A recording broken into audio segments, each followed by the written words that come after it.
All right, hello everybody. How are we doing today? Character camp. Man, I'm nervous. We haven't done this in a while. I did not get a chance to really practice doing stuff this morning. I mean, a little bit of clothing was drawn, but we'll see how it goes. I'm not feeling super warmed up for human characters, but I will be attempting to draw human or at least mostly humanoid characters today. When we get on with Carson here in a bit. For anyone who hasn't been here for Character Camp, the way it's going to work is I'll talk with Carson first just to make sure we're going to do the theme. We thought about doing maybe like a winter theme, so maybe be kind of thinking about some wintry words, like wintry character traits, things that would make you that like a winter character might have or something. But we'll see. We'll see. He may not want to do that. Yeah, but we're gonna be taking words that you guys submit from chat and turning them into characters. So hope you're ready. If you'd like to draw along with me, it kind of works a little bit like an art gym. If you're feeling inspired by those words and you want to partake, I have a Discord. I'll show you the section really fast, but basically when you go to the Discord, I should probably make a command for Character Camp someday. When you go to the Discord, you're gonna see all these little options over here, and you can go to stream event chat. So I'll say words TBA. We'll go here. So there you are. It's in the stream event chat. So you can post your character stuff that fits these words here if you want. I'll type it in the general section as well so you guys can find it. Share your character designs based on the words here if you would like to. There we go. So if anybody wants to draw along and do something like that, feel free. You certainly don't have to. But that is what we'll be doing today. So yeah, it's kind of fun.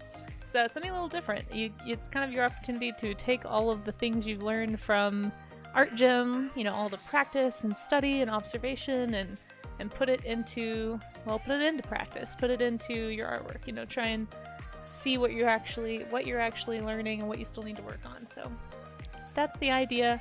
So be thinking about your words, chat. We're going to combine chats with Carson here in a little bit, and we're going to team up and yeah, just kind of talk character. We're going to talk art. If you're a character artist, I would love to hear what you have to say about it too once we get going. But yeah, hope everyone's doing well. Let me scroll up and say hi to everybody. Oh my gosh, Amaze! A 45 stream streak! Holy moly. Amaze, that is so indecent of you to be running naked through my chat. Tisk, tisk, tisk. Sorry, cheesy jokes around here, guys. Feel free to throw cheese at me at any time. But no, let's see, man. Let's see if you make all the streams this week and next week, you will probably be our first person in the 50 stream streak category. I'm gonna have to come up with a streaker jail pretty soon. I keep joking that I'm gonna have a streaker jail for all the just hedonistic streakers that keep running through my chat. This family-friendly stream. Yeah, let's scroll up and see who's here, and then we're gonna join up with Carson and start chatting. I think that's the plan. It's been so long since I've done a character camp. I was trying to remember the last one we even did. It's been a minute. I'll probably let him know that we're ready in like maybe 5 or so minutes. But let me scroll up and just see who's here. Thank you for that follow, Ronald P. Maxwell, by the way, in case you're still around. BJ, thanks for second and contributing to the Game Choice Challenge and the Schema stream. Again, guys, if you want me to talk about schema, do like a, I don't know, I guess like a more conversational, educational stream, we could try that. There's not really an education category, so I guess I'd have to go in just chatting, but yeah, we'll figure that out.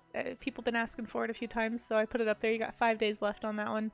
And Casey's Choice as another game stream. So we are going to be playing Journey with my friend Ryu in January, most likely. But I figured if you guys wanted me to play something else, this is your chance to let me know. So that's the only way game streams happen around here, is typically if we earn them. But I've been trying to get a co-stream with Ryu going for a while. And thank you, by the way, Lithium. I did turn those off per your suggestion. I totally forgot, so thank you for the reminder. Hope you're well. And Avalon, welcome in, welcome in. Your mind goes blank when you read the word. It's fine. Think about some like wintry characters, or like characters maybe that live in like cold climates or seasonal or I don't know, just any kind of characters, really any characters. We can make anything wintry if we try hard enough, I'm sure. Let's see, we have Fun Dragon, welcome in, of course. Dandelining, hey, it's good to see you. Welcome back. And Wind, hello. Maze, of course, hello. Who else do we have? Auroran, welcome in, welcome in. Yeah, it should be fun, I hope so. Welcome in, Miss Art Rules. Hey, Jay Stiller, how's it going? How did the rest of your stream go? I missed the end. I had to get ready for this and do some testing. But I hope it went well. For those who missed it, we raided into Jay Stiller this morning. Super fun. Wish I could have stuck around longer. Goofosaur, thank you. This is an older character design. Yeah, I really need to get better at human characters. That's always my challenge to myself when we do character camp, is to make myself draw humans, or at least something that's a humanoid. Sometimes that's easier than other days, but I'm gonna try and get in the right brain space for it. I haven't been looking at a lot of character art. I think that's really honestly one of the biggest issues I'm having, is I'm just not consuming enough character art. I look at creature art in animals all the time, so I'm constantly getting inspiration there, but I'm not really absorbing a whole lot of character design, so I really need to up my game there. That's okay, we're gonna jump right into it. And Miss Art Rules, thank you for contributing to the schema stream. You can have any character you want as long as it's that's true, you could do it. You could do a dragon character. I'm gonna be forcing myself to do humans because I really want to get better. The whole reason I even do character camp, I mean, like so many things here on my stream, is that I'm just trying to get better at things that I'm not very good at, and one of those things is people. So this is kind of my way of trying to make it, like, trick myself into thinking it's fun. We'll try. Oh, no worries, Jay. You're fine. I never expect a raid back. You have been very generous with raiding me, and I really appreciate that. There's no ever any expectation. There's so many awesome people on Twitch. It's hard to pick, honestly. Okay, I'm gonna let Carson know that we are ready. Let's see. Ready when you are. Okay, cool. So yeah, we're gonna combine. You have to combine chat. Cool. I don't know if he saw me. Well, I'll just tell him that. Alright, let me let me switch over to the stream together scene.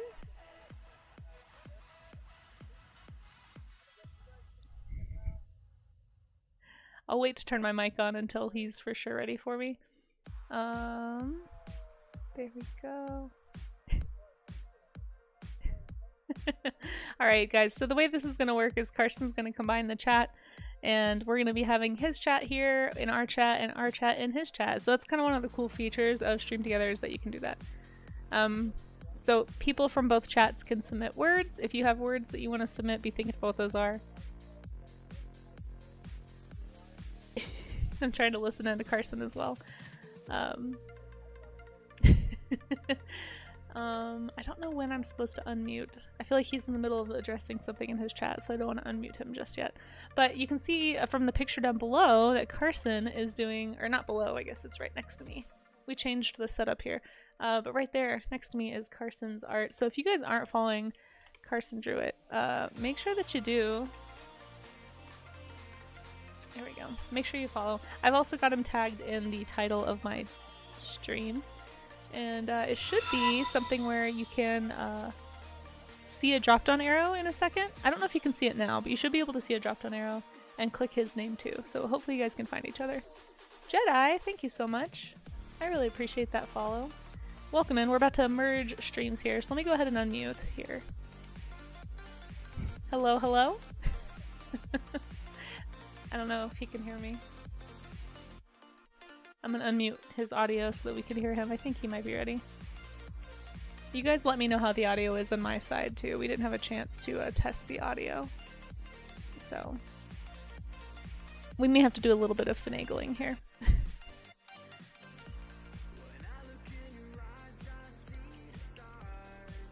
Alright. Perfect. And Germs, welcome in. How are you? Oh my gosh, Auroran, thank you for that streak. Hey. Hello. Hey. How's it going? It's going well. Okay, I'm going to unmute you on my stream. Everybody say hi to Casey. everybody. Everyone say hi to Carson. Oh, Carson, you might have to be the one that hits the shared The chat merge thing. shared chat thing? Yeah, let me see. Where's that button? And then for my chat, how does Carson sound? Is he too loud, too quiet? I've got him at 100%, but it might be too loud. So my chat, let me know if you can hear Carson okay. Hello, hello. Testing, testing. He's a little loud, okay. Loud, quiet. Okay. Turn him down. How about now? He's at 50%. I'm at 50% now. How do I sound at 50%? Where do I go to do the shared chat? I found it. I believe in Okay, you. and then I click start sharing chat. Let's do it. Beautiful. Look at you. Such a pro. I'm doing Stream it together. Okay, so Carson's then chat, here, let hello. me turn you on here as well. How does it sound now, guys? Is Carson still sounding too Hello. loud, or is he sounding better on my side? Hello. Loud, quiet, loud, quiet, quiet, loud. Terrible. Fantastic. Hey, Neil. Hi, everybody. Just maybe still slightly too loud. Okay. A little bit too loud? Okay. All right. I think I'm adjusting it on my side, but is it changing? Yeah, chat? I'm not going to adjust anything on my side because then it'll be worse. So I can I'll also let you turn him fix down it. here. That's perfect. Okay. Okay. I All don't want right. him to be too quiet. And folks, just to confirm, because we did test Okay. this out earlier, but just to make sure, is Casey? Does Casey sound good on my side here? Hi, Carson's chat. How's it going? Let me know if I'm too loud. I tend to be a little soft-spoken, so I apologize if it makes it tricky.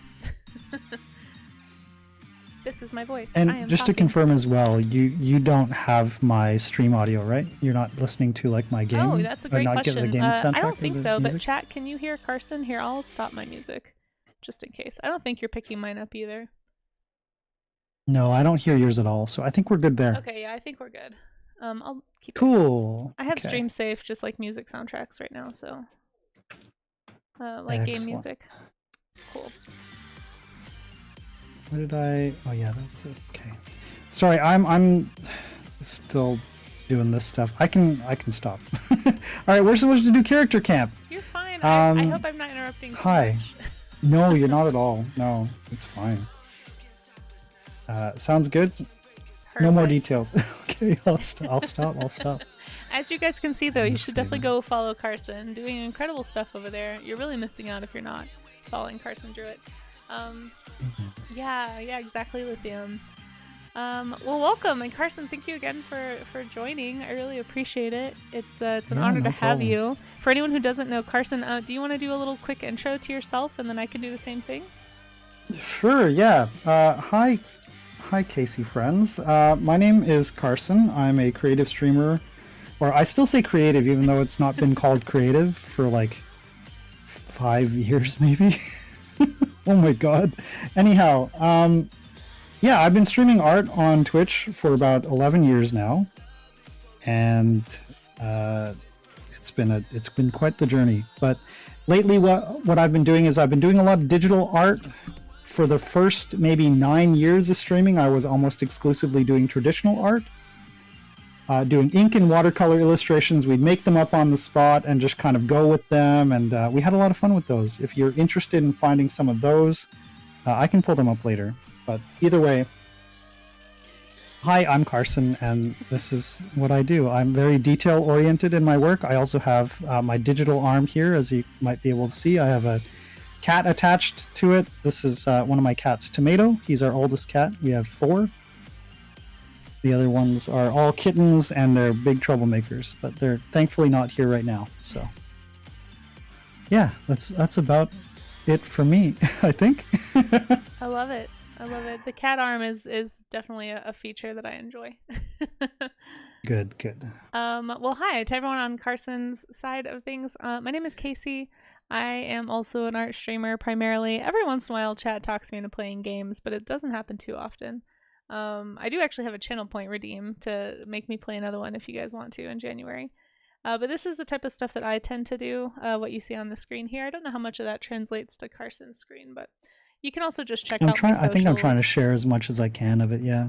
But you can also, you could drop some social links. Yeah, just I think so. The Yeah, nice thing yeah. about and if you have any links you want to drop, feel free as well. One of the nice things about Stream Together is the shared chat and the I fact guess that I we can can all just hang do out. my. So please Does go this one work? support Carson by following and supporting his work too. But yeah, I do Yeah, that opens illustration. yours as well. I love that. Oh wait, did I miss something? No, I typed exclamation mark blue sky and like BS Oh. like B sky, and it opened for both yours and Oh, that's mine. awesome. Apparently we had great minds and whatnot. Wait, I does actually that didn't mean I even can remember do that I this one had too? that Because command. we both have this command. It's only visible Oh, in my channel. I can see everything Carson is typing. So you should be able to see like a little icon next to the name of the person who is typing. About like which chat channel they're in, but we should oh, hopefully be able to interesting. see That one, both. however, oh, I guess yours is on Moobot, right? So Moobot maybe only reads your chat. Maybe.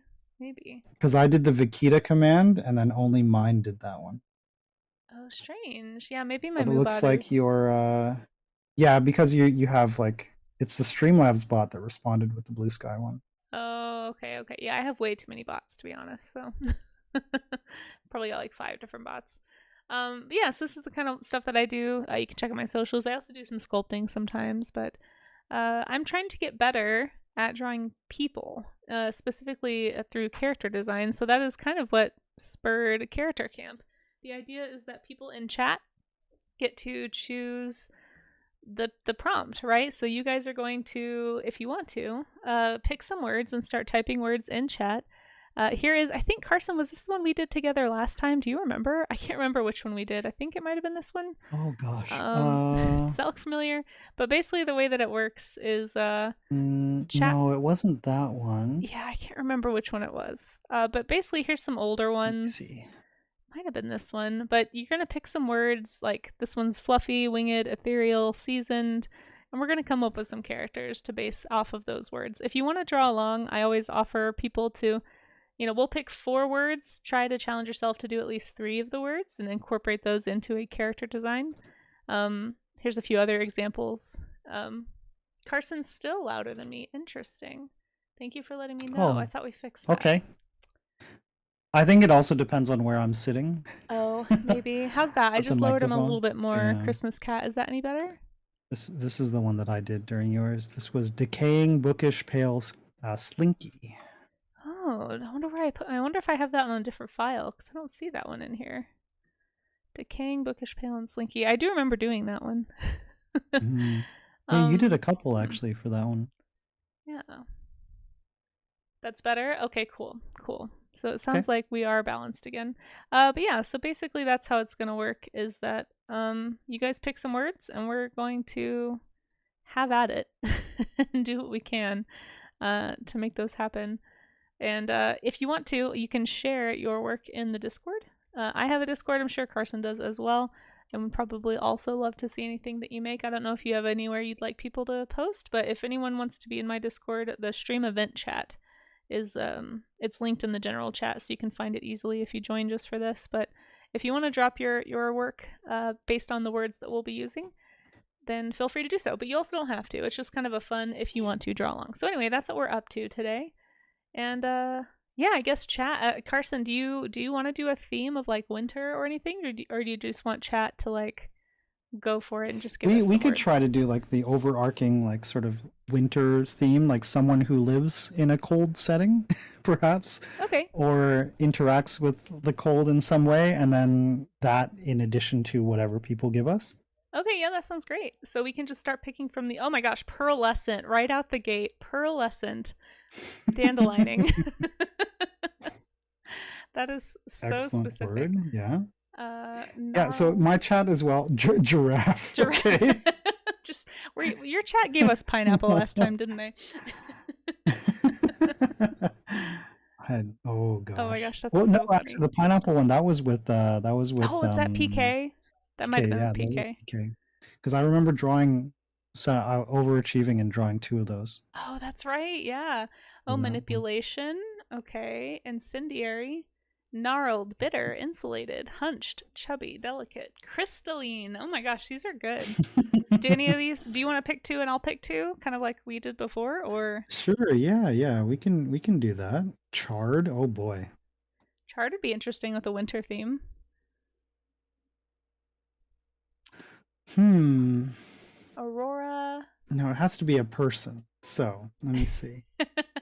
Well, I'm gonna be doing a person, like a character design based on a human, but you don't have to do that if you don't want to. Oh, I'm sorry, my Streamlabs is just like spam commanding. Let me turn that off while people submit their words.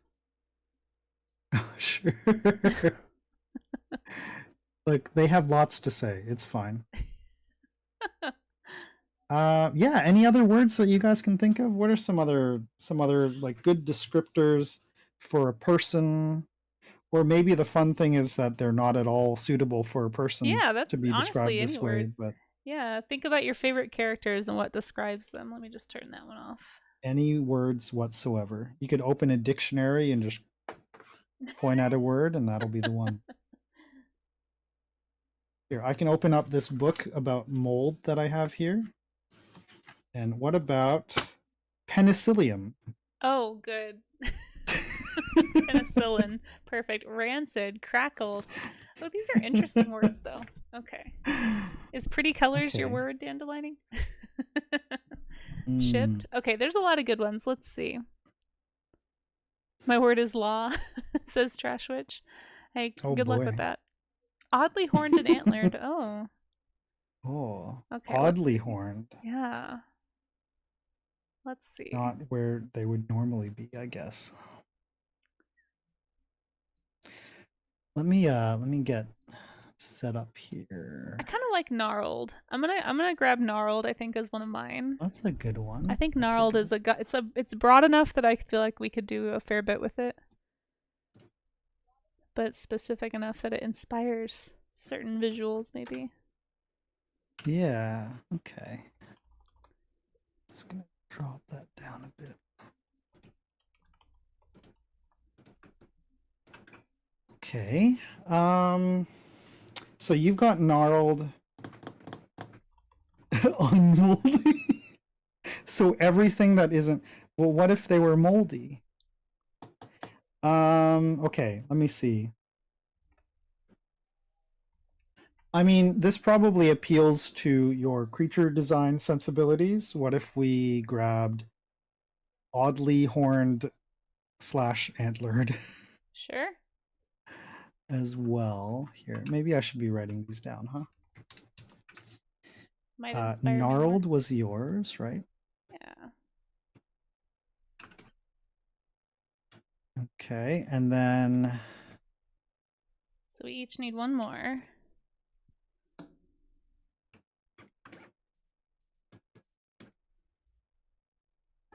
Okay, let's see. okay.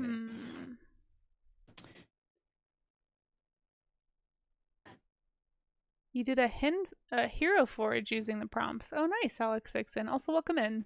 And welcome into anybody who I don't say hi to. It's not intentional. I'm just, a little distracted right now. There's always a lot going on when you have two chats and you're trying to, like, keep on top of stuff. Oh, yeah, of course. Let's see. We have crackled, rancid, chipped, evil, devious, magma, scrupulous, disfigured, unmoldy, scrumptious, cheese, Cheese. leaf, gnarled, oddly horned, antlered. So at one point we were thinking of doing something that was sort of like a winter theme. You don't have to pick things that are wintry, but if that inspires any thoughts, feel free to toss How about those some out of the there. words that Lithium had? Lithium had a bunch, right? Well, I know you already picked gnarled from that list, but I did. There's a lot of good ones. Pearlescent keeps grabbing me, but I feel like that's going to be so hard. yeah. Proto feathers, that's a good one. Any other words, guys? I'm going to keep looking through the ones that are above because I think I missed a few. I'm looking for Sure. one more. Oh, also heads up. So, folks, in about 2 minutes, I'm going to have an ad break on my channel. It's going to be 3 minutes of ads. If you want to avoid the ads but still catch the stream, you can hop on over to Casey's stream and have basically the same experience, but ad free. And then if you'd like to come back afterwards, that's fine too. But yeah, Beaked. Cubism. Oh my gosh. Also, hi, Miss Caprikel. You guys are going hard on truncated. us. Yeah, that's a good point. So we have our ads kind of staggered. So if I have ads in my stream, you can always click Carson's name in my title or the drop down arrow. I think it should be showing. I didn't actually check, but it should be showing both of our names there. Just... Oh no. Wait, what? Wow. Yeah, those are very specific. So that's from a movie we watched in our Discord. It's called what was it called again? It's anyhow it's Heavy Trip is what it's called, and it's about a Finnish band that's trying to sort of, they want to go on, they're trying to go on tour. They're like trying to get on their first tour as a band. They've never really performed before, and that's how they describe their music. Wow. As symphonic post-apocalyptic reindeer grinding I have Christ so many questions about reindeer. extreme war pagan Fennoscandic metal. Fennoscandic sounds confusing also. Mm-hmm. Pickaxe. Oh. Amaze says having both gnarled and oddly horned might be a bit redundant. I think it could, depending on how you interpret it. True. But I think you can also make them pretty different. I'm happy to change my. We could go for another word that I liked. My next word that I might have grabbed was going to be devious. That works too. I don't mind oddly horned personally, but if you'd want to pick a different one, that's fine. I just was tossing it out there. That it depends on how you interpret it. Like for sure. plenty of horns aren't gnarled at all. Mm-hmm. So I think it just depends. You want devious? Is that your other word? So I have to pick one. Yeah, now. I might do that one. Yeah. Okay. Yeah. Devious. Okay, and also just a heads up, my ads just started, so if you guys want to hop on over to Casey's stream, if you want to come this way, feel free. Dodge the ads. Yeah. All right, guys, let me have it. What have you got? Lustrous. Ooh. Lustrous. That could actually be kind of like shiny. Maybe I'm taking that in a way that it wasn't meant. Shiny, says Yellow Leaf. Lustrous, shiny, fraudulent. I don't know, actually. Is it Fewfib? Is that how you say your name? What? Lustrous, That's how shiny? I've been saying it. Okay. Fwayfib? They've never corrected me. So. Okay, we can both be wrong. Shiny might be fun. How about I feel like shiny is like a simple like layman's term for wet/lustrous, and it also kind of can incorporate pearlescent, which was from dandelining earlier. Sure, we can do shiny. I think I'm gonna go with shiny. How do you feel about shiny? Sure.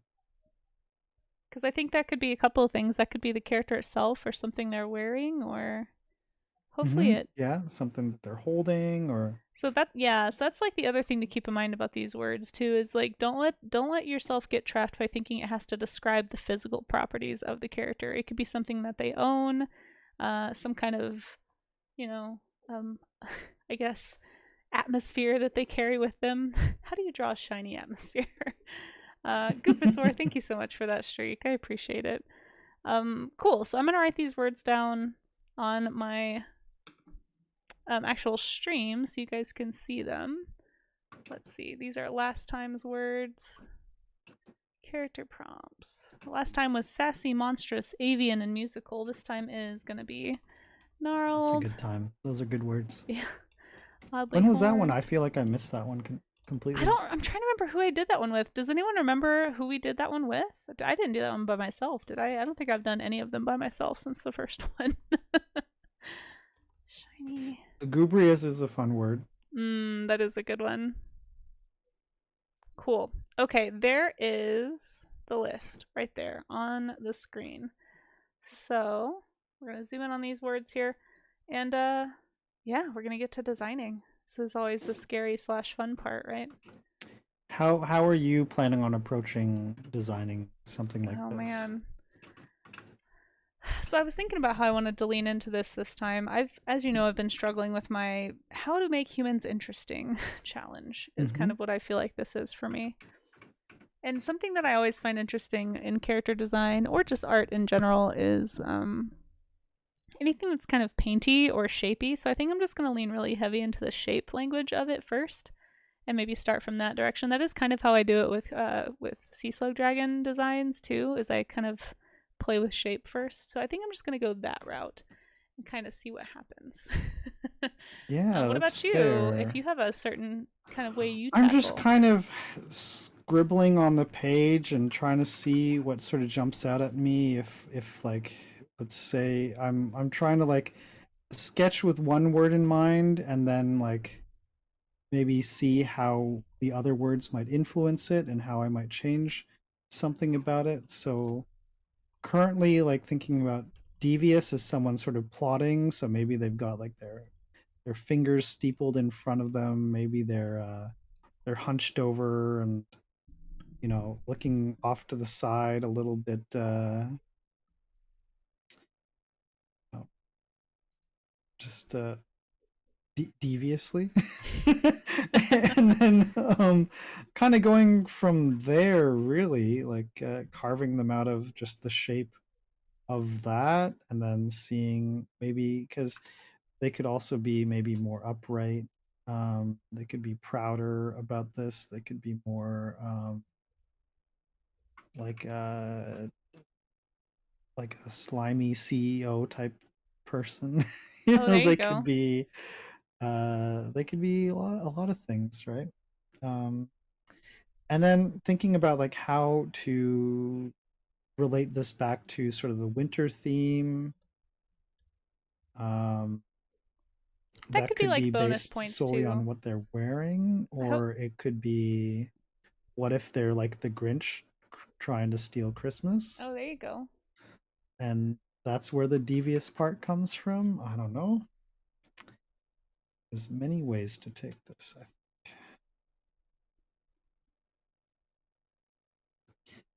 Maybe you'd like to. Did you? I don't know if you ever got the chance to properly look at and like read through all of those. Do you remember those like that book that I looked through with you, and we Yeah. kind of talked about um, off stream, but we had kind of talked about some of those kinds of concepts and things like that. Was that anything that you had a chance to sort of like think about or find ways to incorporate into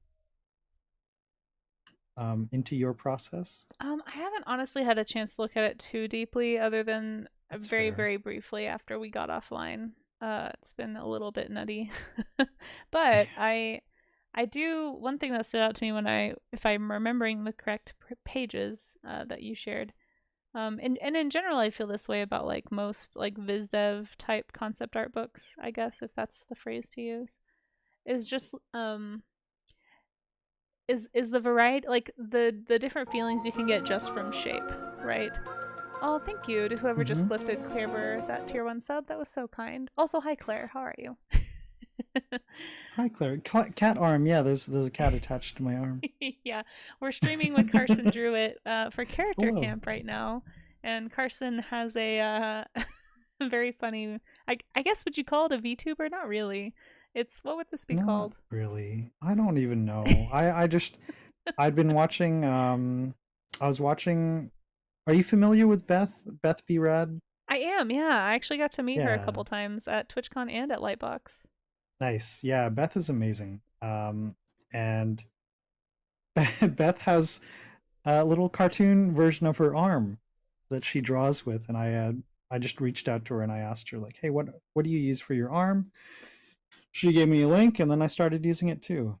And Nice. that's yeah, that's the story. That's literally the whole story. So I asked, yeah. she gave me the link, now I use it. Hey, listen, we love an easy solution for sure. Mhm. But yeah, one of the things that stands out to me from a lot of those is like the power of shape language, right? And I think I kind of intuitively understand this when it comes to creatures, but when it comes to um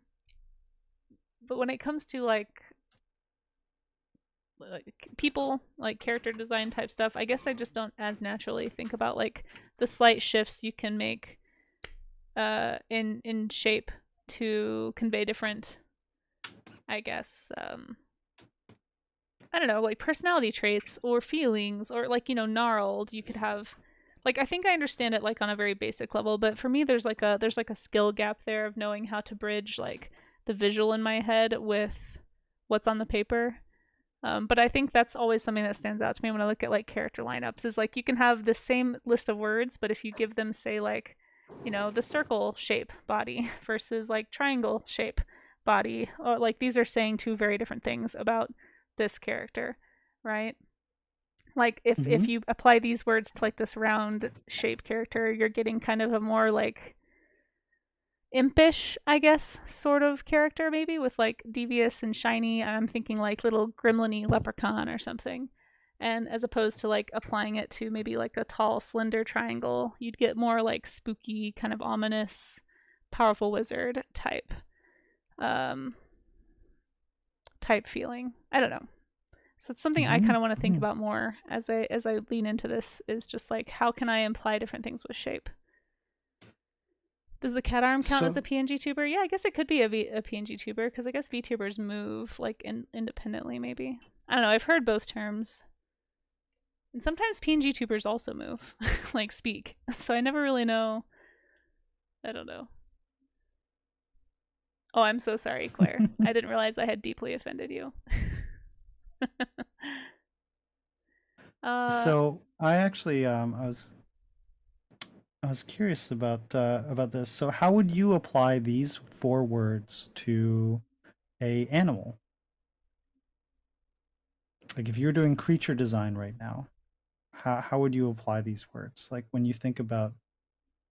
um when you think about these words, how does it Well, so I actually what do you accidentally process started and doing think? kind of creature design at first. Because, like, immediately you think like gnarled old tree, you think like wood spirit, something like ancient, eldritchy. So, like, those kinds of things would be really fun to incorporate into a creature design. But I'm trying to think of like how I would want to incorporate that into a human. Like, for me, human is so much more limiting, but for a lot of people I know it doesn't feel that way. Um, Sure, but I mean, so ignore the fact that we're doing character camp right now. Let's say we're doing creature camp. What do you what are your inclinations there? So let's talk about you were talking about shape. What are the shapes that you would give this creature? these ones. Probably, Okay. yeah. So it's just a matter of like taking that Mm, feeling and putting it on a human face. But this is like an extra layer of difficulty that I am self imposing on this. I don't want anyone in chat to think you have to do a human. That's just what I kind of want to do is challenge myself to like think about clothing, think about facial expression, think about like more humanistic sort of traits as I do this. Because it's just not where my brain goes naturally. Oh, it's like a custom cursor. Oh, that makes sense. Yeah. It's got to be yeah, like, yeah, you could look at it like a custom cursor, kind of like the ones that what's their name? They sell those. They also participated in the Vikita thing. I made those Vikita cursor, those free oh my Vikita gosh, yes, the cursors. ones Lesma made, they were so cute. I Lesma, yes, never Lesma pixels, I yeah. never got those installed, but I really want to still. You can still download those if anybody wants them. They're on the resources page still. Yeah, Lesma Pixels. I don't know. I think for me though, like I don't know how you feel about like humanoid character design, but I feel like so much of it is costume design. Oh yeah, yeah, Like for I think animals, so. you have all this like fur and muscle and all this stuff. I mean, you have that to some extent with humanoids too, but so much of the shape becomes like what can you imply with clothing about the shape? So like if I wanted to have like a big bulky shape, what would that bulk be? Because it obviously can't just be like. I mean, I guess I could just like horribly exaggerate somebody's hunchback or something, but like like maybe it's like a Mm-hmm. big sack, like a Krampus. Like this could easily be like a Krampus character with these words, and that would be very thematic with the holiday and winter. Mm-hmm. Um, Mm-hmm. in fact, maybe I will do a Krampus. I've drawn a Krampus before. Sure, just like yeah. Maybe that will be a good starting point for me. That could be a fun point too. Trying to find shapes that feel good to me. I'm just kind of still sort of exploring, just doodling really. Yeah, same. Um, I'm And peeping then on your as I do shapes. it, I'm kind of like remembering, like, oh yeah, that word. I have to put that word in here. And then, and I'd like to make those sort of mistakes now rather than like get through most of a drawing and then realize I've forgotten about a word, right? So, um, Hey, Briboette. How many characters do you typically do in a session, like character camp? I feel like usually I do between 2 and 4, but they're not like finished characters. They're just like rough, like sketched. I don't know. Carson has usually, I feel like every time we've done this, you've ended up with a very refined looking image that looks very like finished. And I'm just sort of like scribbling off into the distance. I don't know. I'm like, I'm still kind of feeling it out, but I do like to sort of, I think it also has to do with my approach, right? I have a very line work forward approach, whereas yours is a lot more of a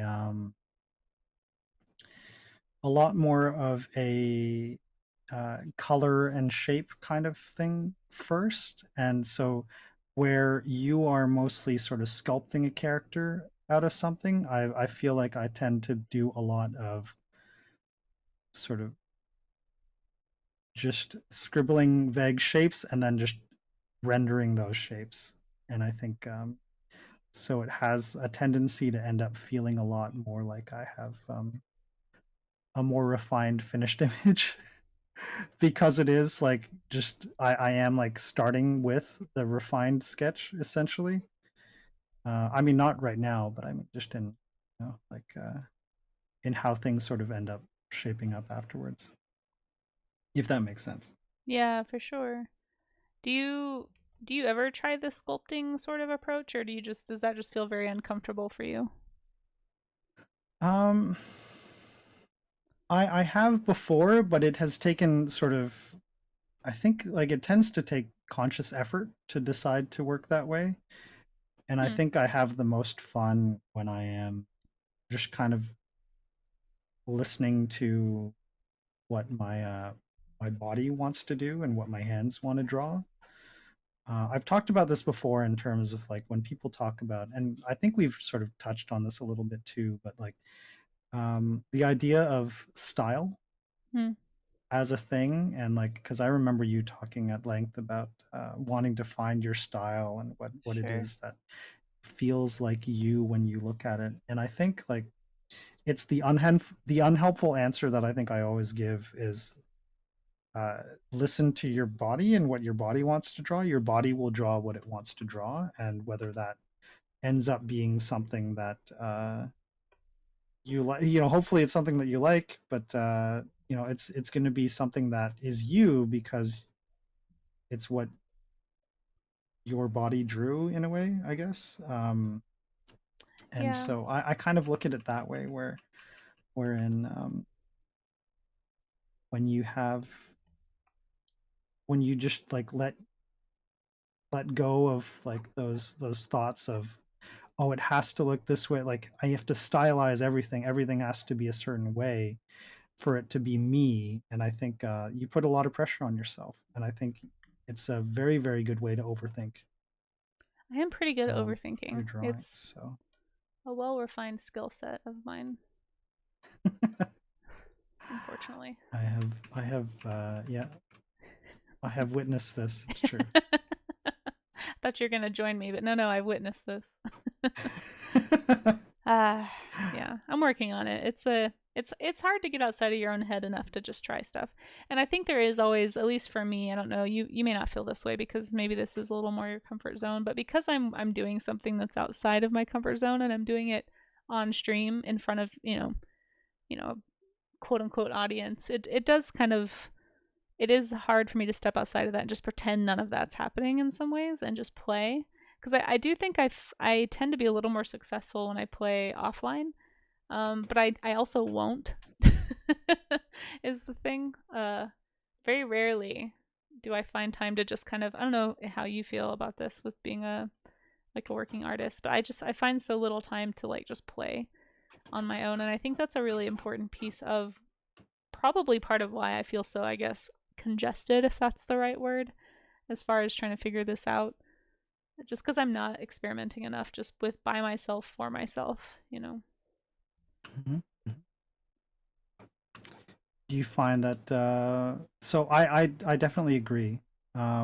It's something where like as soon as I started working as an artist, I felt that I stopped sketching. Yeah, 100%. Like just drawing for fun really. And even though like I have like that little e-paper tablet thing that I showed you earlier, even though I have something like that and I can sort of sketch in that, I tend to bring it everywhere and then not use it at all. Yep. Um, I have every intention of doing so, but it just doesn't sort of end up working that way. And I think I think it is something that definitely happens, right? Like as soon as you make that shift into I am doing this for work, uh, it sort of changes a lot of like the way that you start to think about things. And I think I'm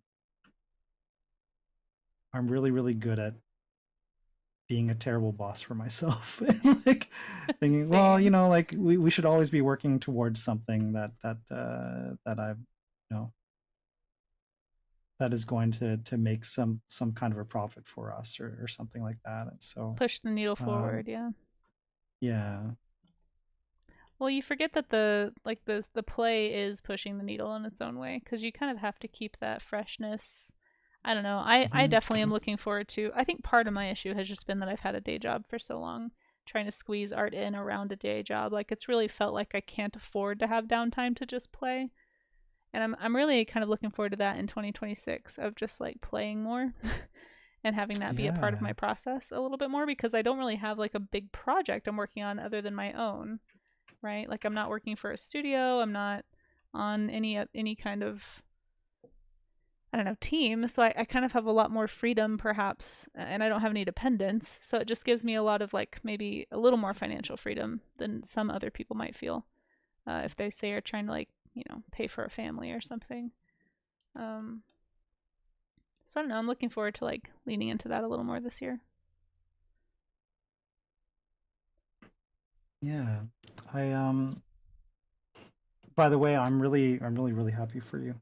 I know it is also a very scary prospect, but I think I'm really really happy that you're taking that leap because that's something that I did back in 2016 was like leave my day job to pursue art full time, and it was scary. And I waited until I had a full workload to be able to do it, but it was very very stressful. And I think I really really struggled with that because I so desperately wanted to kind of be efficient and get all of that stuff done, and I was really really ready for it, and then I spent 3 months not working at all Oh because gosh, yeah. I just like I don't know, I couldn't sit down and just get myself to do the thing. And the more I thought about it, the worse I felt about it. Mm. And what pulled me out of it was just because I tried everything, right? I tried like going to coffee shops and working. I tried doing a bunch of other stuff. But really, what really pulled me out of it was being able to find a process that worked for me where I could have like my clients essentially like watch me work. And that that really actually helped a lot. So you just mean like Um, the accountability of streaming basically yeah, was literally the accountability part because it was yeah. like, okay, I can't stream this. What if they watched me work? What if I turned the work also into a stream? And that seemed to like really do it for me. So Yeah, I mean that ended up sometimes being the thing. But yeah. I mean I think I don't know if you resonated at all with the phrase like analysis paralysis, but I do feel like that's definitely like Oh yeah. Yeah. that sense of overwhelm when you have so many things you could be doing. It's like I don't know where to start, so I don't start. Which doesn't make sense, but like if you struggle with that, it makes sense, I think. or at least it feels familiar, even if it doesn't make sense. But something about the accountability of being like, I've committed to doing the thing, and people are showing up expecting me to do the thing. So all the decision making has been taken from me, and I just have to do the thing. I definitely feel like that's a huge benefit of streaming. Of course, the downside is if you get, state like performance anxiety. Like, do you feel like you ever ran into like clients trying to like art direct you while you're working, or how do you handle those kinds of things? Um, yeah, I think like here's the thing for me is the hangups that I sometimes get while working on a commissioned piece might be stuff like, oh, how do they want the hair to look? How do they want this to look? Are these colors okay? Yeah. And those kinds of things like that. And sometimes, they're available and I can just message them and they will instantly respond with, oh, I want this color, or I want that. Or, maybe I haven't articulated, or like perhaps I haven't articulated myself well enough because I find as much as I am the kind of person that doesn't like to doesn't like to call people, and I prefer text messaging and stuff like that. I find I get very, very anxious with text messages as well. Mm. That it's so much easier sometimes for my brain to process something if I've just sort of called someone up and talked to them and just asked them the question. And so what I found was actually the thing that pulled me towards doing the method that I did was that I could just like vocalize that, right? I could be like, hey, do you like this color? No? What about this color? How about if I shift it a little bit this way? You know? Mm. And I can be like, okay, here's 20% yellow. Do you like that? What about 30%? Here's 30%. And it could be like there's this very like gradual um, process that they would look at and they'd go, okay, yeah, that's the one I want. And it's as soon as that's communicated, it's communicated, right? And then I know that I'm on the right track there. Um, so that part has made that whole sort of like art directed thing like not so bad because I recognize that like when I'm working with somebody, uh, they like there's a certain amount of trust, of course, that like, hey, they trust me to make a thing, but oftentimes I've found like I would say like 9 times out of 10, when someone says, okay, yeah, I trust you, Carson, you just make whatever makes you happy and do that thing, is I've found I still get people who will come back and say, okay, I like that, but can we change this thing or can we change that thing? And sometimes it's too late to change those things because I've already kind of gone through the whole other process or something like that, or Yeah. because once I get going, I feel like I just want to keep going. So you don't stop and And to check in break throughout, up you that, just do it. Yeah. sometimes I'll forget, or I don't like to stop and check in because it's the kind of thing where like Yeah. I kind of I've switched modes now. I'm no longer working on the thing. And so if they don't respond immediately, I'm probably not getting back to work for a little bit. Yeah, that's fair. um, and so it keeps me in work mode as well. Because I don't have to wait for a response. It's like, no, the response is right there. So So you like, that's another one of the reasons that yeah, so like that really works for you well then because you like the instant feedback and the art mhm, direction in a way. mhm. Yeah. Well, also like just like we're doing right now, I like to talk with people. I think I do have my days where I'm just quiet, where I'll be like, hey, I'm just having a quiet day. Just Yeah. chime in if there's anything I'm doing that you don't like. And I've had those days, but then I've also had days where I just want to talk to the person and get to know them. If I've not worked with them before, it's our first time working together. We might just sit and chat while we work, like while I work on their thing. And then occasionally they can interrupt me and say, hey, by the way, just real quick, can you change that part? I don't like that part. And it's like, yeah, sure, no problem. Right. And then we'd go back to our conversation. The thing I like about that part too is it creates a good rapport between me and that person. And a lot of the people that I've worked with are people that I've worked with repeatedly because of that. So it's Mm. not like a one off client. This is someone who is like, I want to work with Carson because I've gotten to know Carson. And I like working with Carson because I like, I don't know, the conversations that we have or just like whatever, right? But that's another aspect of it that I think I appreciate is I get to make friends, and those friends end up like this part doesn't really happen, but I know like some people say like there's people often mention like a friend discount, but in reality what it is it's a friend tax, and like most of your friends will actually gladly pay you more for something than they would ask for a discount. And I think that's another thing that happens, like, That's true. is like people who get to know you are probably more willing to be like, you know what? I watched the whole process of Carson or like, of Casey work on this thing. I know how good a worker Casey is. Casey was so like attendant to all of my like weird asks and like questions about stuff for this. I had such a good time working with Casey. You know what? Like, I'm going to give Casey an extra little bit here when I pay Yeah. for this invoice, right? And even though I never ask for that or never expect that, like it's always such a lovely thing Yeah, that's when it does happen, right?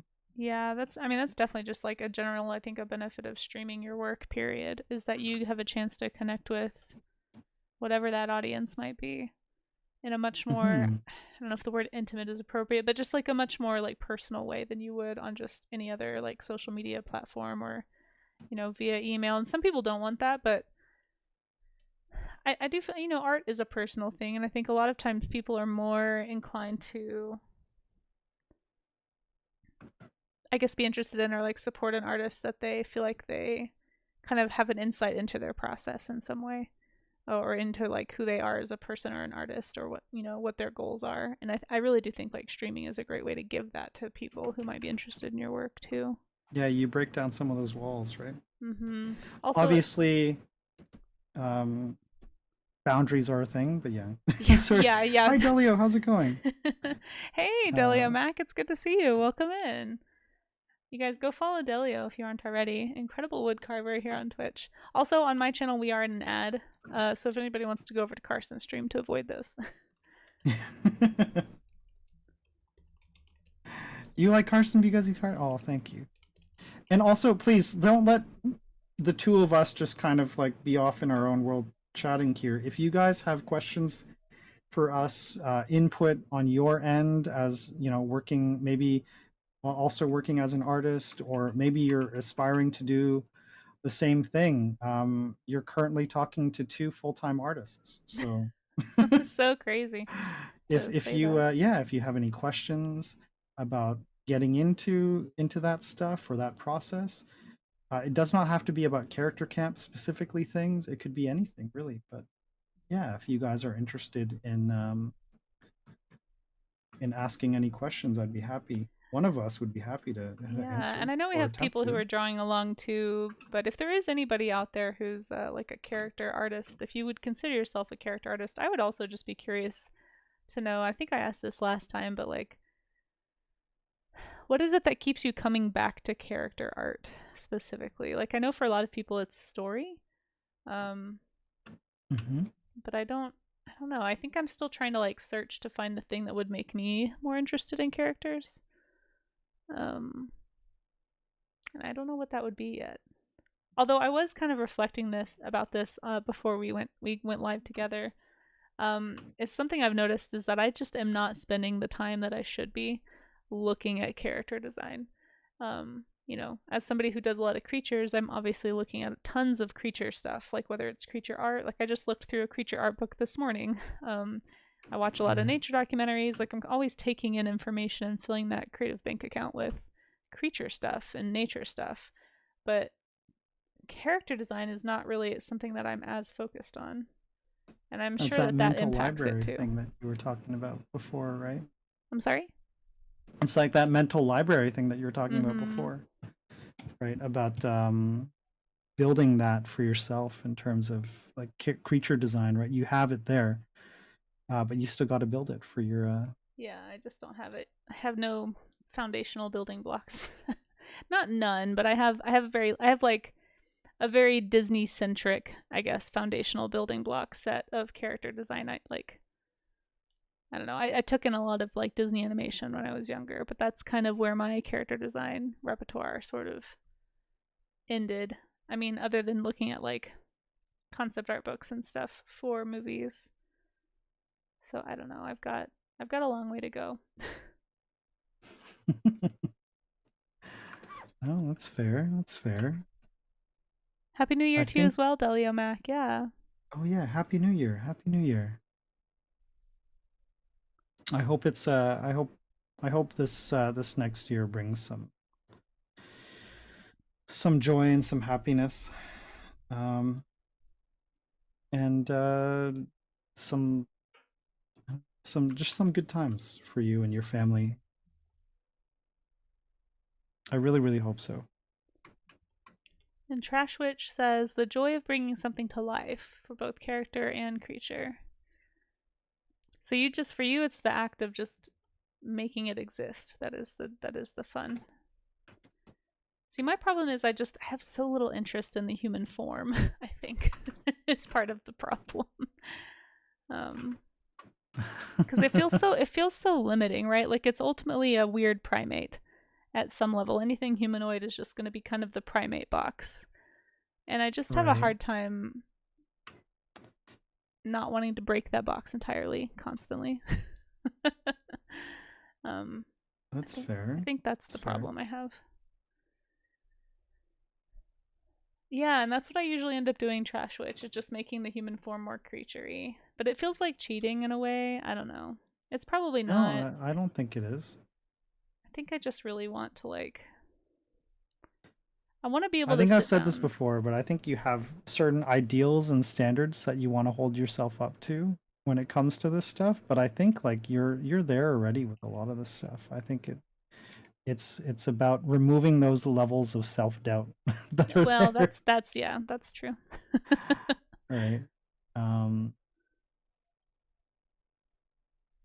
just accepting that hey, you are a full time artist. You are doing these things. You are a um, you are a if you want to assign the word professional, you are a professional streamer. Like you're doing this for work, right? Um, that's isn't that the definition of a professional? Is Yeah, to be I doing don't those know. things. So I don't know like, when you feel like a pro. Do you feel like a pro? no, but I think that's a secret is that most people don't, Yeah, right? yeah. Unless you're doing like huge gallery shows and your artwork, you put up a new print for something and it's like a bespoke print of something and it sells out instantly and and whatever. It's like i don't know that I don't know that anybody who isn't just doing that stuff wouldn't question themselves in that way, and maybe those people still do as well, right? Think, well, I'm still learning and I'm still developing this. And I think the truth is that we're just going to forever be learning and developing, and that's good. And I think that's one of the things that your streams do very well is highlight that fact that we are all here to learn and we are all here to get better, right? Yeah, and it's one of those things that like it's one thing to know it like fundamentally, but then it's a whole other thing to like fight that feeling, I guess, while you feel like you're struggling through something. uh Yeah. but yeah, I Oh, of think course. I think like that's it. This is very much a do as I say, not as I do kind of thing, for well, sure. yeah, and I think artists to some extent we all struggle with this. So it's generally it's a pretty universal feeling for not for all artists. Like some people are just they've been working so long, especially I find that people who work like really intensely in the pipeline for long periods of time, I think you just kind of either have to like I don't know, get over it or get out in a way. Because I have the friends that I have that have been in like animation or gaming's like really intense like big studios since say high school or something. Um, the ones that have survived this long that didn't just burn out immediately anyway. Basically are able to just like sit down and push through whatever and just get like it's so much maybe it's like a certain level of removal of the thing you're making from your own self-evaluation. I'm not really sure, but there's definitely a difference there, I think, in like how those friends of mine work versus like how I work or my other illustration friends work. Scoundrel says, "Is there that much difference between creature and character? Clothing and accoutrement could be the main thing." Yeah, yeah, we were talking about that a little bit about how like for humanoid character design, a lot of it is in the clothing and the accessories. Like that is kind of how you differentiate shape and sort of. I think the trick for me is to find that interesting is the problem that I butt into a lot. And so I'm always curious like what other people, find interesting about character design specifically. Um, Hmm. let's see. Well, let's say like there's a motif that you want to follow within something, right? Like, so let's say you have, um,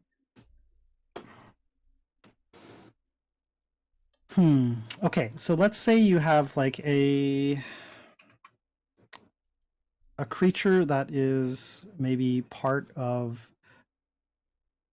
a, I don't know, maybe they're also like the emblem for a for like a city or something like that, right? They're the symbol for these people or something, right? So then some part of them is going to represent have some sort of a shape that is a part of them, right? And then that shape can get followed through throughout the rest of the design, right?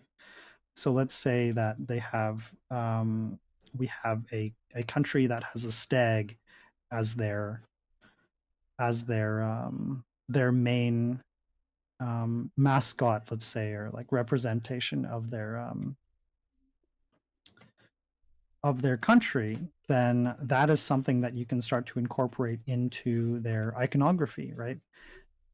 Their clothing and different things like that. So it's looking at, okay, so the stag shape, the sort of the colors that the colors of a stag, the like especially like the spots. You could look at like the spots of like a young deer as well as like inspiration for that. Like a you could look at those things. You could look at the arrangement of the horns as something, the symmetry of that as something that you can start to incorporate into the work as well. So you could start to think about, okay, well, how do we make that those horns, those stag antlers fit with like the shape of their jacket or the shape of their, or like when I think of a stag,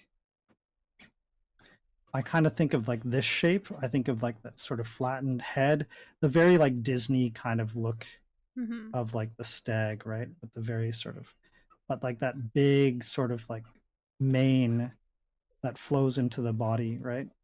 Before like erupting into these beautiful regal horns, right? And so I would use these kinds of shapes, this diamond shape right here. I would use this sort of V shape of the head here, and the V shape that also happens with the horns, right? With the stag horns, and I would use those as things that I could use incorporate into the person. So if we're doing like a stag person, then I might look at, okay, so let's give them maybe some, they could maybe have a bit of a flatter head, maybe a pointier nose or something, right? Maybe their jacket, their coat kind of mimics the shape of their, of the this mane of the stag, right? Or maybe it goes down a little bit more. But the idea being that we're kind of trying to represent those same sort of shapes within the person, so they stand tall and proud with their head up, the same way that a stag would. Maybe their crown also creates like a similar shape to the staghorn shape, right? Maybe there's like a triangle there for that as well. right? I love your stag. Um, so like that's the kind of thing where you can start to, and maybe like, you have this sort of muscular body, but maybe like small dainty legs, and maybe that is also part of that as well, right? Right, that helps sort of like maybe you keep that V shape within their body as well, and they actually have like very broad shoulders, but then they taper down into very GRU shaped, I guess, but like they kind of taper down into this, right? And then that also is kind of the dainty leg thing is long dainty legs thing kind of translates into the thinner legs of the person and so on, right? So like I think there's ways that you can do that, and I think you're fully capable of doing it, of like thinking that way too, right? um, and I think it just comes down to a matter of confidence. That is the thing. How do you get confident, Carson? This will be art therapy with Carson. How do you develop that sense of um, confidence? so here's the issue is I don't think I do have any very I have very little confidence in myself, but I'm good at I feel like I'm good at hyping up other people. But I would say that like genuinely I think the confidence comes from just pushing through and trusting in your process, right? Trust yourself to do what you're going to do. Let your body do the talking when it comes to the elements that you're unsure about, right? What kind of shapes does your body, what does your hand want to make when you're doing those things? We were talking about this on my stream actually earlier. Um, but like listening to what your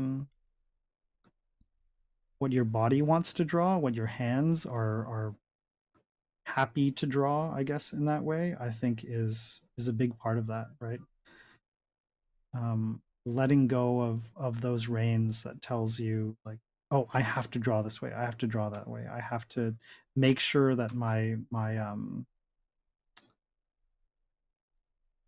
yeah, it's like having that death grip on the wheel when you're driving rather than sort of relaxing and like maybe you have one hand on the wheel instead, or you're just kind of vaguely holding the wheel and correcting it as you're going or whatever, right? Like and you're enjoying the ride rather than trying to very very closely direct that ride. um, I think those are things that you can do to sort of feign confidence essentially. Mm. um, so what I'm saying is care less. Well, I'll let you know when I figure out how to do that. I think some of it too also is like I do feel like I can do that a little more with animals. I think to some extent I think it is fundamentally maybe just also a bit of a skill issue too, or at least a bit of a visual library, like a dearth in my library, right? Like I don't have enough input there to know how to. I don't have my well is not deep enough to draw from. In other words, and so I do feel like I flounder a little bit more when it comes to humans, but some of that too is just, I mean, it's like what we say all the time at Art Gym is just like you just have to work through the bad parts first, and eventually Mhm, that kind of, mhm. you know, more natural, I guess, release of all of the concern kind of goes away with time. But I just haven't done it enough, I think, and I'm working on that. Like I'm trying. That's part of why I keep doing this, even though I'm like perpetually wanting to draw animals instead. It's like, no, no, I need to make myself do this. And somebody in chat asked if there's a reason I feel like I need to be able to draw humanoid characters. And that's like, I mean, that's a good question. Like, I think part of it could be holdover from like this constant cycle of portfolio building for years, trying to get into kids' books where it's like, oh, I need to be able to draw pretty much everything really proficiently if I want to get hired. But I think at this stage, I'm sort of exiting that a little bit. I mean, not totally. Like, I still plan on pitching my work to some publishers and agents that I'm interested in working with, but I don't think, I think at this stage for me, it's more of just like a, I like learning how to do new things, and it feels like such a huge gap in my skill set that I would like to at least kind of fill that gap a little bit because it seems useful to be able to draw as many things as possible. And Hmm. as far as Hmm. being able to tell stories, like if I really want to sit down and be able to tell any kind of story that I want, I need to be able to draw and feel comfortable drawing people and humanoids. It's just kind of part of it. If I kind of wiggle myself into a hole where I can only feel proficient drawing, say, dragons, it's going to really severely limit not just my career opportunities, but I think like my own personal enjoyment of drawing, I guess. So it's more of an, I guess it's not so much an external desire anymore like it used to be, as much as it is just kind of like wanting to, I don't know, to draw cool characters and feel like that comes easy. Because I love watching people do it, like people like Carson and Steve Sketches and Painted King and so many awesome, Eric Draws was in here earlier. Just like so many cool artists here on Twitch that just like, man, that looks like fun. Like they make it look fun. And then when I sit down to do it, it does not feel as fun. And I would like it to feel fun. That's fair. That's fair. I think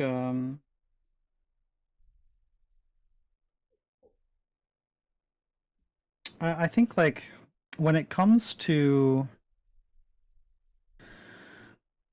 this stuff, especially when you're talking about like mental library building and stuff like that, like hmm, what are the things that are lacking within your mental library, for instance? Probably I would say for me anyway, the biggest one is most likely like costume design. That's part of why I was trying to do like winter wear this morning.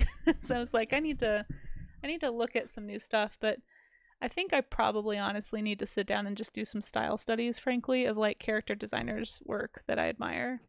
Um, because I mean, there are people out there doing characters that I really enjoy looking at and that I would like kind of want to be able to draw, not like them, but just some of their design aesthetic is really pleasing to me, and I just haven't done For that. sure. So, but I think costume is so much of it when it comes to human characters. So that's probably I think my biggest weakness. I don't feel necessarily super weak in like human anatomy because ultimately that's just animal anatomy. It's just stretched different.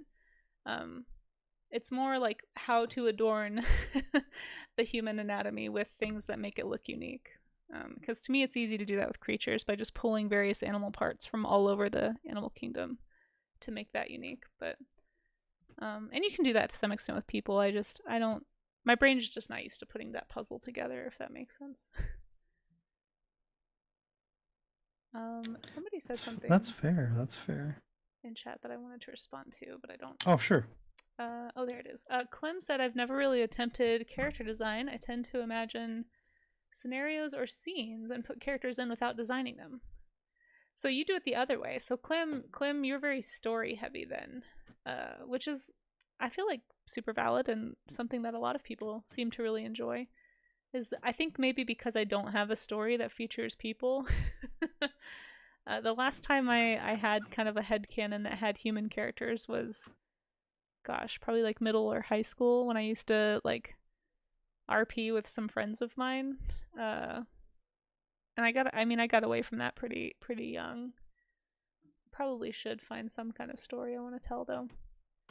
Delio, are you having a power outage? I'm so sorry. Well, thank you for dropping in. Um, Oh, I no. had some power outage issues myself the last week. I understand how frustrating those can be. Hey Fonty, how's it going? And somebody was asking where to put stuff. Do you have a place in your Discord that you'd want people to put things? You can put it into just the art share if you like. We have an art share section. If you'd like to, yeah. I think Yellow Leaf just posted one Okay, cool. in mine. So yeah, and likewise, if you'd like to join Casey's Discord, you can post that in Casey's Discord as well, if you like. Yeah, so in mine, there's a link in the when you first join, you go to the general section and it'll link you to the place. But um, at the end of stream, we'll kind of look at everybody's designs. But I've seen the ones I see in there already are really cool. Thank you guys for drawing along, and I know there's people drawing along that aren't gonna share, and that's totally fine. But thank you for drawing along too. I think it's always nice, just kind of the co-working atmosphere here in Art Twitch. You're so proud of your drawing. Oh, that's great, Christmas Cat. That's awesome. That's a great feeling. It's not crazy, but it's so much better than usual. That's great. That's such a good feeling when you actually enjoy something that you made. I find I don't feel that very often about my stuff. I'm so critical of it. Yeah, I'm really good at just picking out all the things that I've done wrong about my work for sure. I feel like this topic always comes up when you talk with artists, but just the fact that our field is so critical, right? It's really hard to step out. At least I think, maybe this couldn't be it, maybe isn't a universal experience, but I think it's very hard to step outside of that and just enjoy what you make sometimes.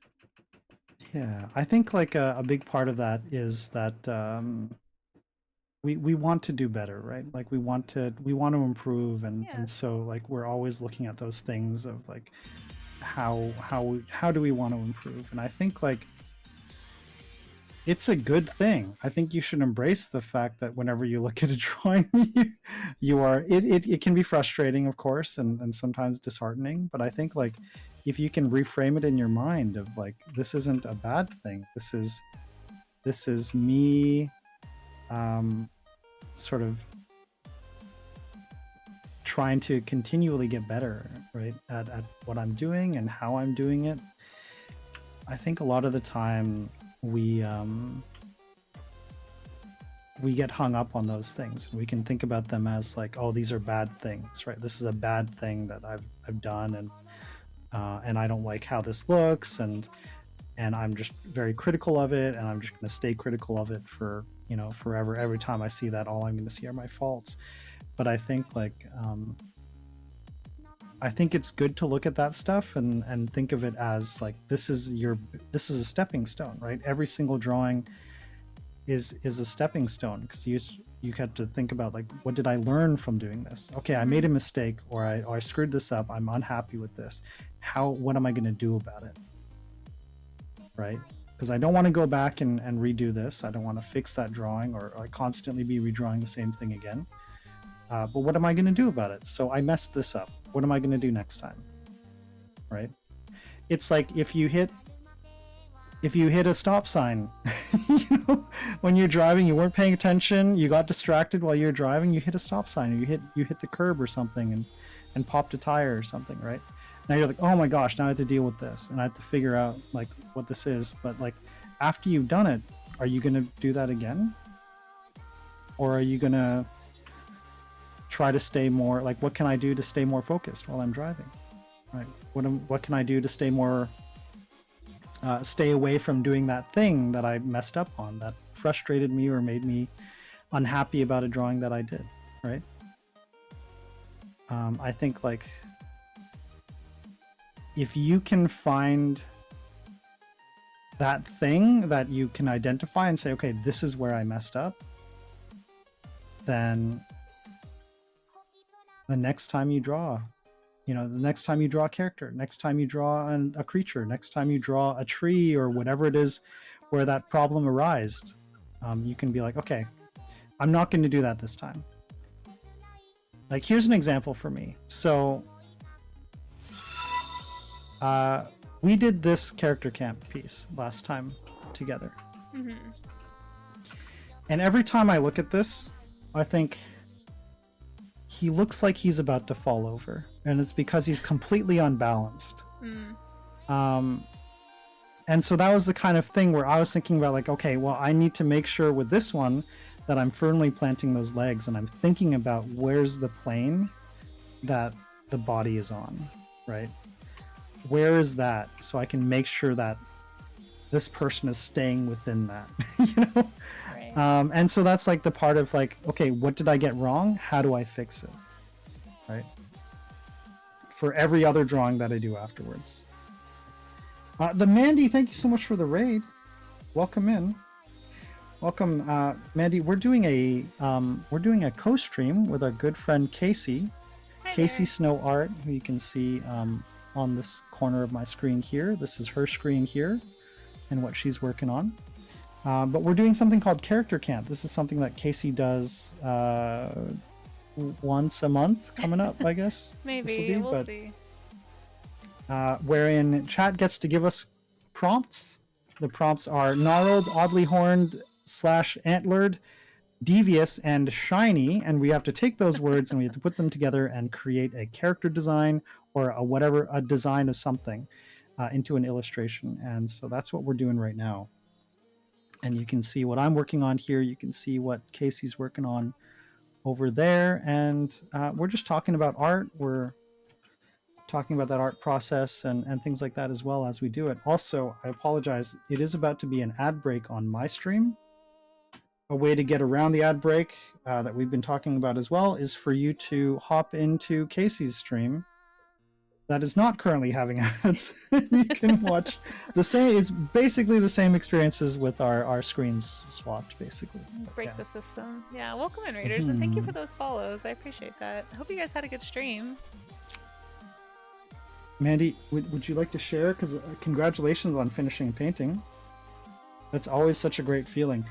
For me, it usually is I finish something because I just want to stop working on it. Yes. So yeah, of course, enjoy your dinner. But yeah, if you'd like to drop that link before you go, I would love to see it. Exactly what you did? Okay, that's fair. Well, congratulations on no longer working on the painting. Yay! You're free.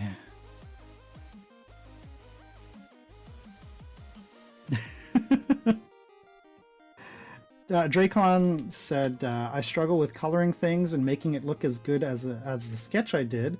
I don't know why, but every time I line something and then color it, it looks about half as good as the sketch.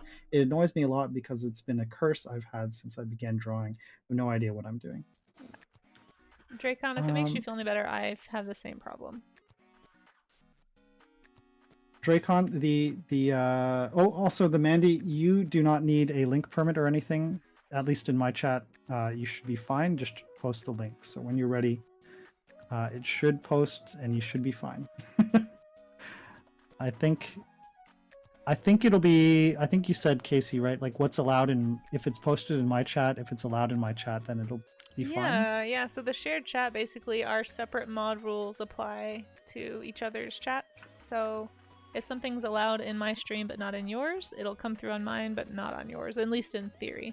I think the one exception to that is if you have like a mod or a VIP who does something, I think they circumvent the rules. I think that's one little bug they haven't quite worked out, but... Oh, that's fair. Okay.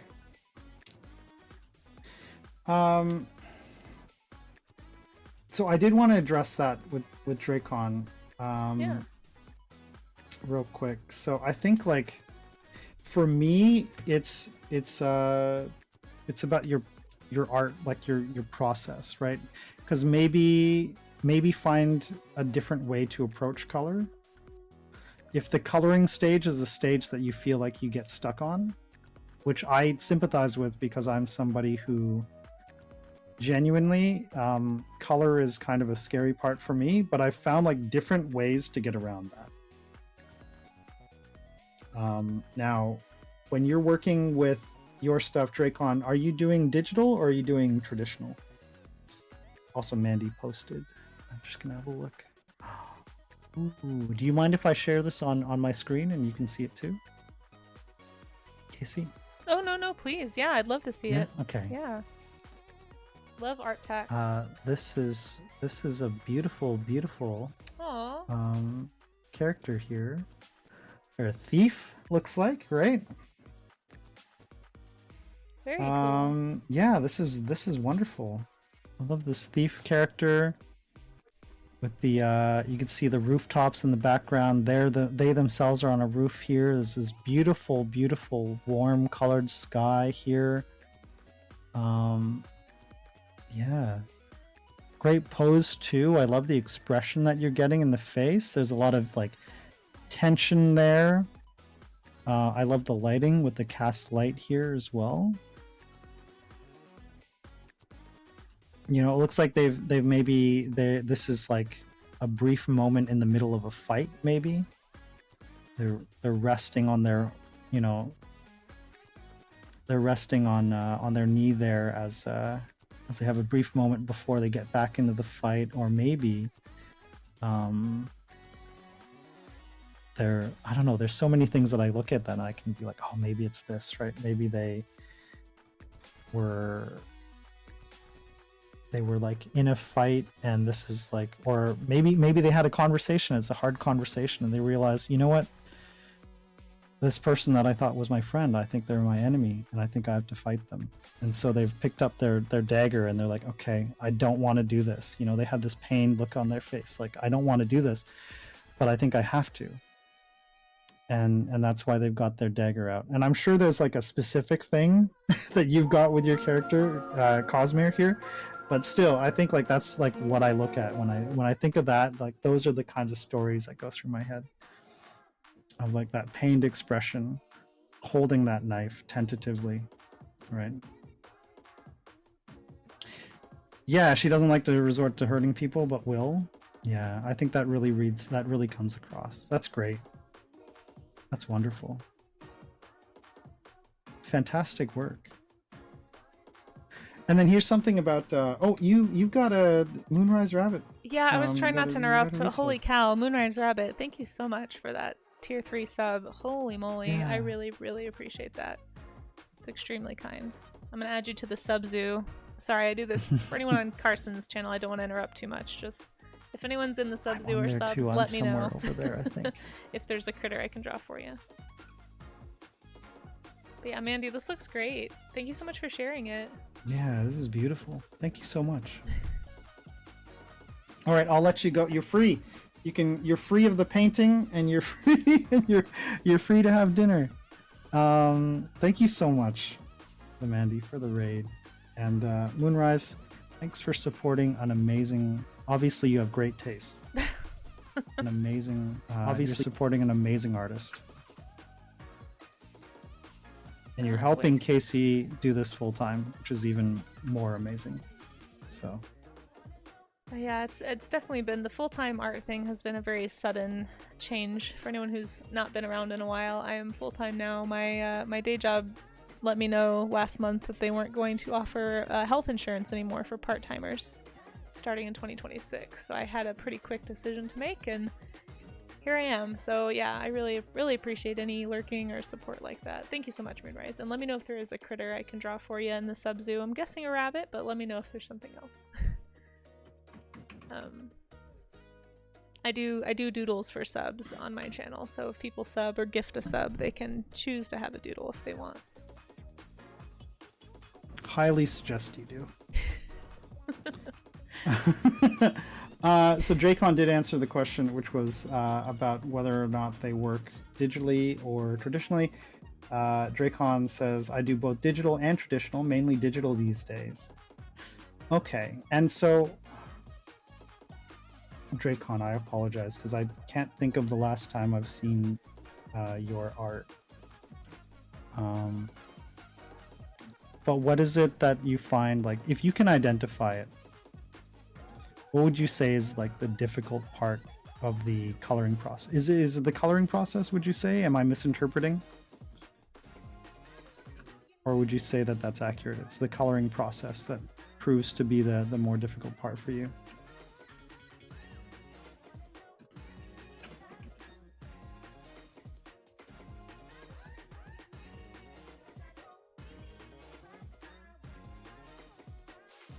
I'm trying to be cool like you and enjoy line art, but You don't have to. no, I know, but I've noticed that you have been, but you don't have to. You know. I feel like I need to challenge myself as much as possible, and that's definitely one of the ways that I don't tend to gravitate toward line art, but I feel like I probably should at least feel comfortable.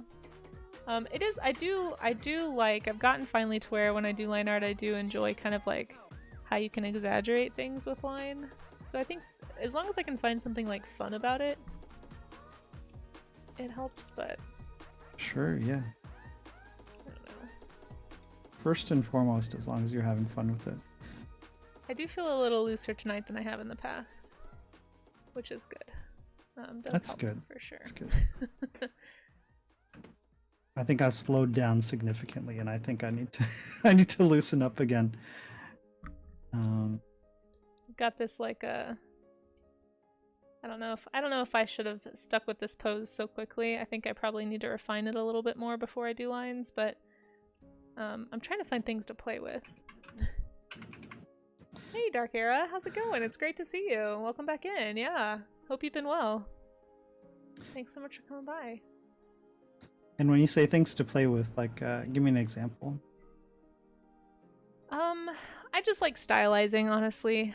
I think like if I have fun with humans, it tends to be either they have animalistic kind of traits, or I can like heavily stylize. So I'm just kind of leaning into that, I think. But I didn't really do much with this base sketch, so I sort of feel like I should do more. Like it's just this gnarly old wizard guy. And I think I need to fix some things about the sketch before I get too far into it, because there's a few things that I don't know that are quite there. That's fair. I noticed something about my sketch where I had the shoulder in the wrong position. Nice. But rather than change the sketch, I was just gonna like move the shoulder in There you go.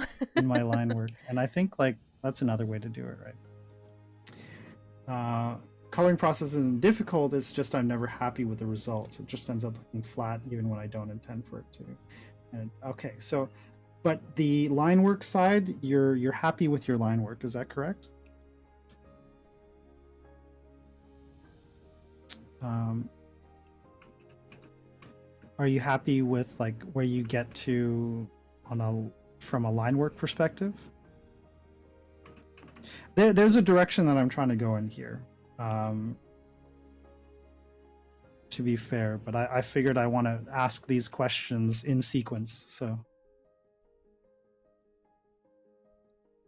Are you allowed to say it looks like someone, Yellow Leaf? Sure, I may not know who that someone is, but go for it. I probably have some very, very obvious subliminal influence here that I'm not aware of. I'm under no illusion that any type of anything I'm doing is original. So you're good. I gotta make yours bigger so I can see it better. 1 second. Where's my... I probably am not drawing super like on the screen. I've been trying to keep an eye on that too. It's always hard with Stream Together to know. Yeah, to know like where what you where see. stuff is sitting. Yeah. Oh, I like it. Yeah, okay, that's what I was gonna say too. Yellow Leaf. That's what I was gonna say too. Adventure Time. I've never seen Adventure Time. That's amazing. So it's extremely unintentional. Although I guess as a teacher, I did maybe see the cover of one at a book fair. But that's my only exposure to Adventure Time. I'll have to look up the Ice King. Maybe once I'm done, I'll see how similar it was. But that's good though, because I was going for like an ice sort of a feel, maybe. I was actually kind of thinking more like the guy, and maybe this is where Adventure Time got it. I was kind of channeling some of the Snow Miser from the old Rankin and Bass claymation. I didn't see that movie this year, but do you guys know who I'm talking about? The I'm Mr. White Christmas, I'm Mr. Snow. Or wait, no. Yeah, I see. Is it Snow Miser, or is it the one from Santa Claus is Coming to Town? Who's the one that does the dance? Like the put one foot in front of the other dance? Whoever that one is. That's kind of the one I was thinking of.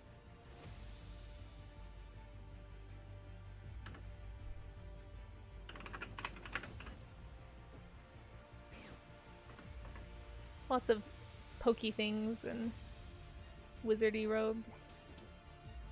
Yeah, okay. I see it. I definitely see it. And I think this was definitely an influence with... I was like, is this what I was thinking of? And it is, yeah. You mean for the Adventure Time guy? No, well, both.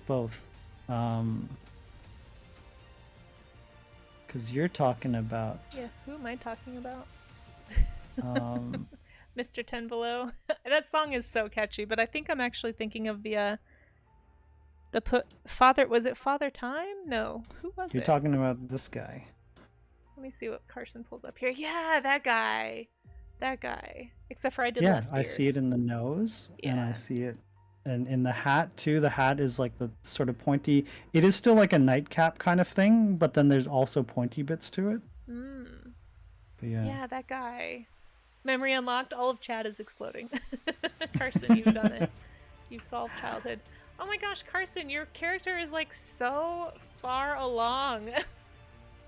Like, Oh, I'm just oh, don't worry about it. struggling along back here, and Carson's got like this fully rendered, like Brian Froudian goblin character. Oh my gosh. That's a big compliment. I feel like you're nailing it. I love the shape. See, like so much of this is costume. Again, like you're doing this so intuitively. Like this is the kind of thing I really want to learn how to just do. And like do you feel like you do you look at a lot of costume stuff? Do you look at a lot of character stuff? Who do you look at? I guess maybe is the better I question. honestly don't think I do enough of that. Or who did you I could used definitely to look at when you were starting? Well, okay, so I think I don't think I have like a definitive starting point that I can really think about, but like because depending on how old I was, it was a different influence. So like when I was younger, when I was in my teens, like my not teens. When I was like in grade school, it was Akira Toriyama, and it was all the like the big sort of pants, the big poofy pants For sure. with the the little shoes and like the sash. Everybody was wearing a sash and like loose fitting shirts. Listen, I've got that going on right here. Toriyama was definitely one of Yeah. mine. And then when I got into high school, then it was Kentaro Miura, and I was really sort of interested in a lot of the line work heavy sort of dark fantasy kind of things, and even before that, like watching, like trying to recapture things that I loved when I was a kid, like Legend and like all of the sort of sword and sorcery and like dark fantasy kind of stuff that I loved. And of course, like growing up with things like Nausicaa and the Valley of the Wind, as well as Castle in the Sky, and those things as well, I think really influenced the way that I wanted to think about world building and consequently character design in that same way. And then after that, going into college, it was falling in love with artists like Bernie Wrightson and Arthur Rackham and James Jean and Yeah. and people like that. And then really that was like where I really got into wanting to draw a lot of like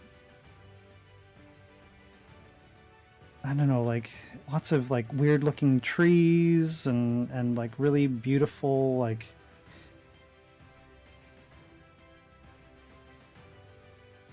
just beautiful fantastical images that also had like a lot of symbolism embedded in them. Something that I really love about James's work is like how much you can like read into every aspect of some of those drawings and look at like little sort of floating elements that are there to complement the piece. And I think those kinds of things I really valued. And then like my love for drawing foliage and stuff like that also came around in that time, again thanks to like Arthur Rackham and artists like that. And then that just kind of carried me into falling in love with Dark Souls and stuff like that when I was working as a graphic designer, and then that led me to Twitch and everything else, and I just kind of stuck with that. But yeah, like Kentaro Miura was still a big one. If I were to think about like other influences. There's like Junji Ito for sure, like his approach to horror and comedy at the same time, but also like just horrifying stuff and body horror things. I think like those things also really influenced me. So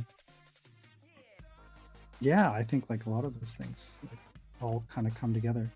You also got another resub. So many of those names are so familiar, yeah. And thank you, Nerduino. Thank you so much. I'm trying so hard not to interrupt. Nerduino, you can. It's no, okay. no.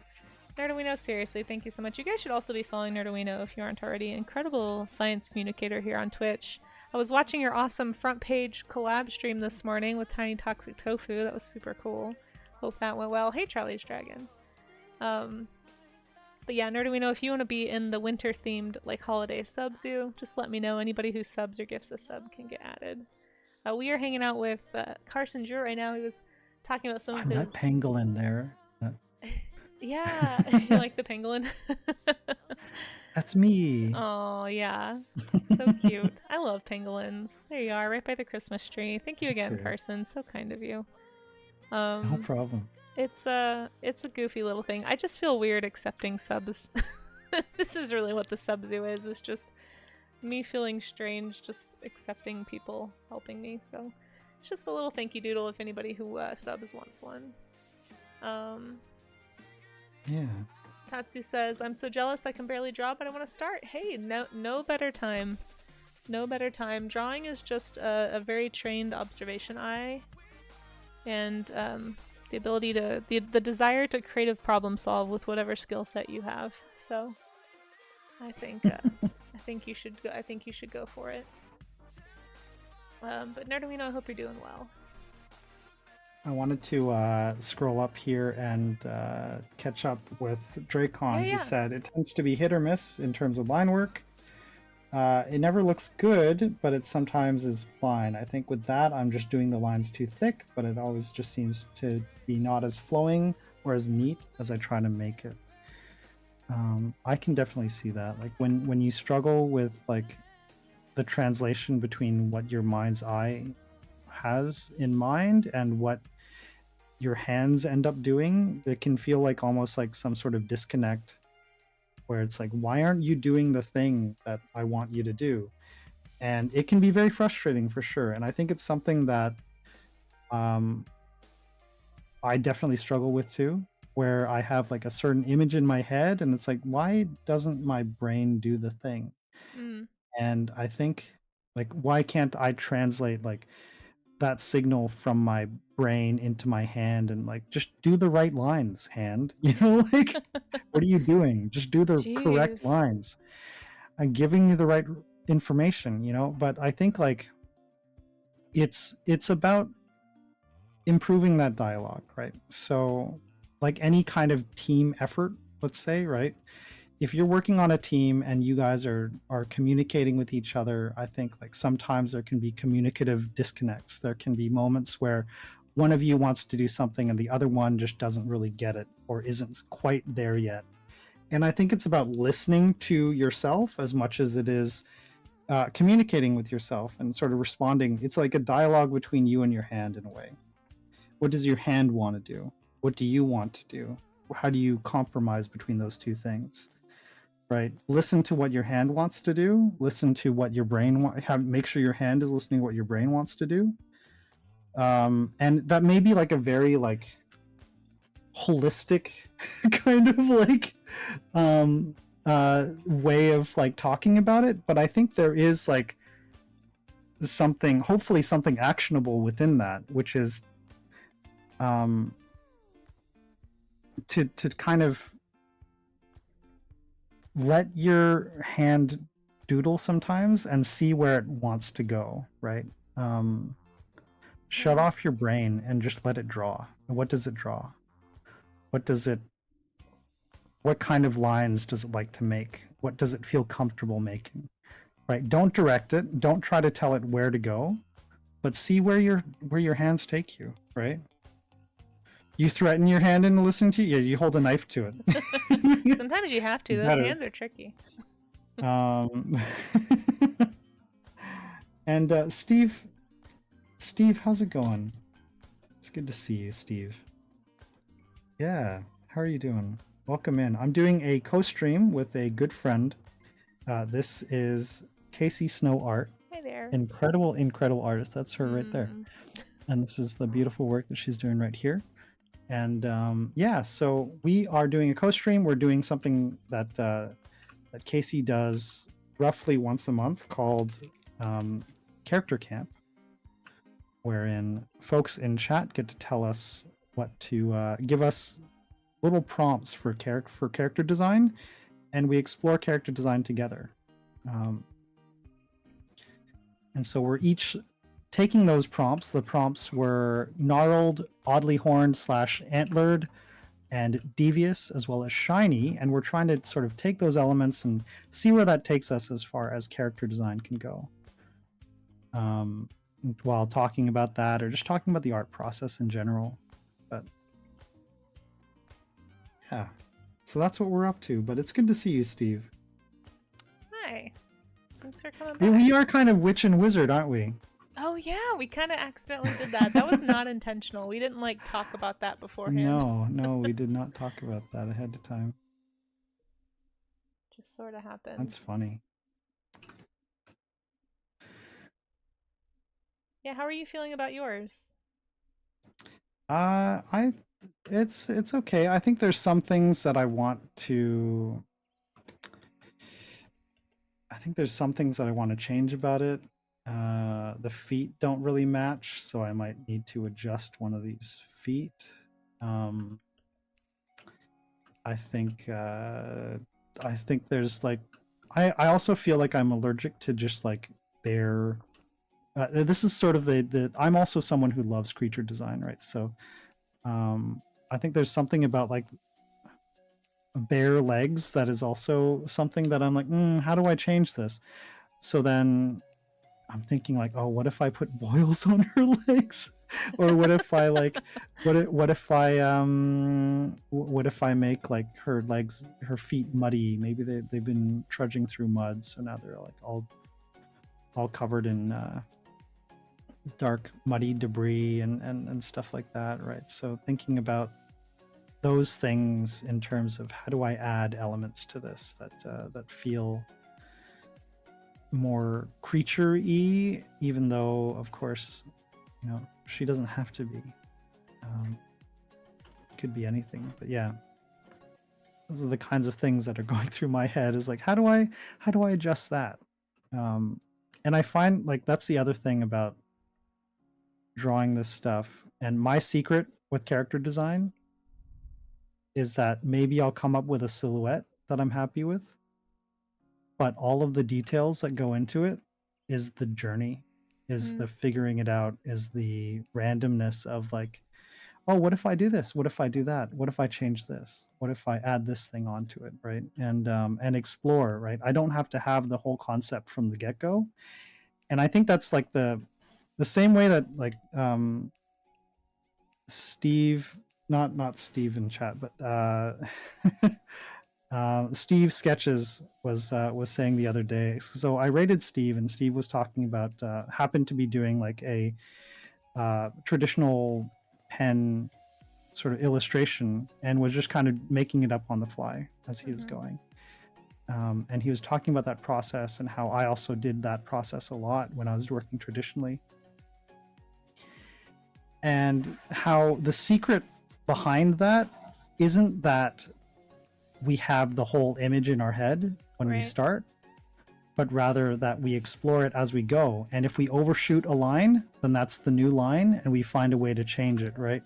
His example was drawing a shield and drawing the ellipse for a shield and missing the line on something and going, okay, well, actually now that's the rim of it, but also let me leave some open spaces. And now I can have like nicks in it, or maybe there's like a bit of like stuff, debris flying off of it, or maybe there's something built into the shield that's like coming off of the shield. Maybe the shield isn't exactly that correct shape, right? But as you work, you start to find those things. So even though you're working traditionally in a way where I am pressing the undo button, but let's say you're working in a traditional medium where you can't. How do you sort of stay out of your own way sometimes with Yeah. certain things, and know that, like, okay, if I leave this open, it means I have room to explore later. And you start to discover your drawing as you're making it, because you'll go, oh, what if, like, okay, I left these gaps here, what do I fill them with? They could be arrows, they could be whatever, or maybe they're like, maybe this shield is actually made of like crystals and stuff like that, and there's crystals growing all over it, right? And then immediately now there's like an interesting element that you can incorporate into other things. You can say, okay, so what kind of a person uses a shield that has crystals on it? Maybe they have crystals growing on them too, right? And it kind of grows from there. So you're really discovering the thing as you're doing it, and it's less about like, I have to have this clean concept, really well thought out concept as I go. I think if you look at any really successful artist who like does a lot of these kinds of like character designs, especially ones where they're just like, these almost always start out with these sort of exploratory things of, what if I just do this? What if I just do that? Right? And I think being open to that exploration and the whimsy of exploring those things, because like here's the thing is, I could draw this and then say, okay, so that's version 1, right? Now let's duplicate this and let's change something about her, right? Maybe I want a different head, like maybe we want to draw an entirely different head on this body, right? Maybe this version of the head is more shrouded in a in mystery. We can't actually see the face. We see this sort of nose coming out here, but nothing else, right? And then now we can kind of explore this version of this person, right? What is this person like? Maybe because I've changed that, maybe I want to change other things about them too, right? Maybe I want to add more horns and things coming out of the back of here. Maybe there's a whole other person growing out the back here for some reason. So there's like, there's that exploratory element to character design that I think frees you up a lot, because you don't have to think like, oh, well, I need to have this whole vocabulary. I have to have this whole library of ideas and things, but like, you can let one thing lead you into the other, right? You can say, okay, well, I've drawn this spiky hair or this spiky crown, and you're kind of doing that here. You can see you've developed this spiky sort of like jacket to go with that, right? Mm-hmm. And I think giving yourself the freedom to play within your own drawing, I think can be really freeing. And the end result can end up being something where you look at it afterwards and you go, wow, like, how did I come up with that? But it's, that the answer is actually gradually, right? The answer is that you came to it gradually. It wasn't something that you had the vision right away of, but it is instead something that you were like, okay, well, what if I did this? Okay, what if I did that? What if I did that? And it's a sequence of those what ifs that leads you to like your final image. For sure. And I think that that's like a common misconception about art in general that I think a lot of non-artists have too, is that artists are just starting with some picture in their head that they're copying. And it's really, I think it kind of, not to get into the whole AI conversation, but I think it really leads into the misunderstanding about why some things are considered art and maybe what isn't art, or how you consider art. But it's like, if you're a process person, then you know that the process, like, it sounds very like tree huggy to say, but it really is like the journey to get to the end product that is where the art is found so often.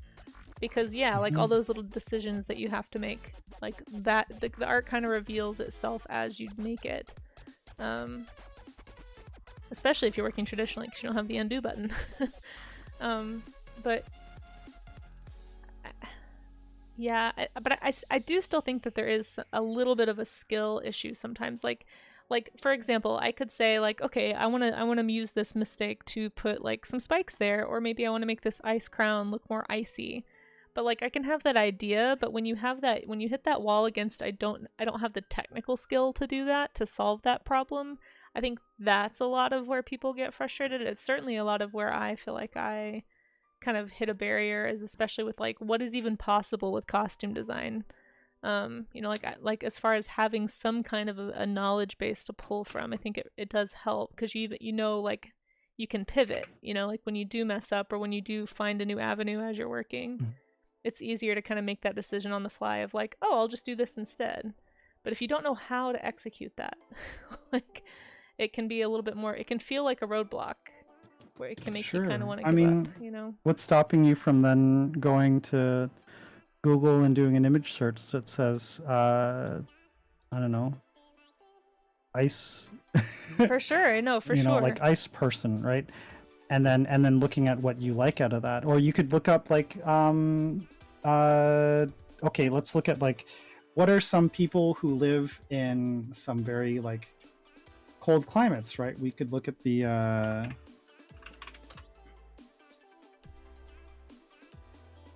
like I don't know, like we can look at some indigenous tribes that live in, some indigenous people who live in like northern climates, and we can look at like, okay, well, what kind of clothing do they wear? For sure. Like I've decided to add this little person here, so then it's like, okay, well, let's look at people who live in cold climates, right? So like there's like the Sami people. Yeah, I mean, you can definitely do that like, research, but sometimes it's right. I don't know. I guess sometimes it's like you don't know what you don't know, and that can feel like a roadblock, I guess is what I'm trying to say. Like if you don't even know what the options are. But isn't that part of learning? No, for sure. No, 100%. Yeah, and it keeps going back to my same, at least for me, I can only speak to my own personal experience, but it's like I just know I haven't spent the time learning the options and filling that idea account, No it can take the fun out of play. That's yes. Thank you for putting words to what I'm. Well, sure, but I mean, words to what I'm trying to say. I think you can turn that around in inspiration, right? Because right now it's like, okay, well, I don't know what to give this person. I want to give them something that they're wearing that implies that they live somewhere cold. So let's look at people who lived in cold environments. What were they wearing, right? So these are like the Inuit people of northern Canada. And what were they wearing, right? These kinds of like a lot of animal furs and stuff like that, a lot of these beautiful patterns, right? And I might look at these things and say, okay, so these are ideas that I can go with. I can try to find something within that, and maybe I can take influences from other places too, right? I can look at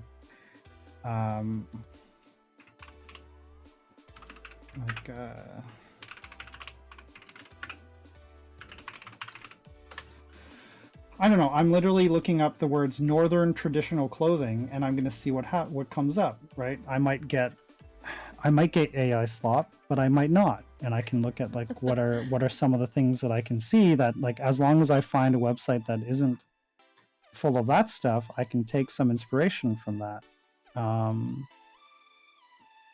Like, look at this beautiful like, I don't even know what this is, but this is someone from Alaska. This is a right, and I can look at like these beautiful designs here and all the frilly, like all the like sort of flowy things that are on there. I could look at whatever the heck is going on with this woman. This is a northern Thai woman, according to all of those. Or we could look at the Sami people, or we could look at all sorts of different people. It doesn't even have to be from that region necessarily, but we can, like, I could look at like, what about northern Chinese, if I wanted to go in that direction. And then what I can start to Or like we could look at Mongolian. Let's look at Mongolian or something maybe. Yes, thank you, Christmas Cat. If anyone wants to share their work, you can put it in the stream event chat on my Discord, and we'll look at that at the end. But I think what happens is you take that and you turn it into sort of like an exploration, because now I'm learning things, right? Like, Right. okay, these are things I don't know, but now I'm looking at things, even though I don't know about this, maybe I want to learn more about these kinds of people, right? For people sure, yeah. from these places, like, oh, why did they wear that? Where does that come from, right? What are their customs? What, you know, and then the same way that you might be like, oh, draw me an animal, and then, oh, I don't know that animal. Well, let me look up that animal now, and you've turned your lack of knowledge in something into something engaging that is also an exploration into like education. Right now, you're educating yourself about these things. Now you've learned something new that you didn't know before, right? So. No, for sure. And I guess I'm not trying to say that it's like you can't do it because you don't know. Because yeah, definitely, like you have to. It's learning is just part of it. I guess for at least what I have felt in the past, and maybe what other people could feel, is that it can feel, because you don't know what you don't know, it can feel like a barrier to success, and that alone can be sometimes enough. And that's just fear of failure is really all that is. Like, yeah. Well, for sure, but I think. But you're absolutely right. Like, you should take it as an opportunity to learn and to research and to just like dig in and do that work to get there. The hard part for me has been like, well, I could learn character design, or I could just take more animal commissions. I could just do that. And do what makes the money, of course. Right. But yeah. also, and so then you end up not practicing, and then at least for me, like as somebody who like didn't jump right into art right out of school and kind of went the teaching route, and I think it's all mixed up in there too for me with like feeling very left behind, like feeling like I should be further along than I am. Which is just silly and arbitrary, and I like, you know, cognitively I know that's not true, but like fighting those things, it has at times been more difficult than at other times, I guess. That's fair. But yeah, no, you're absolutely right. There's nothing stopping me or anybody from just like, all right, well, I don't know what kind of clothes to put on this guy. I'm gonna look up, you know, long fur coats from various cultures until I find some. What I'm looking at, I found this cool looking kid, and I'm like, you know what? I like what's happening here. I like their vibe. I might take some of that, right? And then just kind of go with it. And even though it's not exactly what they're wearing, there's some parts of it that I'm like, okay, well, I want to put this in, right? I want to put this in. What if they have like a furry, sort of like a fuzzy sort of thing here or something, right? But then I can kind of start to explore that. And I'm not saying it's easy, you know? No, but you're not. I am, you know, I think like more than anything, what I'm trying to do is open, like if that door feels closed to you, I'm trying to open it, right? That like, hey, you're not stuck, and you have a way out. You have a different avenue to explore if you're willing to try, right? For sure. And yeah, that fear of failure is definitely like a real thing. And again, this is going to be one of those, we talked a bit about this earlier today, but you know, I think like it is ultimately just, if I want to boil that down to anything, it's procrastination, right? It's rather than do the thing that scares you, it's avoid the thing entirely. Yeah, I guess or write it off as, well, I don't know that, so therefore I can't do that. Yeah, it's definitely an avoidance I don't know that problem. I'll do it correctly, and therefore I'm just not going to do it. But like, then you'll never do it, right? The reality is, like, if that is always your response, that I don't know the thing, but you're never making the next step of learning the thing, then you'll perpetually never know the thing. Yeah, no, it definitely builds. So it'll come down to, well, what are you comfortable with, and what are you what are you comfortable with trying out, right? Like, give it a try. I mean, especially with art, I always tell people this, is that art is like the least like risky thing that you could be exploring it.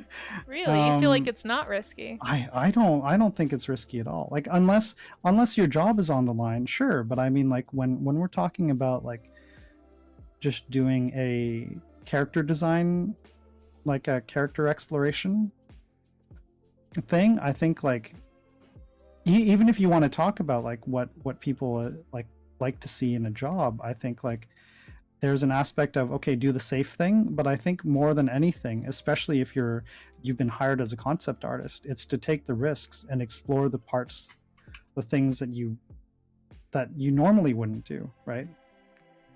I think when people hire somebody for character art, they want to know that they're going to explore those things. They want to think. They want someone who's going to think outside the box, or do their research to try and like figure out how to solve the issue, like the problem. The problem is, hey, we got to design this character, and they've got to feel like they fit within this world. Yeah. Then learn about the world, or find inspiration for things that like usually you're never going to be in a team where there's no groundwork done already. So you're going to have style sheets, you're going to have mood boards, you're going to have things that you can look at that will inform where to look, right? They're going to have like all of these things set up already, because unless you're the art director, which I made the mistake of putting myself in without really fully thinking about all of those things, unless you're the art director, then in that case you're screwed. But like if you have an art director, they're going to have done that work for you already. Yeah, that's true. They will have all of those things to show you. So when you're talking about like, oh, but like I don't know where to go with these things, in the team setting, you have someone to defer to. Yeah. Well, and I don't know how much this is probably part of tied into, like, at least for me, I can't speak for literally anyone else obviously, but I think somewhere along here it wasn't just like avoiding things because it was hard. It was also like the fear of letting my team, like letting a team down. And I think that's more than anything kind of ultimately what drove me away from being interested in like industry pipeline type work.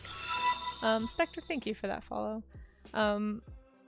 Because I think and I've even noticed this with me with, like, I choke, even with commissions sometimes, even with commissions of like things I'm very comfortable drawing.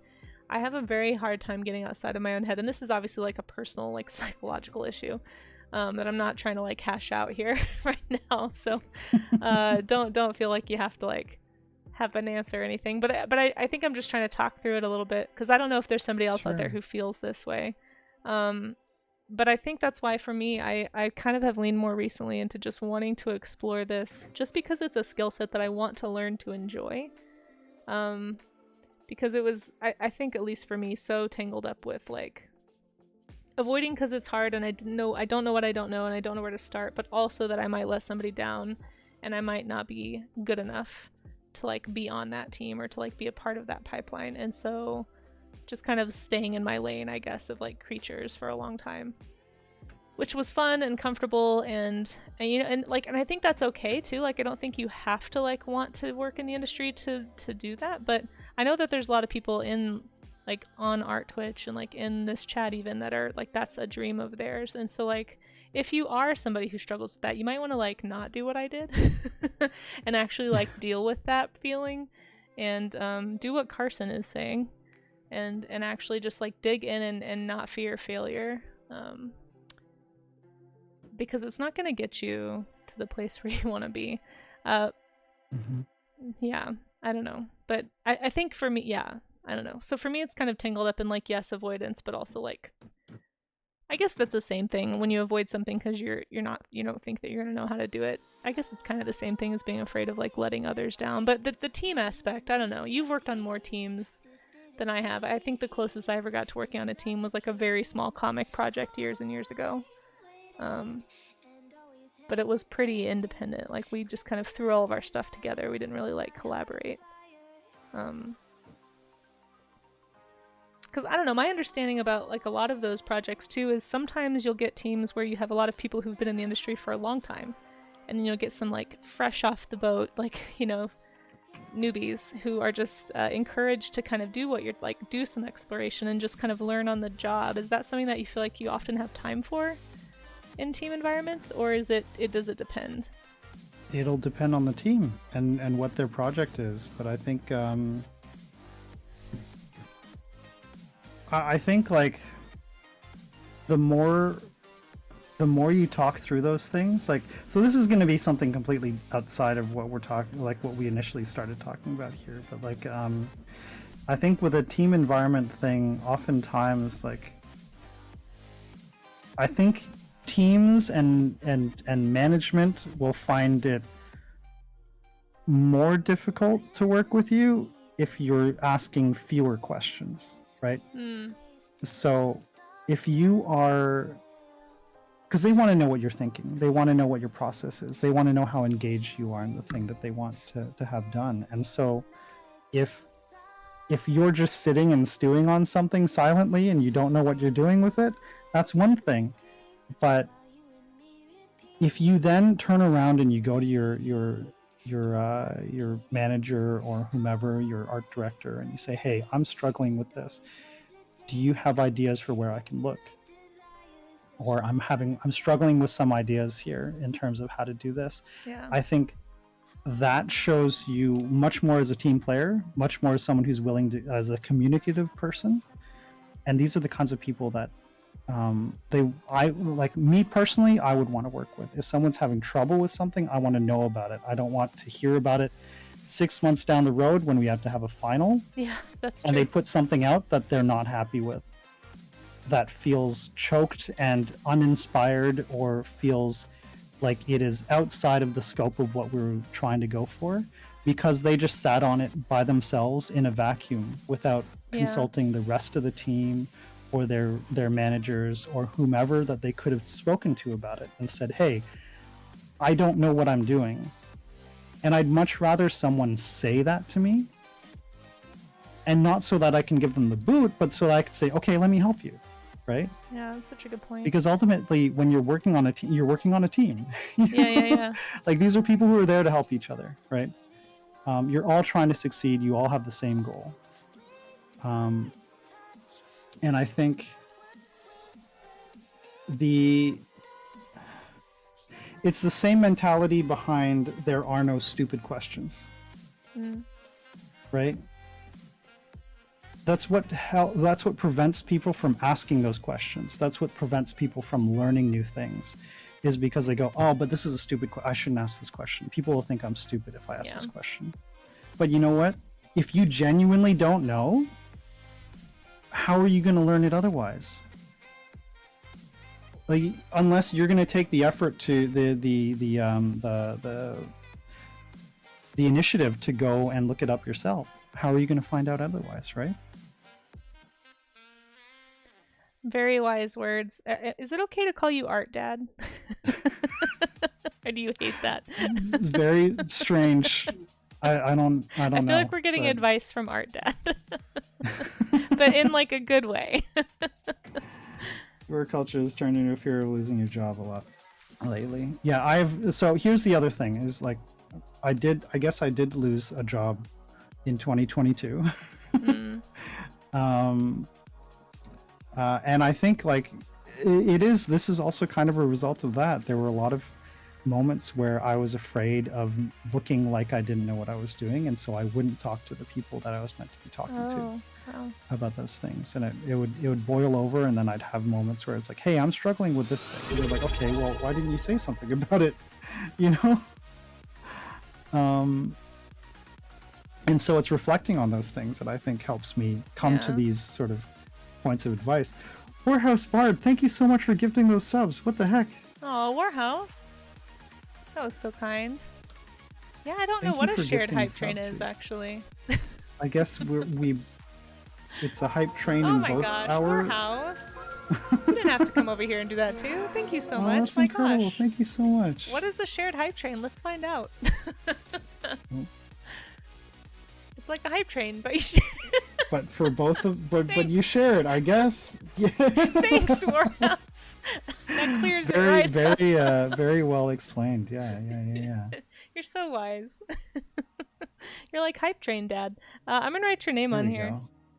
go. No, but that makes sense that you're basically like giving advice to your former self too. Like, Yeah. Warhouse, if you want to Because be I in the realized that subs, was my big failing, right? Like my failing in that team setting was that I was too afraid to show that I didn't know what the hell I was doing. And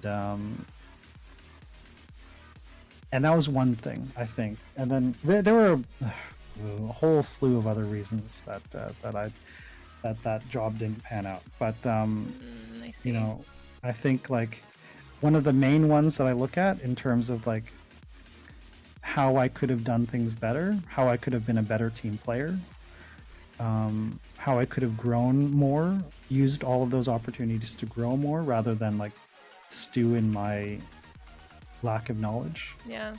And like imposter syndrome was to, you know, I could have done these things, right? So I look at that and I think of that. That makes sense. And it's good advice too, I think, for just like a lot of things, not just art. I think you can apply a lot of this kind of stuff to just like life in general too. Like ask for help, you know, when you need it. Always generally a good advice. Oh, is that split as well, Fun Dragon? Interesting. I had no idea. We get split revenue at the end. Oh, it rewards both chats if they gift subs in either channel. Ask Twitch for the exact proportions. I'll do that. Oh, Pixie, thank you for those bits. Normally I do giveaways when we hit certain hype train levels. I'm not sure if that... I don't know what to do for a shared you hype would train. like to? I didn't think through this. I also have a huge stack of giveaways next to me from earlier. You can bank them for later if you like, or if you'd like to do them now. I don't know. It's up to you. If I was good at thinking up stuff on the fly like a real pro streamer, I would come up with something. Which you are, by the way. I don't know. Just a reminder. Friendly reminder. See, Charlie's Dragon says I'm only 50% professional, 57% professional. These are scientifically, mathematically sound calculations. But look, I can. What if I type it? Okay, it's going. If it's going lower, down. that's... Actually. Oh no. Well, that worked against me. Never mind. Forget I said anything. Oh my gosh. I was like, it's got to be higher, right? Nope, not always. No. That's hilarious. I'm actually 52% professional according to this next calculation. Whoever's chat beats the other chat wins, and the other person has to do giveaways, says Christmas Cat. Oh, I'm not going to put that on Carson. This is my own chaos. Oh my gosh, that's so funny. Well, thank you for this level 3 shared hype train. I think this is my first shared hype train. Yeah, it's certainly mine. I've only done this with you, by the way. I've not done You have done other co-streams. Oh, I'm surprised, actually. No, I've not done any other co-streams, just with you. Oh, well, I'm honored then. Well, thank you for being my co-stream buddy. Yeah, no problem. How about this? If we make it to a level 5, I'll do another giveaway. I won't put that on Carson.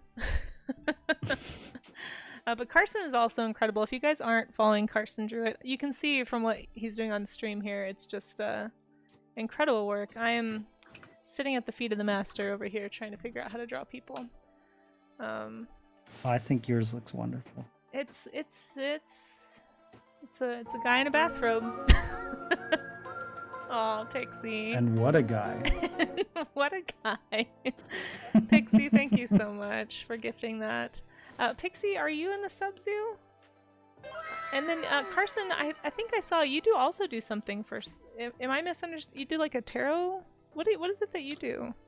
Oh, so those ones are for those ones were for long-term supporters of the stream. So people who are subscribed at tiers 2 or 3, or have been subscribed for longer than 11 months. Sorry, I have a kitten trying to eat my stylus as I draw. Bacon, please. Well, we are at a level 4 hype train now, so if we make it to level 5, I'll do a giveaway.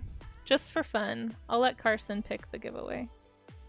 Since Carson has... What are my choices? Ooh, we'll have to wait and see if we get to level 5. Maybe we'll do a sticker sheet. I think I usually do a sticker sheet giveaway at level 5 just to make it special. We can do that. Pixie, thank you so much, Pixie. And if you would like to be in the sub zoo, for anyone who's not in the sub zoo, if you sub or gift a sub in my channel, I just do a little quick doodle for subs. I'll probably catch up on them either tomorrow or maybe I'm doing a New Year's Eve party on Wednesday, so we might have a section for that. But you know, I completely forgot that it was going to be New Year's Eve on Wednesday. Isn't that crazy? Can't believe we're already at the end of 2025. Guys, what is the looking back at 25? I'd love to hear anybody's like positives. I know it was a rough year for a lot of people. But if you have anything you're celebrating or grateful for, I'd love to hear it. I'm all about trying to have like a intentional positivity kind of outlook. I like to call it tactical optimism. Because I feel like you do sometimes have to be tactical about it. You know?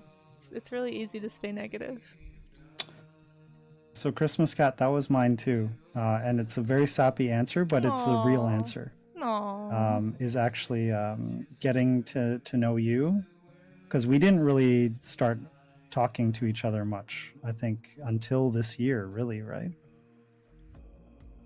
Me? I'm trying to think if we like had interacted that much in the previous year. I think like we had like followed each other, and then maybe that was about it. Yeah, maybe that was this year. I definitely feel like I met a ton of people on Twitch this year, and I'm super grateful for it as well. Yeah, it might have been this year. But, like you and Pinion. When did I follow you? I feel like I started hanging out with like James B. Barrow's community Jim.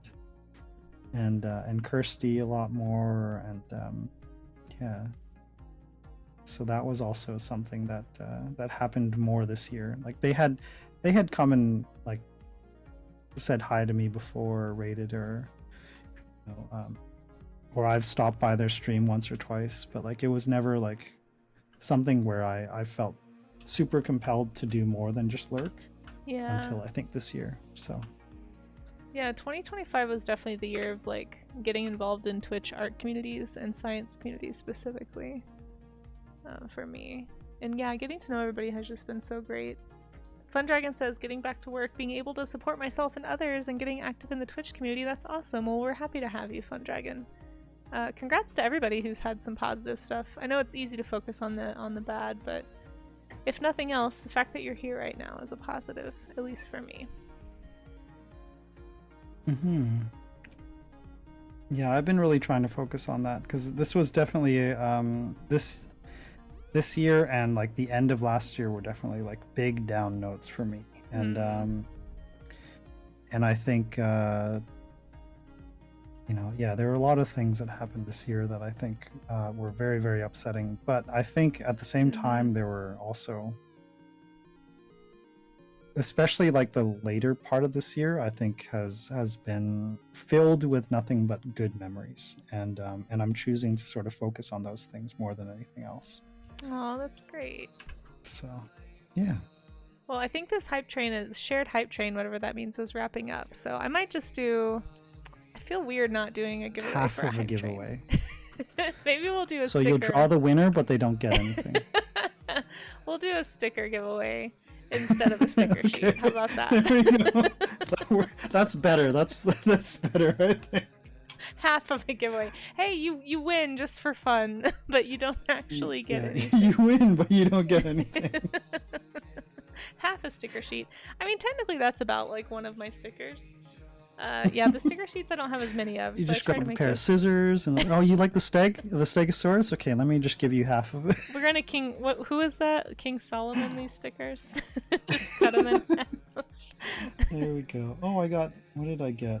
Yeah, so what did you get? What happens at the end of a shared hype train?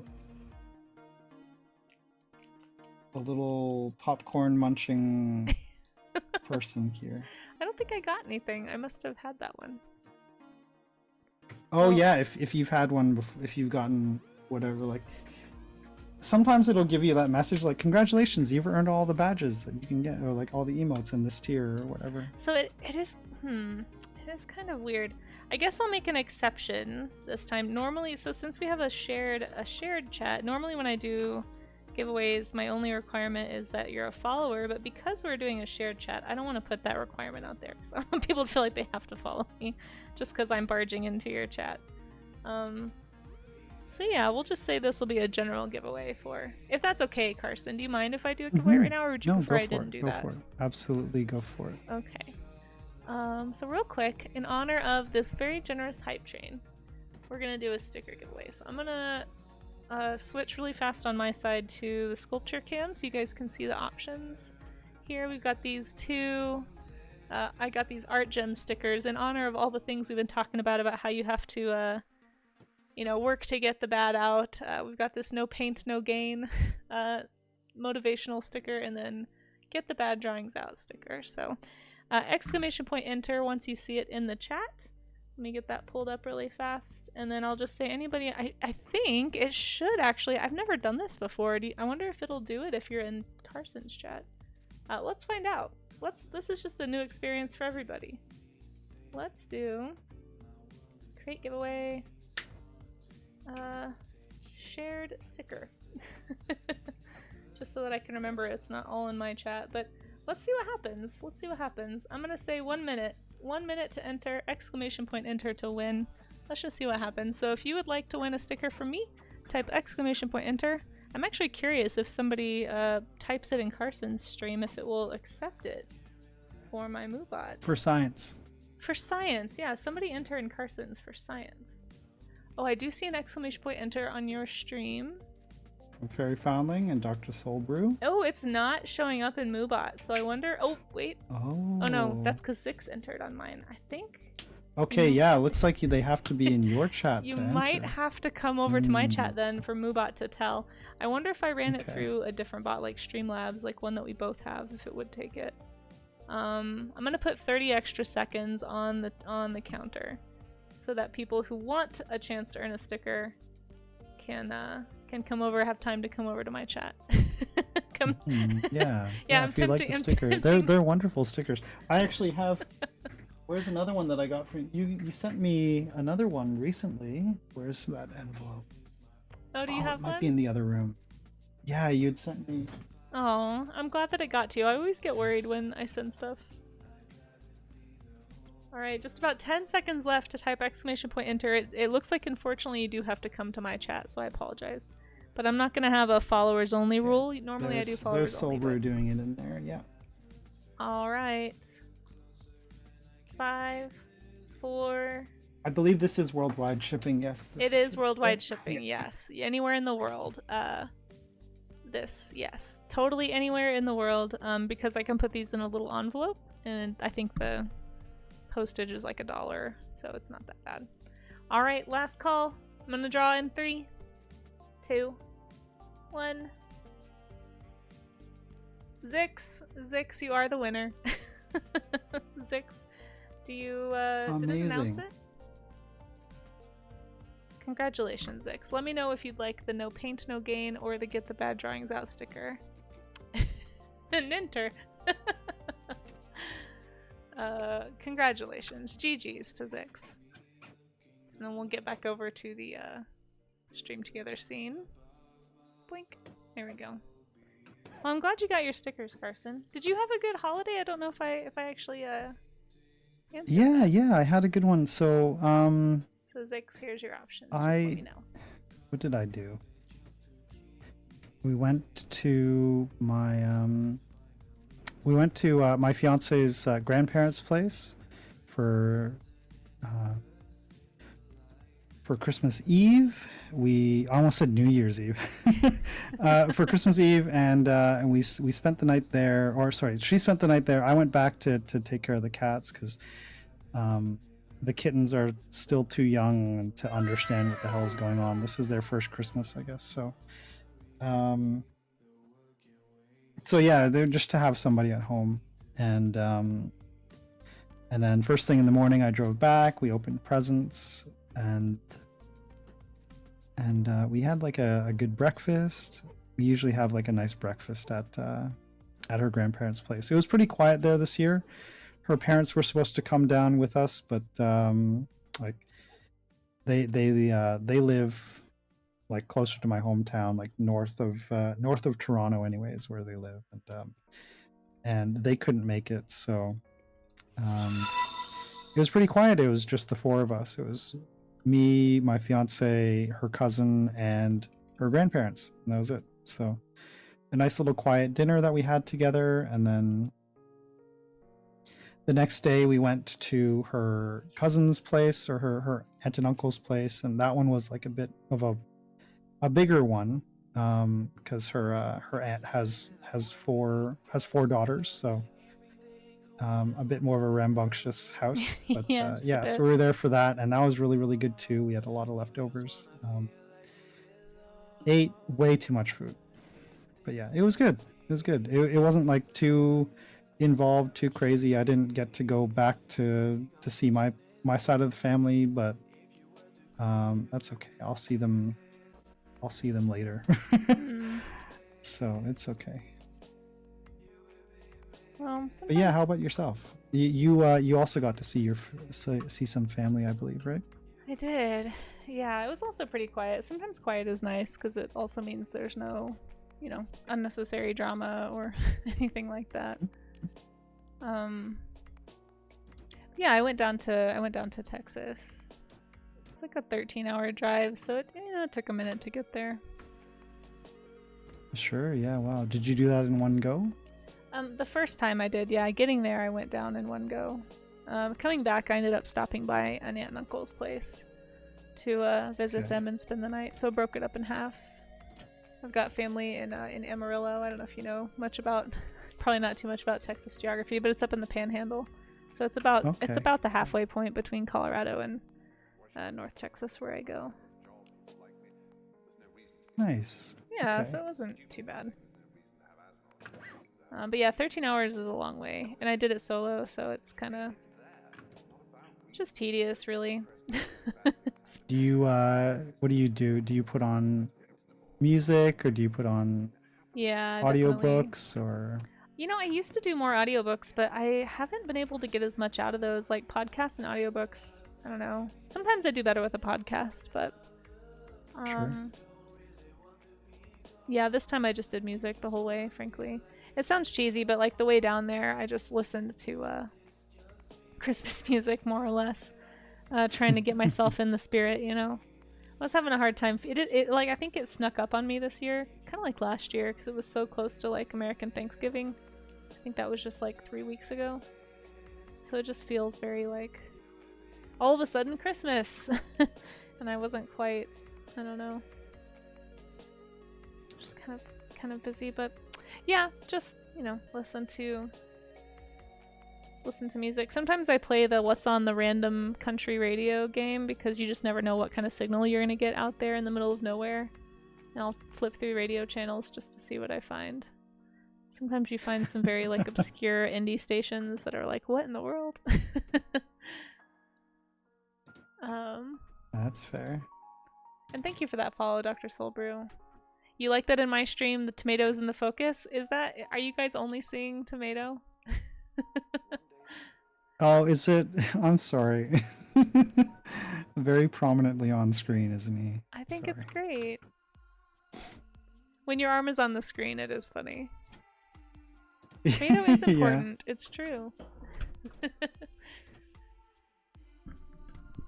But also tomato, yeah.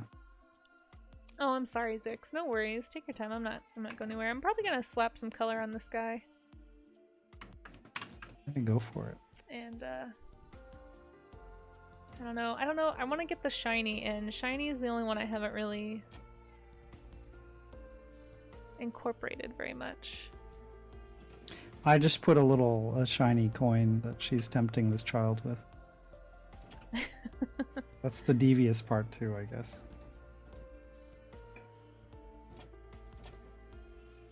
Carson's doing a whole scene, yeah. It's fine. Oh, Bacon's back. Hello, Bacon. Cat cam. If you guys go on Carson's stream, you can also see cat cam. So if you need cat cam in your life. Oh, I unplugged it earlier because Tomato left. That's right. Well, never mind. You'll just have to I go mean, I follow can play Carson cat so cam. you can see cat cam another time. See? Oh, he's not sticking. Where are you going? I don't know. Oh, I'm being inundated with cats actually. Kimchi's now under the desk. Also, yes, all my cats are named after food. It was not intentional. Oh, it wasn't intentional. I thought that was like a rule or something. Not really, no.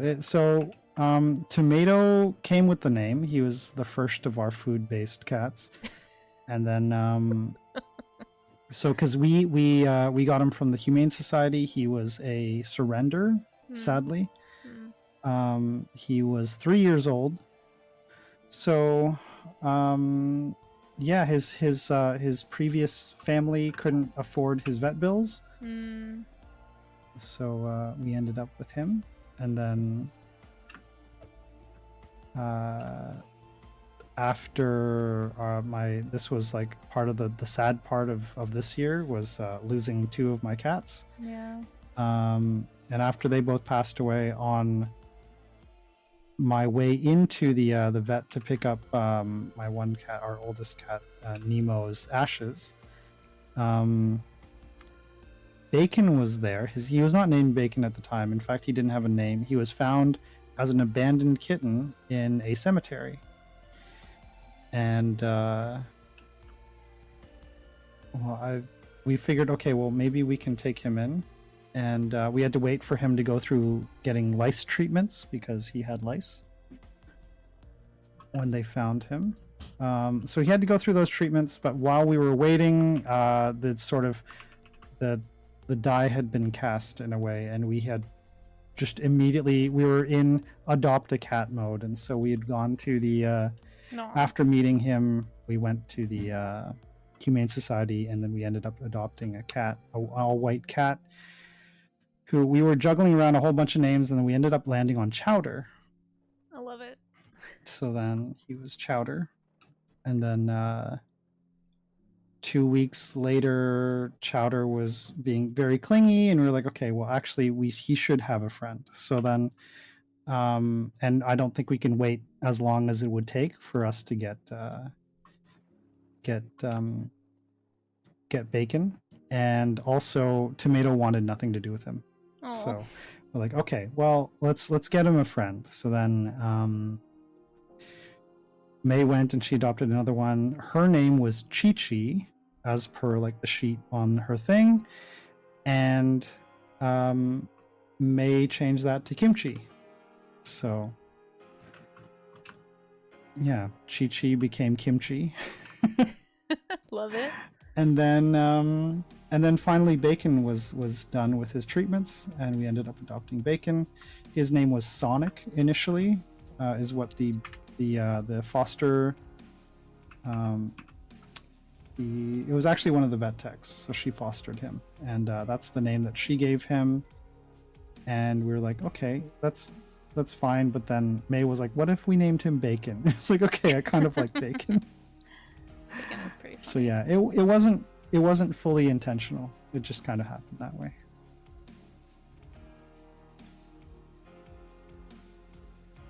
That was a long story just to say that, but yeah. No, I like it.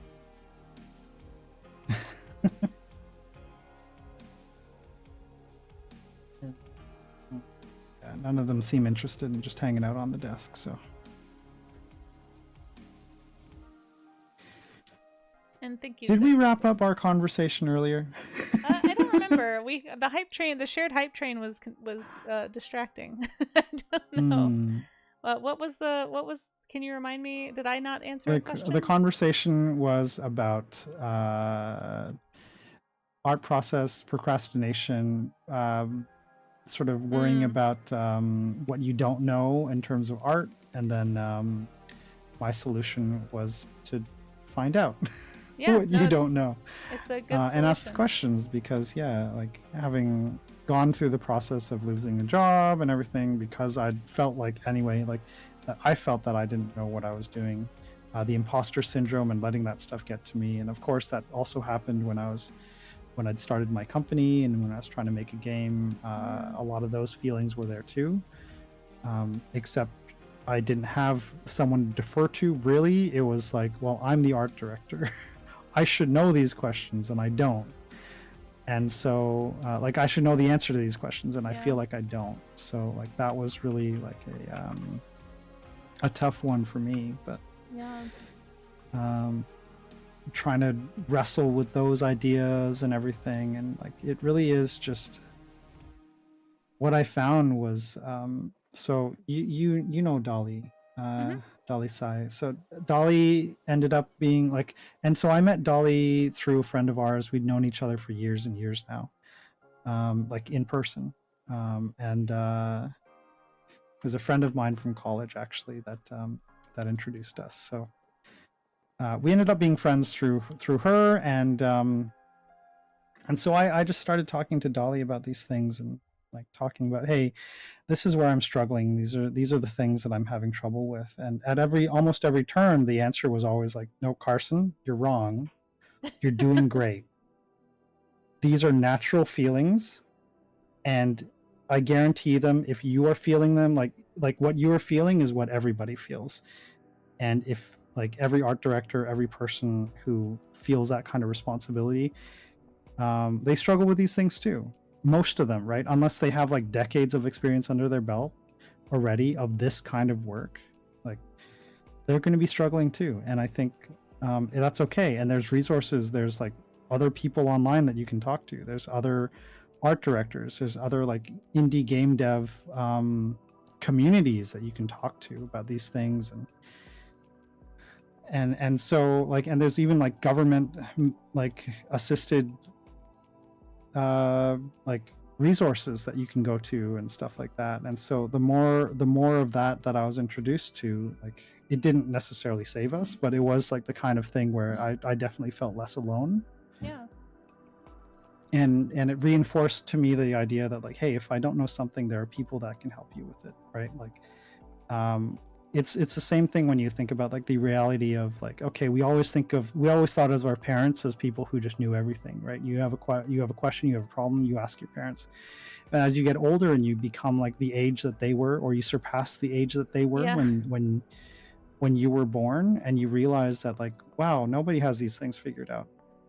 Back then it was, okay, I don't know what to do, look it up in a book, or ask relatives, or ask other people who are also going through this, right? And then these days it's, hey, if you don't know what it is, look it up on YouTube, look it up on like on Google, right? Go to Wikipedia, go to whatever. Like you could buy like self-help books if you really want to, but you could also like find all these online resources for free. And then realizing that like that's just part of the process of being, I don't know, being a human is like realizing So you don't know things and then finding the solutions. Because you're right, like if you don't know what you don't know, but what's the solution there, right? And especially when you have other people who rely on you, right? Like in the scenario of being a parent, then it's like you have to know the answer. So what are you going to do? You're going to find it, right? Yeah.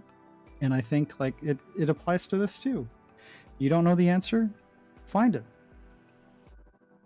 And then the only thing that's getting in your way is yourself, right? If you're not, you know, if you're not pushing yourself to go there, or you're like, I don't want to like put all of this as like a blame thing, to be like, oh, you're giving yourself excuses, you're doing, you know, but like at the same time, no, you're find the time to be able to find the answer, right? If you can't do it now, that's fine, but like if you want to improve in this avenue, this is the road to take, right? No, I think you're spot on. Yeah. Because there's, if you're just slamming your head against a wall, it's like, just move the 5 feet over to where the door is, you know, and then you can go right through. And so like, I think that's like, sometimes you need that extra perspective, right? The other person to look at the situation and be like, well, there's your problem, the door's over there, right? So I think it's good to talk about these things. Yeah, it's helpful, and I think that's part of why I really like co-streaming with other artists too. Is like, thank you for sharing, your experience with games and feeling like you've been through this personally and like struggled through it and kind of had to live out the ramifications of that thinking. Because yeah, like it doesn't help you, and I think that's what I'm trying to accomplish with like things like the art gym and character camp. Like I'm trying to just do it scared, as they say. I think it's a great approach, honestly. I really admire that approach. I was talking about that today too, actually. Oh.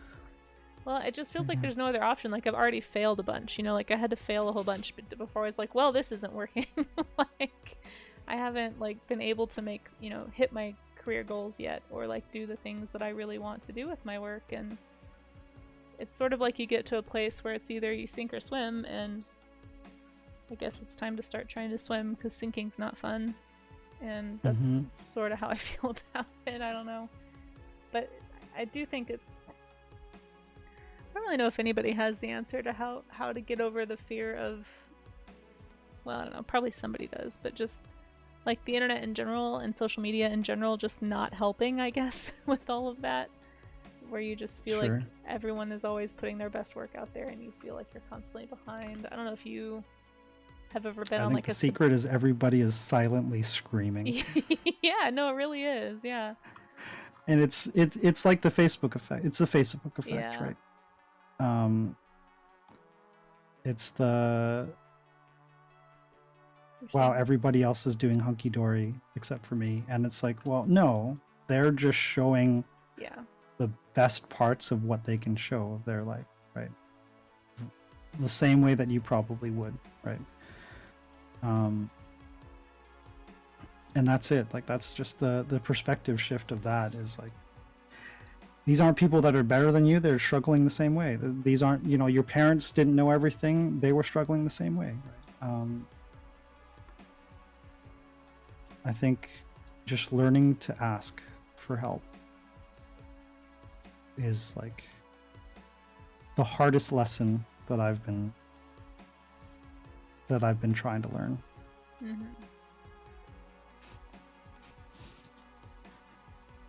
Recognizing that I need help, and then recognizing that I should ask for help.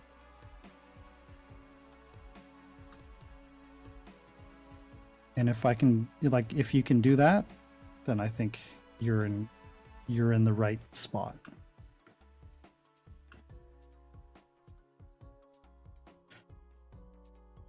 I'm trying to think of something else that you had mentioned, and I feel like I had a response, but I know I've forgotten. We got too derailed. No, it's okay.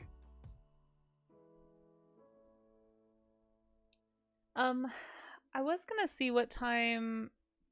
I don't know how long you wanted to stay on. But I do at some point. I will stop when you decide you want to stop. Okay, because I know that there's people who have been submitting characters. We can look at Maybe we should take a little break to look at some characters, and then I do kind of want to play with a little bit of color on this. I am enjoying it, actually. I'm glad. I'm drawing a tree because I like drawing trees. Yeah, let's have a look. Let's see. You want to start? Yeah, let me hop over there really fast, because I know there might be some people who are kind of waiting for that part. Oh my gosh, there's so many submissions in the Discord. Oh, I love that. Okay. Wow, this was a popular prompt. Good job, everybody who submitted words. Okay. I'm gonna go into my Discord.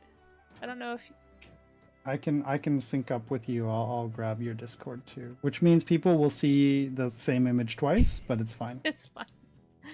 And then if there's anybody that I missed that posted in Carson's, we'll go look in Carson's too. But yeah, if anybody wants to join the Discord or just go peek in there, there's no pressure to stay, obviously. Like, I understand Discord overwhelm. Like, as somebody who's at the server cap, I totally get it. Please don't feel pressured to hang out. But so here in the this is in the stream event chat section of the Discord, and I'm gonna snooze these ads really fast on my stream. Here, first up, we have Christmas Cat, who says, who says they're very proud of this. Somebody want to explain how this came out of my hand? Christmas Cat, you've been working hard at the art gym. You've been putting in the time, doing studies. I mean, I think you're just seeing the fruits of your labor. I'm glad that you really like it. Yeah, so the words for anyone who missed it are gnarled, oddly horned / antlered, devious, and shiny. So the challenge to anybody who wants to draw along that I always say is try to incorporate at least 3 of these words into your design. This is very cool. I like how you did like the weird skin growth horns, the ones that you see in like cool. Rabbits and stuff. I don't know if you guys are familiar with that, but at least that's what I'm thinking of, is those strange skin horns that you can see. This is great, Christmas Cat. I like that you attempted the perspective, and I'm really happy that you're happy with it. Yeah, you take those victories, right? No, Yeah. That's awesome. That's fantastic. Looks great. Give yourself a big pat on the Super back. cool creativity there. Yeah, I love the horns just coming out of like the cheeks and the neck there. Oh, it's so cool. You did a good job making the hair look really greasy as well, just like clumped and stringy, and it's very, very, what's the word? Devious looking. Devious looking character for sure. Dark Aaron of Vegas says these prompts are hard for you. Hey, no pressure if you don't want to share. I love your little emotes, Carson. They're so funny. The little cat. Yeah, I love that cat so much. Dolly made that. No Dolly way! made Of that course for me, Dolly made yeah. that. And I think Yellowleaf said that there was an updated one later, so I don't know how much time you want me to spend on this one, Yellowleaf, but we'll look at it for just a sec to see how you came along. It says, very rough concept. Prompts kind of fit what I think the winter spirit in your story would be. Oh, nice. So you used it for inspiration for an actual, like, personal character. That's cool. Well, I think there's an updated design coming later, so we will definitely keep on scrolling down, but I like where your head's at. Oh, this didn't work. What happened? Hey, Artie God, how you doing? Oh, here's Gaming. Thank you so much for the follow.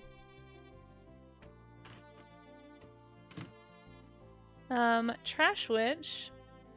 This shiny surface of melting candles. Oh, nice, nice. Appears in the darkness. Oddly shaped figure with gnarly scars bows down to you. What is it? A fae with a devious smile. First of all, Trash Witch, I love your descriptor. Second of all, this is so cool. This is okay. Just looking at like, clearly you're somebody who enjoys character design. I feel like this looks like a very comfortable thing for you. I like it a lot. I love the type of horns. Bacon likes it too. Yeah. Bacon's attacking the screen here. Bacon is attacking the screen? Bacon's a fan. The melted candle shine is very unique. I like that take a lot. Trash Witch. That's super, super cool. Thank you for sharing. Very amazing, right, Artie Gob? Yeah. Oh, there's a colored one? Okay, so there's quite a few people, it sounds like, who may be updated later. Cool, I'm excited to get to the color. And Carson, don't let me... I hope I'm not talking over you. I know you've got cats to deal with, but... It's okay. It's okay. Everyone is saying a lot of cool things about the color are coming, so I look forward to seeing it. But thank you so much for sharing your progress. Clem says, antisocial goat fisherman. Oh, it's these. I just love that character descriptor, first of all. Up to no good / working, looking for trouble at the pub. Amazing. Yeah, these are wonderful. I love these. I love your line quality with these. Too. These look traditional, potentially. Yeah. Looks like marker or maybe pen. pen. Yeah. Hey, Cracked, how you doing? Clem, these are great. I love this like sneaking ones at the top. This is such good gesture. It's a very good gesture. Yeah. Look just so pleased with the sneak that this little goat guy looks like he's about to wind up and smack somebody. Hey, nice foreshortening on that hand too. Yeah. These are so fun. So unique, Clem. Very, very self-pleased. Big fan, yeah. Really, really good stuff.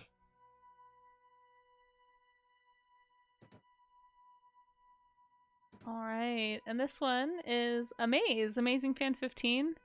Did Metis Halcyo, Jackalope Alchemist with Delusions of Grandeur. Hey, very nice.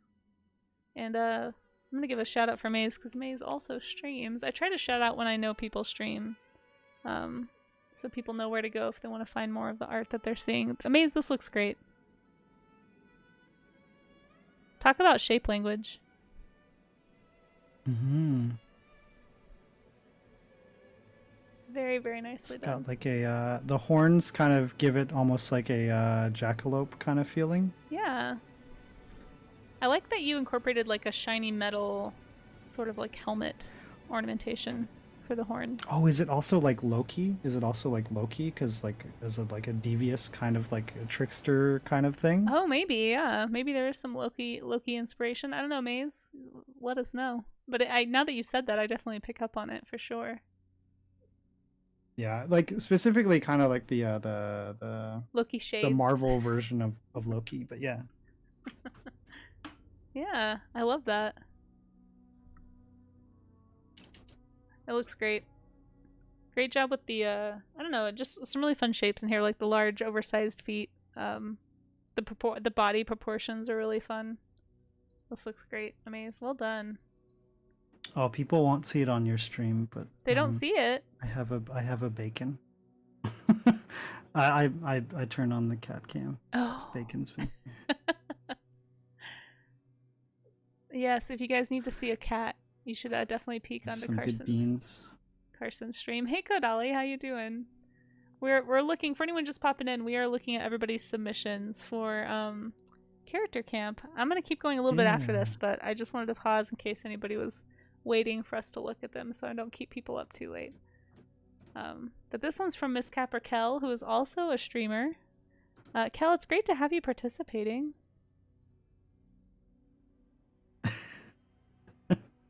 You didn't like my weird eye one? Oh, did I? I didn't know what it was. You're like clicking them.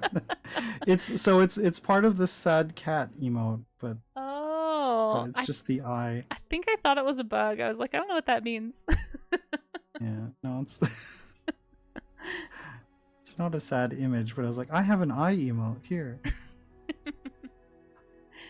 It's nice to feel. Yeah, it's so good to have you back in chat, Kel. I hope you're recovering all right. I know there's been a lot of medical stuff going on, but thank you for drawing along. Make sure you guys, I don't know if Kel's probably on a break from streaming, but go ahead and preemptively follow. Kel does tons of watercolor stuff. This is extremely interesting what you did with the Cyclops motif here. Does feel very devious and oddly shiny. The shiny is almost unnerving in contrast with the kind of like horror vibes. You know? I like it though. Yeah. No, this is very cool. I would not trust this person. No. Nope. There's zero faith being given to this person. Yeah. Very cool, Kel, and thank you so much for drawing along. Oh, nice. The Hero Forge character. This is very cool too. You can do so much in that character builder. It's incredible. Okay, so what is Hero Forge? I don't know what that is. So it's for people to make their miniatures for like tabletop games. Oh. And so you can design your character in there. They have like, you could pose, there are different poses you can pick and different props. And if you like have a higher tier, I think you have access to like more variety and more like, you can even like tweak and personalize the poses down to like, you know, turning an arm a certain way, or like I see. like really customizing the models. And then what you could do is you can either download that as like a file that you can then print somewhere, or you could save the PNG of it, or you can send it away for them to print. So they have like a 3D printing service. So you can have what you've built in Hero Forge printed out for you.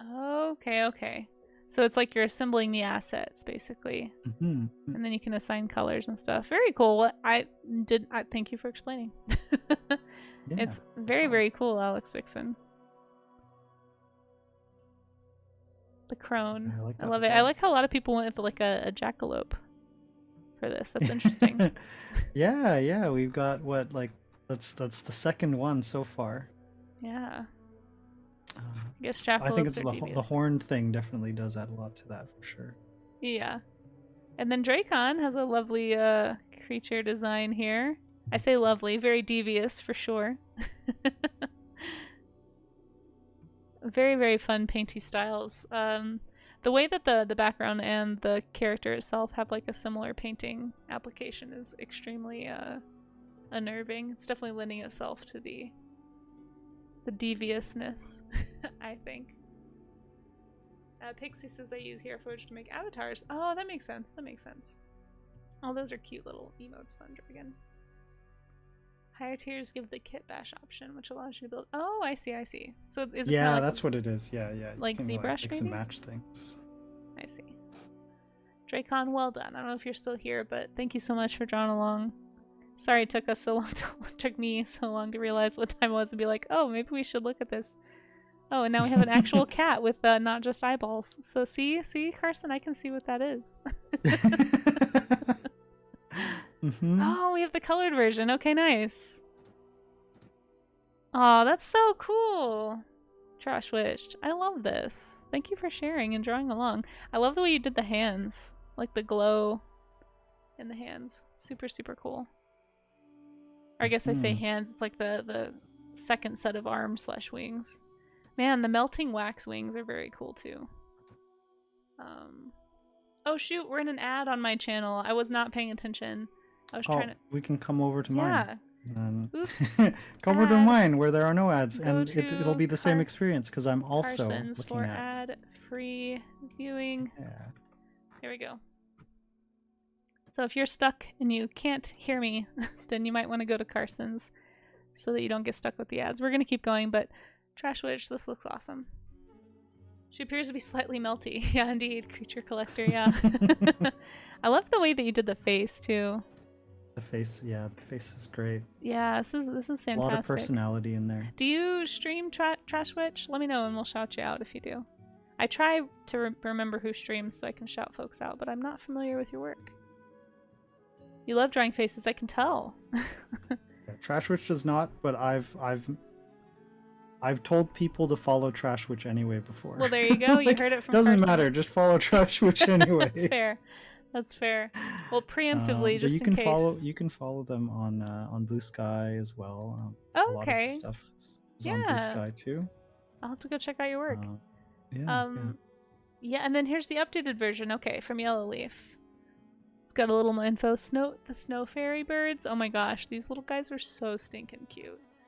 I love them so much. I like that you added the little like crystal drips, like the frozen drops and things on the end. Those are super fun. Really, really fun design. I'm a sucker for a creature design, but oh, and you've got the combination of critters here too. So fun. If the head candle keeps dripping, that would be. That's true. It would get like wax in your eye, but if you're made of wax, maybe that doesn't bother you. You know. Yellow Leaf, this is great. Thank you so much for sharing. Maybe I have a candle emote. There, candle. I like to make my emotes reactions match as well. I'm glad I'm not the only one who does that. It just feels nice, you know. Briboette. It's always a treat to get to see something by Briboette. Briboette streams very sneakily. So if you guys aren't already following Briboette, let's see. Make sure I spell the name right. There we go. Make sure that you guys go follow Briboette. Also does a lot of traditional media too, but this is a great character design. Yeah, this is lovely. Love the hat. I like that you gave it a setting too, like I don't know, the chair actually lends itself quite a bit, I feel like, to the story of the character. This is a very handsome Squidward kind of chin, and I like that. Handsome I'm a big Squidward. fan. Oh my gosh, now that you've said that, I can't unsee it. I was thinking more like it reminds me of a lot of the what's that guy in Treasure Planet? Mr. Arrow. I think Yeah, it's I a lot of see it's it. like that Gollum sort of like rocky skin texture. And also of course just like keeping it grayscale kind of lends itself to that effect too. But I love this. This is so unique, Briblet. I like that you did the like Yeah. twisty gnarled root looking mustache sort of, or like it's like a horn mustache almost. Yeah, and then That's there's really little interesting. bits on the elbows and knees too, Yeah, which is very cool. it's a very interesting way to work in gnarled. And then Feels of like course, it would be very itchy. I would get like I'd want to scratch those. yeah, Dandelining says so much character in this one. There is. It's almost like a Renaissance fantasy painting. You know, like you took the Renaissance style clothing from like the Yeah. classic Rembrandts and stuff, and just like sci-fi Oh, fantasy the to clothing right up. reminds me of there's a just to jump out of here real quick for just a second. Yeah. I was doing some figure drawing a while back. We've been trying to do more figure drawing on my streams, but Nice. one of them was this amazing Cyrano Yeah. costume that it just makes me think of as well because of how flamboyant it is with the exaggerated facial features as well, because Cyrano's got that long nose there, but like the really elegant clothing as well. But yeah, it just made me think of that. But yeah, I love okay, that. let's jump back to Should do more costumed figure design. That's a good idea. it's fun. It's a good It's way to definitely practice for fun. character art. Oh, I gotta scroll all the way back down. Oh, this is great, Barbara. Thank you so much for sharing. Yeah. It does, Dark Era, yeah, that's true. But the vibe is there for sure. I wonder. All right, next up is Dandelining. Oh, looks like actually for my Discord, this is the last one. Dandelining, who does not stream, but boy, would I be interested. I love this. This is so Oh. cool what you did with this. Definitely some oddly Yeah. horned. Oh my gosh, the lighting too. An evil Christmas tree spirit. I love it. You got the shiny, you've got the devious, the gnarled. Yeah. Oh, Yeah. This looks so good. This is really yeah, cool. I love that. What are you painting in? Is this Procreate? I'm not sure what I'm looking at here. It's very, very cool.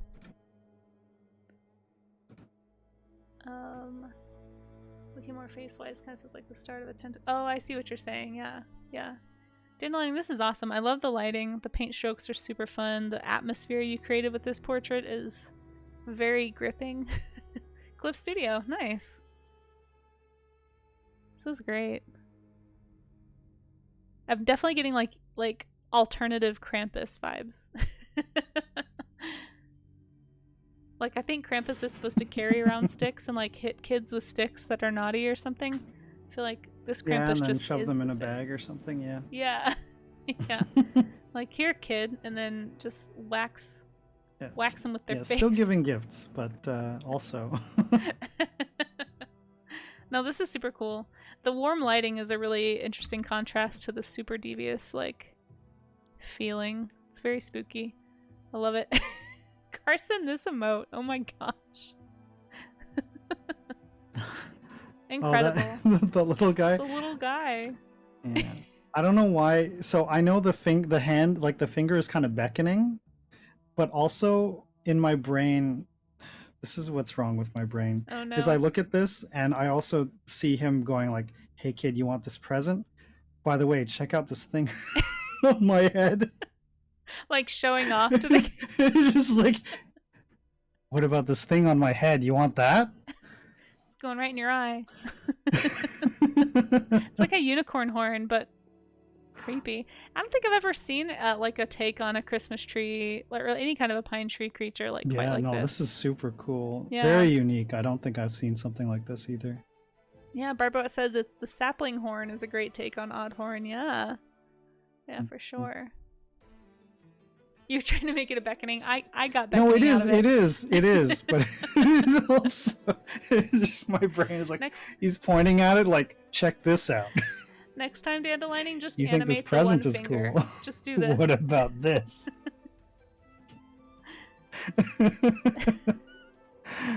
Hey No, kid, you like this it's present, great. or do you want to see my horn? Stab. Yeah, No, exactly. it's incredible. Yeah, No, that's so good. this is I love great. that.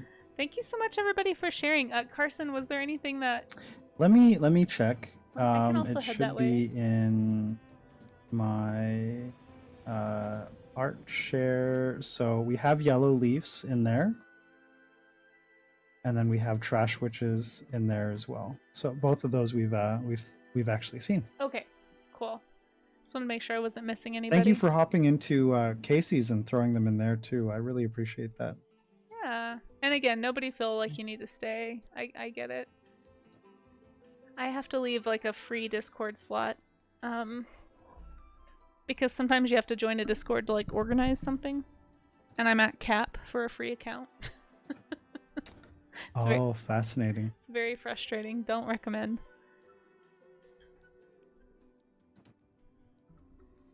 I'm just throwing emotes around now. Okay. Oh, nice, Yellow Leaf. You wanna wrap up yours, and I'll wrap up mine. Yeah. Are you finished with yours? I want to keep you longer. No, I wanna get this. Now that I've started drawing a tree, I have to finish the tree. So.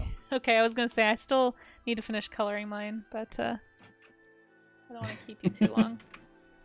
No problem. Got my keyboard. I want to see. I need to go to your stream on my phone so I can see like a close up of yours. Like I can see it on my screen, but I can't see the details. I feel like I'm missing out. I can send it to you. Hold on. Nah, you're busy. We'll see. Okay. Oh, I love it. Oh, my art is in your way. Oh, here I can move this over. Oh my gosh, it looks like such a classic, like, Grimm fairy tale illustration. If you guys haven't checked out Carson's piece yet, I know, here, let me try and make it bigger on mine so people can see. Look at this! So good! This is what you're missing out on if you haven't checked out Carson yet, so make sure that you guys go give a follow. I know probably most of my community knows you, but it's so good.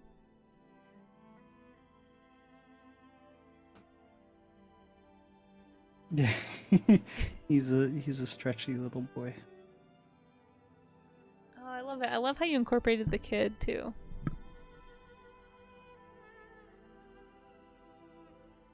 Yeah.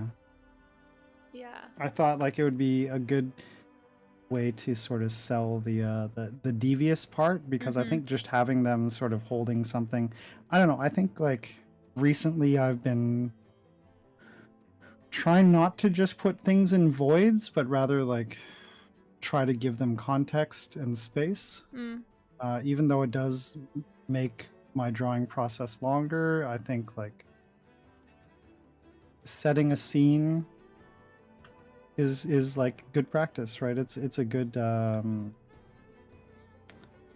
it's I don't know, it's a good exercise, I think, in addition to everything else, right? Like coming up with good designs, coming up with, because now you're incorporating in like composition potentially in into your work, right? And I think it's just a good skill to have, right? Like think about composition, think about how you're leading a person's eye around, because you can do that within character design, but I think you can also like, well, I mean the I think more people think of composition from the standpoint of like the whole image, but still you know, you can do both. You can do character design and composition within your character design, and then you can do that stuff within your environments as well. Yeah, definitely. Because sometimes you want that stuff to complement what you're doing as well, right? You could have like the gnarled tree that matches the gnarled person, you know. Yeah. And I think that's like a good way to incorporate those things too. You can marry those things together in a way, right? It's definitely something I need to think about more. But I also have a tendency to put things in the void a lot. Mostly because I feel like a lot of the time, it kind of goes back to what we were talking about earlier, where it just seems like most of the time that I have for drawing is super limited. So when I draw for myself, it tends to just be like quick. That's fair.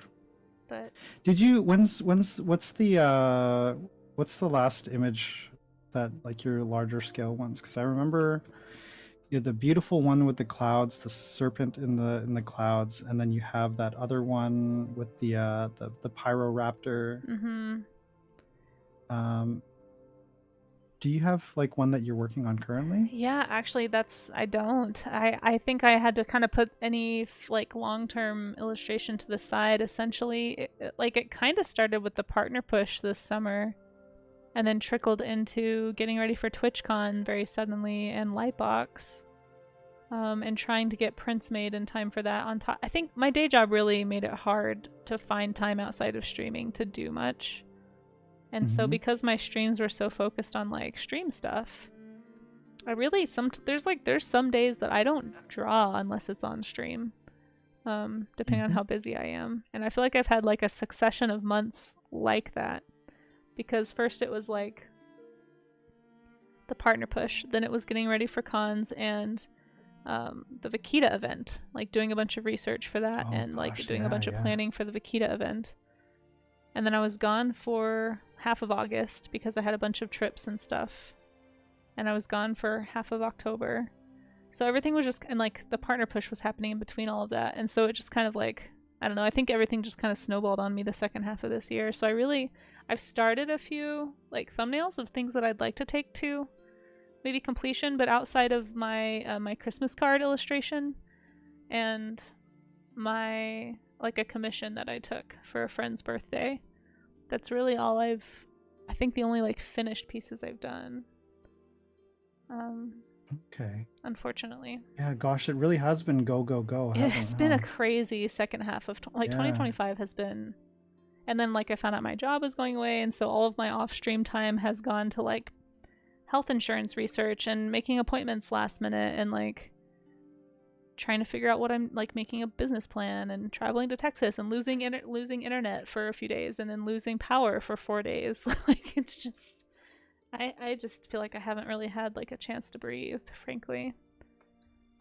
But hopefully that's coming to an end. Not breathing, but you know, like being able to breathe. I really hope not. I felt like I needed to clarify. Yeah. But yeah, I have some pieces that I'd like to do. I want to do some more things that are like heavy environment illustration. I feel like I don't have a lot of that, and I want to get better at that. I actually did maybe you know about this, but I did like a collab stream with Jay Stiller. We did like an environment study. Yeah. That was just last week, right? Yeah, it was like the week before Christmas week. Yeah. Yeah. That was really cool and kind of, I don't know, wanted to get kind of like warmed up for that project, but maybe I had to look for that one, but I didn't really get to hear like the content of the stream, but I did get to see like a little bit of stuff. Yeah. I don't know if you're familiar with Jay Stiller. You probably are, but I am. Yeah. He's wonderful. Yeah, he's fantastic. Absolutely wonderful. Yeah, huge fan. Yeah, but then I know you do so much stuff and you still manage to do personal work. Can I pick your brain about how you budget your time for all of that? Because I feel like you are extremely I feel like you're extremely productive, and I would like to tap into that. The answer is have no free time. Okay. And sleep maybe an average of 4 hours a night. I kind of wondered. It's not advisable. Yeah. I cannot stress enough how much it is not advisable. Yeah, no, I'm trying to stop doing that. I feel like I've been doing that for 6 years with my day job. Yeah. Yeah, I saw this very, I think it was a TikTok that also got put on YouTube, but it was like essentially that kind of thing where like someone was like talking about like, wow, so talking to like other artists about stuff and be like, so how do you like budget your time for these things? Like how do you're always so productive. How do you manage to do all that stuff? And they're like, okay, well, I you know I have my half hour nap, or like I have my half hour sleep, and then I wake up and I do these things for this many hours, and I do this and I do that, and then I have a 5 like a 10-minute nap here, and then I will do all of these things, and then like Oh my gosh. it's just like, oh, okay, right, gotcha. I Yeah. guess I won't do that then. It's kind of funny though. You almost have to be obsessive, I feel like, to be an artist or a scientist really. Like they really are so similar, but you kind of have to be sort of tunnel visioned at least for a time. And it's definitely not healthy. Like there's a reason you see a lot of like comic artists and like people who've been in the industry for a long time just look super broken down by the time they're, you know, heck, sometimes even in their 30s. Um Yeah.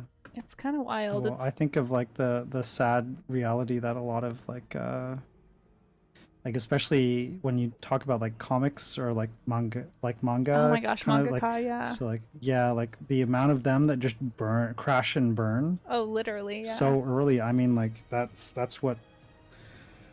why Kentaro Miura is not here anymore, like that's why there's actually a number of artists, and it's quite depressing, but there's quite a number of artists that just aren't here anymore because of that, right? Yeah. And so it is really, um like, I joke about it, but it is like, definitely do not do Yeah, no, it's like a problem. these things. I'm trying to stop myself from doing those things, and the problem is that, like, I think I've just conditioned myself in Mhm. certain ways where if I mean, like, I forced myself to enjoy my Christmas break, or like some amount of a Christmas break, and any time that I'm not actively working, um, is a time where my brain is berating me for it and Yeah. saying, why aren't you working? You're doing this, you're wasting this, you're wasting time, you're wasting this. You could have finished that like weeks ago. Why aren't you done that? You still have to do all these things. Why are you doing this instead? Um, and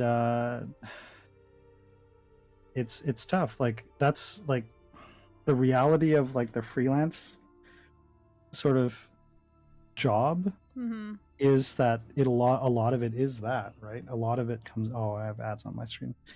But like a lot of it comes down to the reality of being your own boss can kind of be tough if you're a terrible boss. And what I've realized is that I'm a terrible boss. So at least when it comes to me, Yeah.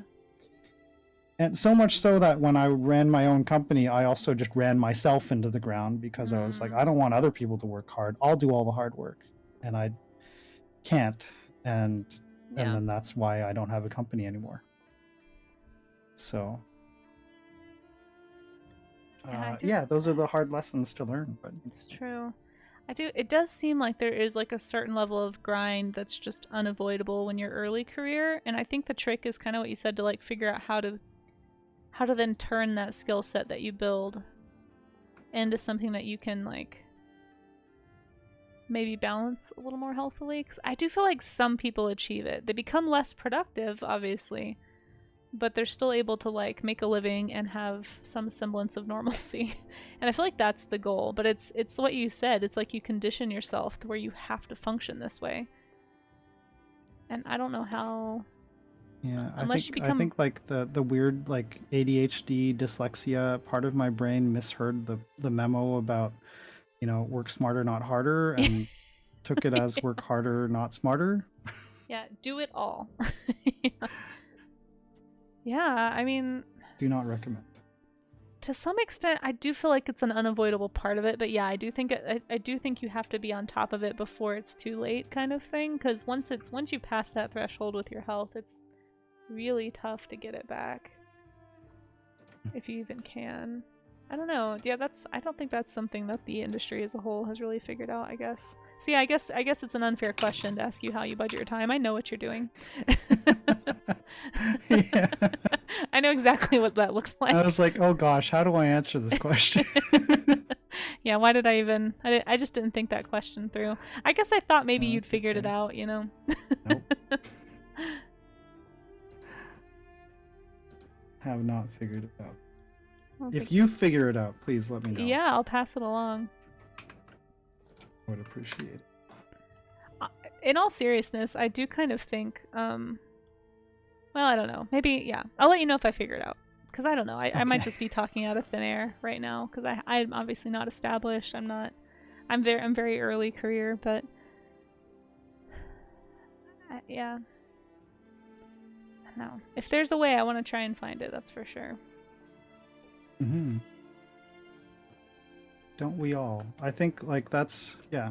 I think that the thing is it's the crux of it is it's going to be different for everybody. That's Right? true. Yeah. Everybody has different work ethic, has different work situations and work environments and lifestyles that influence their work situation. Um, some people, like like my fiance and some other friends, suffer from chronic fatigue. So like they only have short bursts of energy and times where it's like this is the small window where I get to work Mm-hmm. because every other time I feel dead to the world and I can't even get out of bed. So how do I even begin to do work, right? And like that's something that actually a scary number of my friends also deal with. So Mm. it's stuff where it's just sometimes that's the cards that you're dealt. And so like when you get the chance to work, you take it and then you run with it for as long as you can until while also respecting like your body and Mm-hmm. understanding that hey, I can only work for so long before I crash out and then I'm incapable of working for another week or two, right? So um the bigger part of all of that is listen to your body, right? Like don't force yourself to work harder. And again, this is very obviously like do as I say, not as I do. But yeah, don't force yourself to work harder. Don't push through things if like like set your priorities, I guess. And like if you really absolutely have to, then of course like take those risks at your own risk. Right? Like but I would Yeah. say listen to your body, right?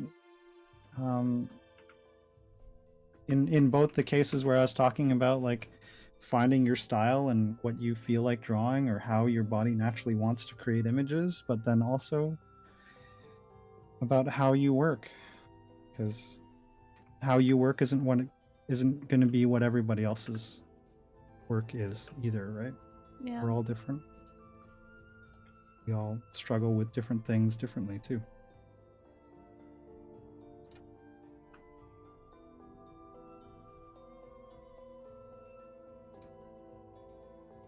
Okay. Yeah, it definitely looks different for everybody. I think there's so many niches in the art journey. And like some people get lucky and find those early in life, and for some of us it takes a long time. Mhm.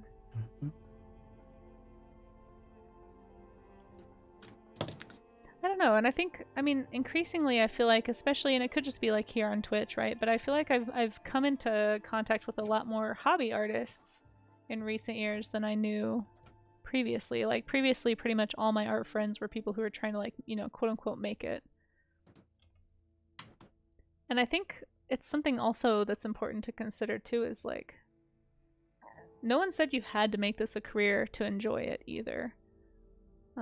There's some incredible artists here on Twitch that are absolutely doing like industry level work who are just in it for the fun. Yeah.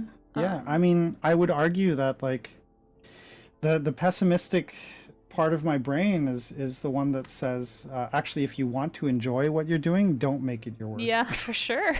Yeah. Right? It's a surefire way to just completely destroy Your love of it. your willingness to work. in many cases, right? So I would say like,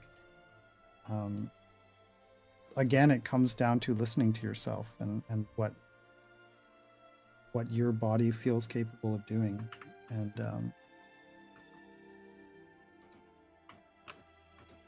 just adapting to that. Yeah, it's hard to know when to make that concession, because like as artists we just want to create stuff, and in order to be able to create the stuff you want to make, you really just need time, and time is like the hardest commodity to find. Just in general, even when you're working, maybe even just as much when you're working in an art industry. Like so many artists that I know that work in the industry, all their goal is to get successful enough so that they can stop working for other people and just do their own projects, right? Like that's what we all want to do. And like I feel like there's like multiple paths to that potentially. But then one of those paths is that you might just always need a day job to give you the financial freedom. Yeah, for some people that ends up being the answer. But I don't want to call it the unfortunate answer, but yeah, for some people that could be it, but for some people that's like the comfortable answer, right? It's like, well, this makes the most sense because now I can do those things and I don't have to stress out. Yeah, I mean it depends on what your goals are too. Right? Yeah, I guess for me, like as somebody who gave up on the idea of an industry job pretty early in art, like I was more like, yeah, a day job, like there's no shame in that. But I can totally see how somebody who like really gunned for that for a while, it might be harder to say, okay, I'm just gonna have a day job and just do this on the side. Yeah. Yeah, I think I have a hard time accepting that as a possibility myself. If it's like, hey, if because I don't know, who knows how long until people decide, you know what, I don't need Carson artwork. Or whatever, right? And like, who knows, right? Who knows how long before that happens, or if that happens, right? And then what am I going to do? What am I going to do for work, and how am I going to sustain myself? I mean, I was talking about this on stream today too, with the idea of like, okay, well, if I wasn't going to do this, what was I going to do? Would I get into a trade or something? Would I go back to school for trades? Would I don't know, like what would my plan, so I don't know. I think about those things sometimes too, because I don't know, like I don't know if I'm gonna stay capable of just sort of doing this. What if I just fully burn out? What if I injure my hand enough that I can't continue to work? Oof, that is the fear. Right. And I mean, my haha funny kind of like counter to that as well. That's why I've been training my left hand, but it's that's not the solution either. Okay, but legit though, that is part of why I started trying to learn to be ambidextrous when I was in high school. Was like I was so terrified of damaging my dominant hand. Hey, young Khan, how's it going? It's so good to see you. Hey, Khan, good to see you. I was lurking on you earlier. I guess I should also go follow Khan. I got to meet young Khan at Lightbox. I'm so jealous that you got to meet him in person. He doesn't live that far away from me, and I still haven't met up with him. Aww. But apparently we were both at Lightbox too, but I didn't know.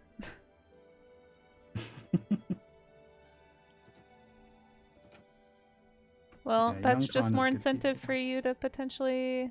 Weren't you thinking of getting back into conventions, Carson, or is that no longer I don't know. I'm apprehensive about the idea. Tim really wants me to do it. Tim Vaughn. Yeah. Like, Vaughn Art has been like, Carson, where you did get back into? You haven't done it in 10 years. It's very different now. You should, like, try these things and do these things. I'm like, oh, I don't know. Sounds like a lot of work. Yeah, cons are exhausting. Let's be honest. Like. Yeah. I mean, that definitely has not changed. No. I haven't done a convention since 2019, and I'm trying to get back into them this next year, and I'm already kind of apprehensive because it's one thing when you've never done them before and you kind of don't know what you're in for, but I mean you do, but you don't, maybe.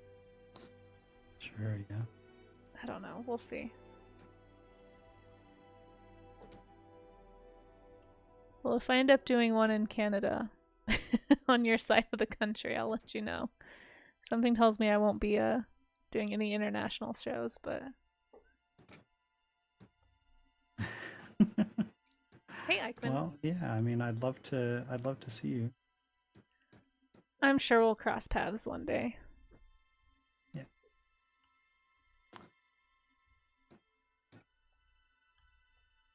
So for anyone just popping I'm in, we are doing something called Character Camp. It's like a little challenge that I give myself every once in a while, and Carson has generously agreed to join me today. And chat picked the prompts. So the prompt words you see on our screens are the prompt words that were chosen by chat, and then we had to do character designs. I am not a character designer, but I am trying my darndest to learn. So this is my attempt at that. And Carson is just making a masterpiece, so there's that. Thank you, Matthew, for that follow. I'm just having fun. I mean, I just looked over and you have like a full... It's amazing. Like, seriously, guys, go follow Carson if you aren't already. I'm just gonna watch you on my phone for a second, that's all. Okay. I'm just messing around here. I love it. That probably doesn't make sense, huh? Okay, we're just gonna do that and then I'll force that to make sense later. Dark Era New Vegas says, I gave up on art a long time ago as a career and went to programming because I knew it would be easier to live off of that. Yeah.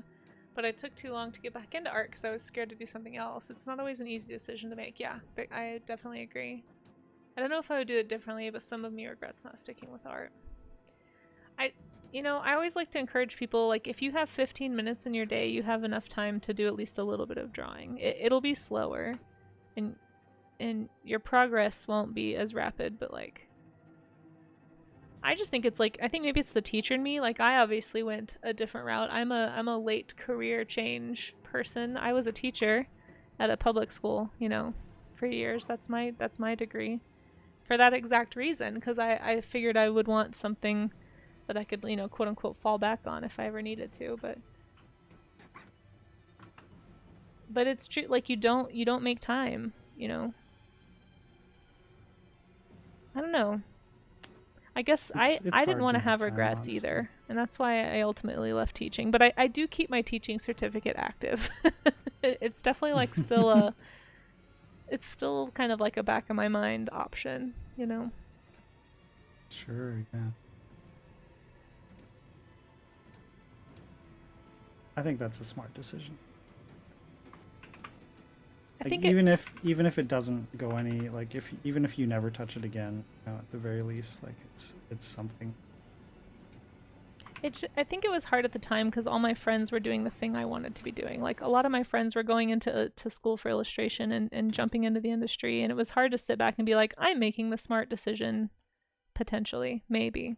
But then, kind of like Dark Era said, part of me does wonder, like, what if I had just, like, not been afraid and just jumped into it right out of school? Like, my path could be very different. I don't know. That's just the beauty of life, I guess, is that you can't really know. You just have to do the best decisions or make the best decisions that you can with the information you have. And I definitely was too poor for art school, so that decision was sort of made for me. Yeah, that's fair.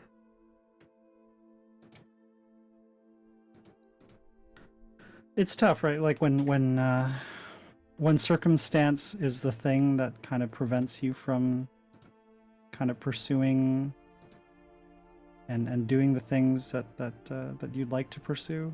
I've definitely felt that at certain points, just like, oh, if only this or if only that.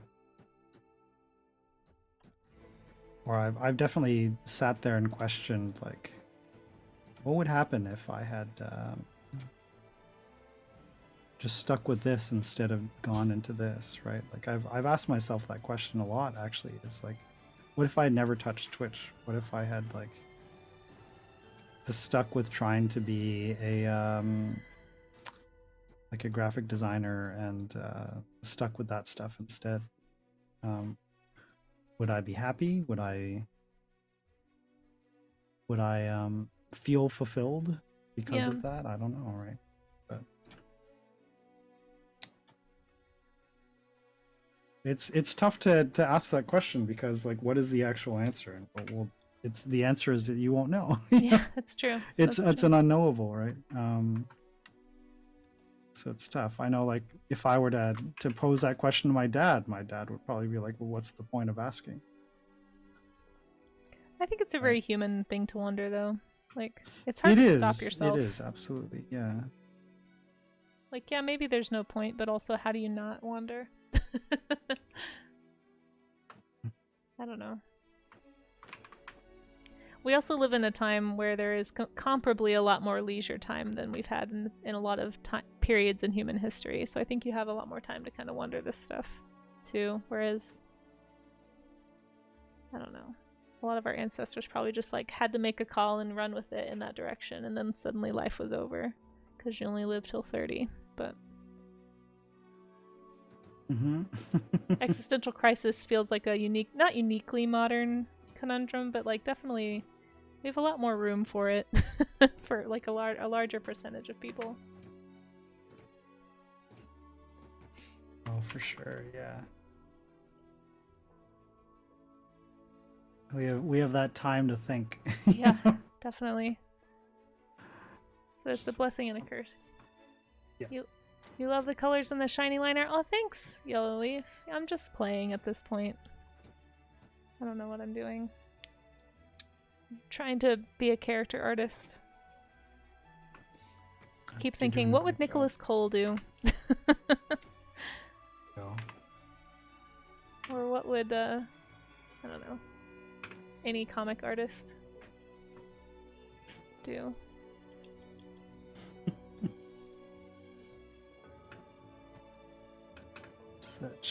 What would the Ice King do? Yeah, what would the Ice King do? That's probably the better question. Probably dance and then sing a song, maybe. Forget what he was doing and then play the drums. Is that for an hour? Is that the gist of the character? I have not seen Adventure Time.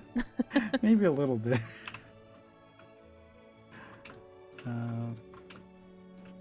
Alright. Yeah. Circumstances kind of make him a little bit crazy, so. I see. I made the Ice King into Koschei the Deathless? I don't know what that is. Eichmann. I'm gonna look that up right now. When you do, tell me tell me what it is. I also don't know. Looking, Eichmann knows things. Oh, it's a powerful evil sorcerer from Slavic folklore. Okay. Nice. I don't know, but I love this illustration I just found. I'm gonna show it to everybody because that's freaking cool. I don't know if this is like a digital thing or an animation or a tapestry, but can you guys see this? Look at this guy. I love that. Ooh. That reminds me of an artist, and I'm trying to think who made that. Who's cool. The artist? I don't know. Let me check. Oh, I think I closed the tab. I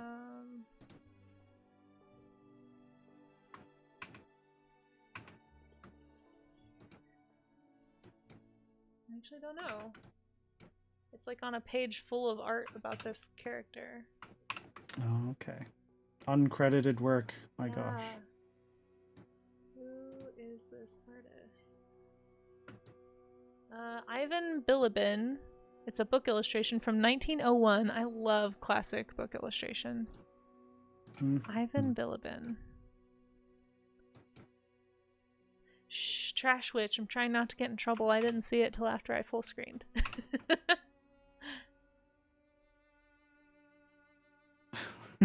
There was a butt and I missed it? Shh. There was no butt. What do you mean? What butt? I was distracted by the epic hair on the face. I felt the need to It clarify. never happened. Okay, okay. Oh, I love this artist's work. This is great. I feel like I've maybe seen some of these before. This is amazing.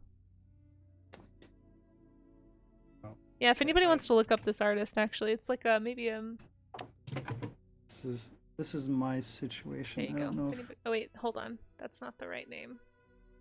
Ivan Bilibin did not copy for some reason.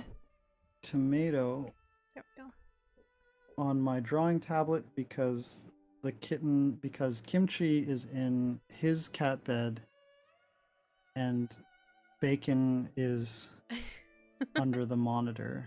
So naturally he has to be on my desk here. Amazing. Bilibin.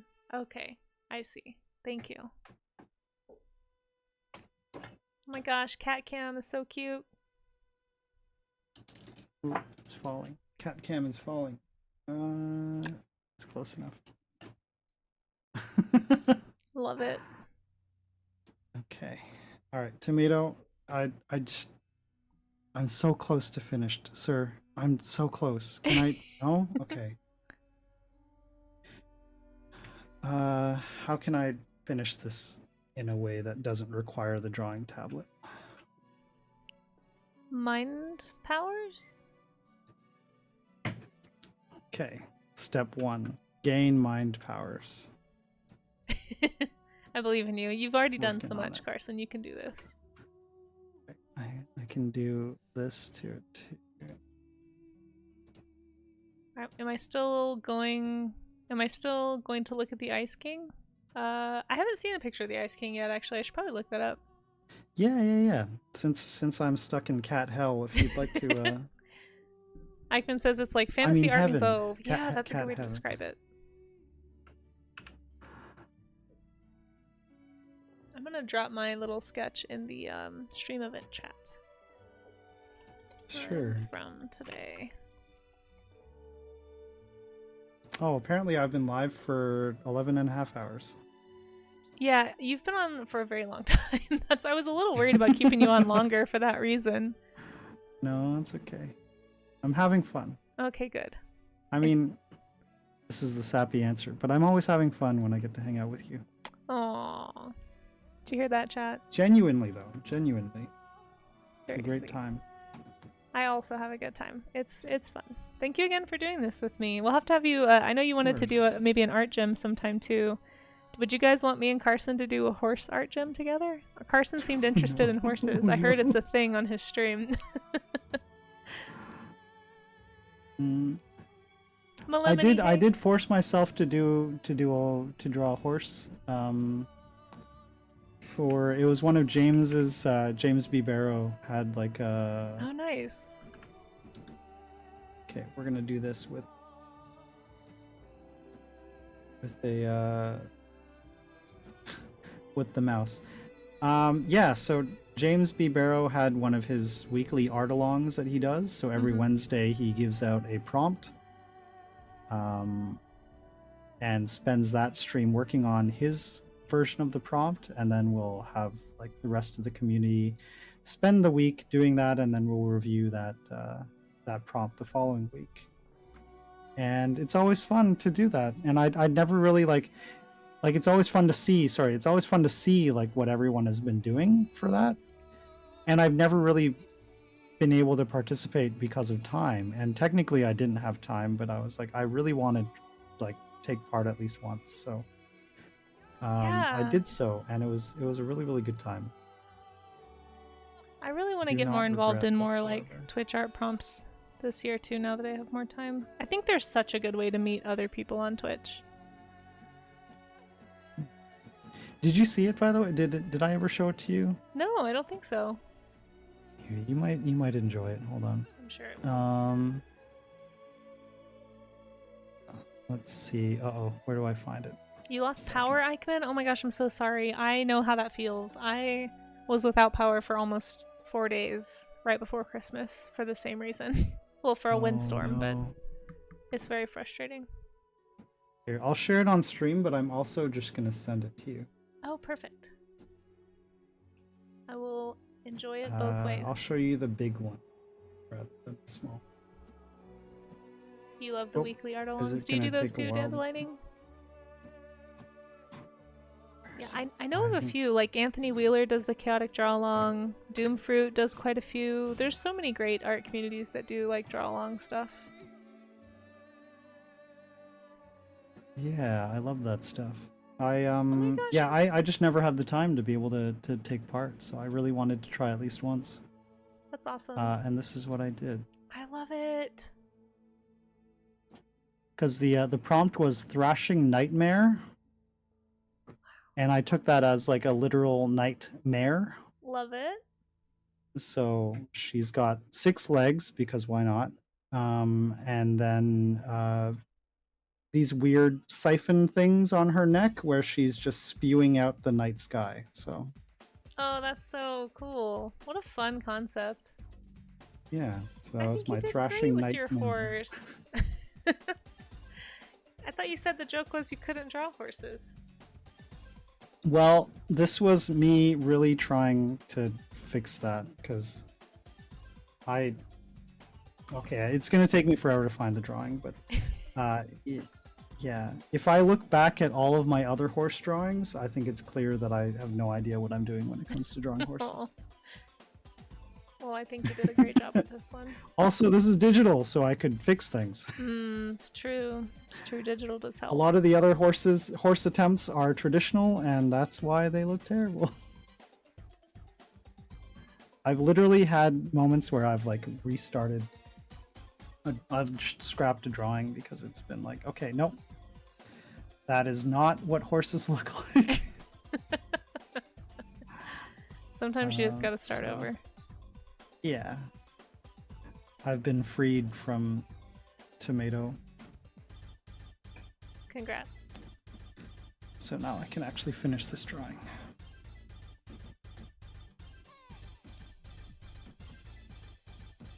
You're all done yours, or? I don't love Am the I- colors I chose, but I think I'm probably just gonna live with them. What if you do hue saturation layer True, I and could then play with or it. whatever, and then just play around with the colors? The problem is I have this bad habit of putting colors on multiple layers. Oh, okay. Yeah, I'm not a very organized digital artist. You'd think I would have learned by now. Does Clip Studio have a thing where you can what I would do in that case is select is the line work on its own layer? The line work is on its own layer, yeah. Okay. What if you just take all of your color layers, copy them, and then merge them, and then mess with that one? True. Some of them are overlays, though. I don't know what that does. Yeah, I think I'm screwed because of the overlays. I don't know actually. What does happen in clips? Sometimes it does not merge. Like they don't flatten. They actually like adjust everything. What happens if I merge I mean, this? I would like to know because I still would love to eventually no. make the move, but it doesn't work. Nope, that was a bad move. Undid that real Okay. fast. Gotcha. Yeah. Good to know. Unfortunately. Hey, Pixelit Shark, how's it going? It's good to see you. Hello. I might just play with some of the hue saturation just for fun, but I think I'll have some weird blue spots. That's fair. Speaking of losing power, you got a plug-in car recently, and the first time I plugged it in, the entire neighborhood lost power? What?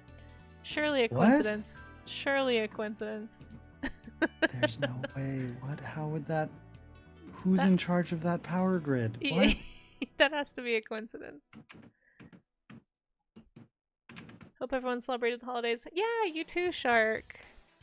I just got back yesterday. I drove very far. I'm 800 miles from where my family gathers for Christmas, so every year is a bit of a trek to get back. It's the price I pay for living in the mountains. It's my mountain tax.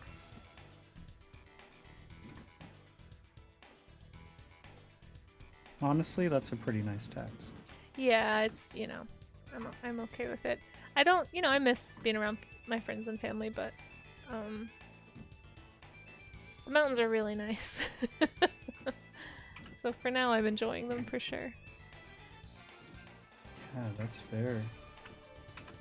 Was someone who doesn't get to do that because I live in a very flat area. Yeah, I mean, that sounds lovely. Yeah, no, I grew up in a flat area. How do we feel about Pink Wizard? Ooh. I'm not opposed to Pink Wizard. Pink Wizard seems cool, honestly. I'd be friends with Pink Wizard. Yeah. Oh, what about Neon Wizard? Now I'm just Also being good. silly. Oh dear. Pink Wizard is fabulous. Not saturated Pink agree. Wizard. Oh. Yeah, the random blue spots are kind of... I guess it's not as bad as it could be.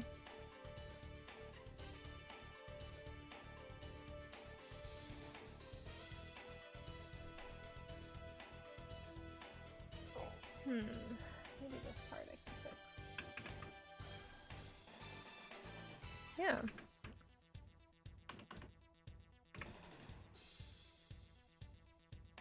What about you, Carson? What kind of projects are you working on? Do you work off stream much, or do you pretty much do all of your artwork on stream these days?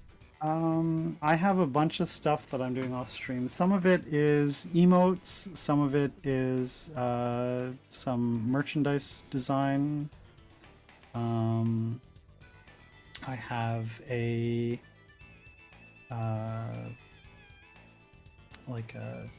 I don't even think they stream anymore, but they were like, hey, let's just wrap this up. So there's another thing for that person that's more of a it was a sort of like a streams like screen kind of thing that they were going to use, but they're a nurse, so they don't really have a lot of time.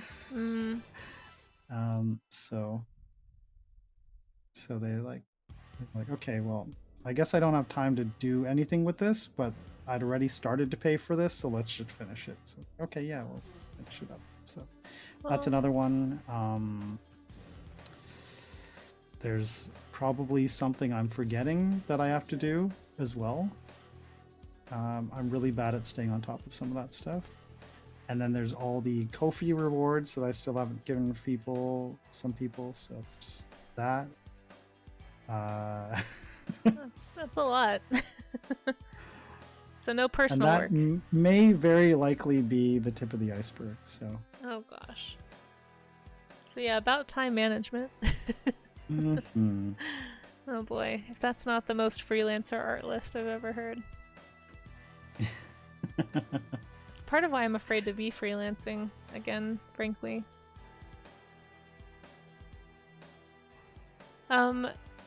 Dr. Soul has a question, says maybe this is something you have all answered already. Apologies if it's a repeat, you're all good. What are some tips and tricks that you both have learned when it comes to creating humanoid or human-ish characters? I found that I am decent at getting armor like medieval knights, and I'm able to build around that, but any decent human features and such, it looks not good. Well, I would say it's gonna be a very boring answer for me, but getting in there and practicing and getting the bad drawings out, as we like to say. I even have a whole sticker about that. You just gotta draw a bunch of really terrible human faces until you figure it out, unfortunately. I know that's not a great answer. It's not it's not a very exciting answer, but that is kind of the answer. Is like Yeah. You just gotta put yourself out there. And yeah, Christmas Cat, that's the deliberate different different lighting is because I meant to do this. I wanted to do a little bit of a thing where the coin was giving the light source, so yeah. But no, that's a good catch because I've definitely done that before. like had two different shadows that disobey each other and just gone with it, and then realized afterwards. Especially doing that traditionally, it's very painful. Don't suggest doing that. Always think about your light sources if you can, so you don't have to deal with that problem. Sorry, I didn't mean to interrupt you there, Carson. No, you're good. I was just gonna say to Dr. Soul as a follow-up to that, I also struggle with humans, which is part of why I'm making myself draw human characters for this. But here's like an example. Oh, did it not save my glove? I guess I lost my glove from this morning. I did have a crash earlier, but I do this thing called the art gym, where basically I pick topics that I struggle with and I'm trying to improve it by just drawing them and getting the bad drawings out. So one of the things I need to do soon is portraits. I'm actually trying to schedule a time in January to do a portrait study. But like expressions, the planes of the face, the anatomy of the head, like all that stuff is going to help. And just repeat. We were trying to do a bunch of that too last Saturday. Because we've been doing figure studies once a month, at least once a month. And yeah, last Saturday was figure study stuff. So I ended up doing the same thing. I was doing some, I can hop into my own Discord here. So I'd shared some art resources in here of some faces. And we grabbed, like, some of these are just generic ones, but I was also looking at like different head angles as well. So we had like this one was particularly tough for me, this guy looking up like this. It's like that meme like Freerun angle, but then I really liked this guy, not for this one, but this face here was incredible to draw. That's a lot. There's another good one from that same thing. This is also a really good face.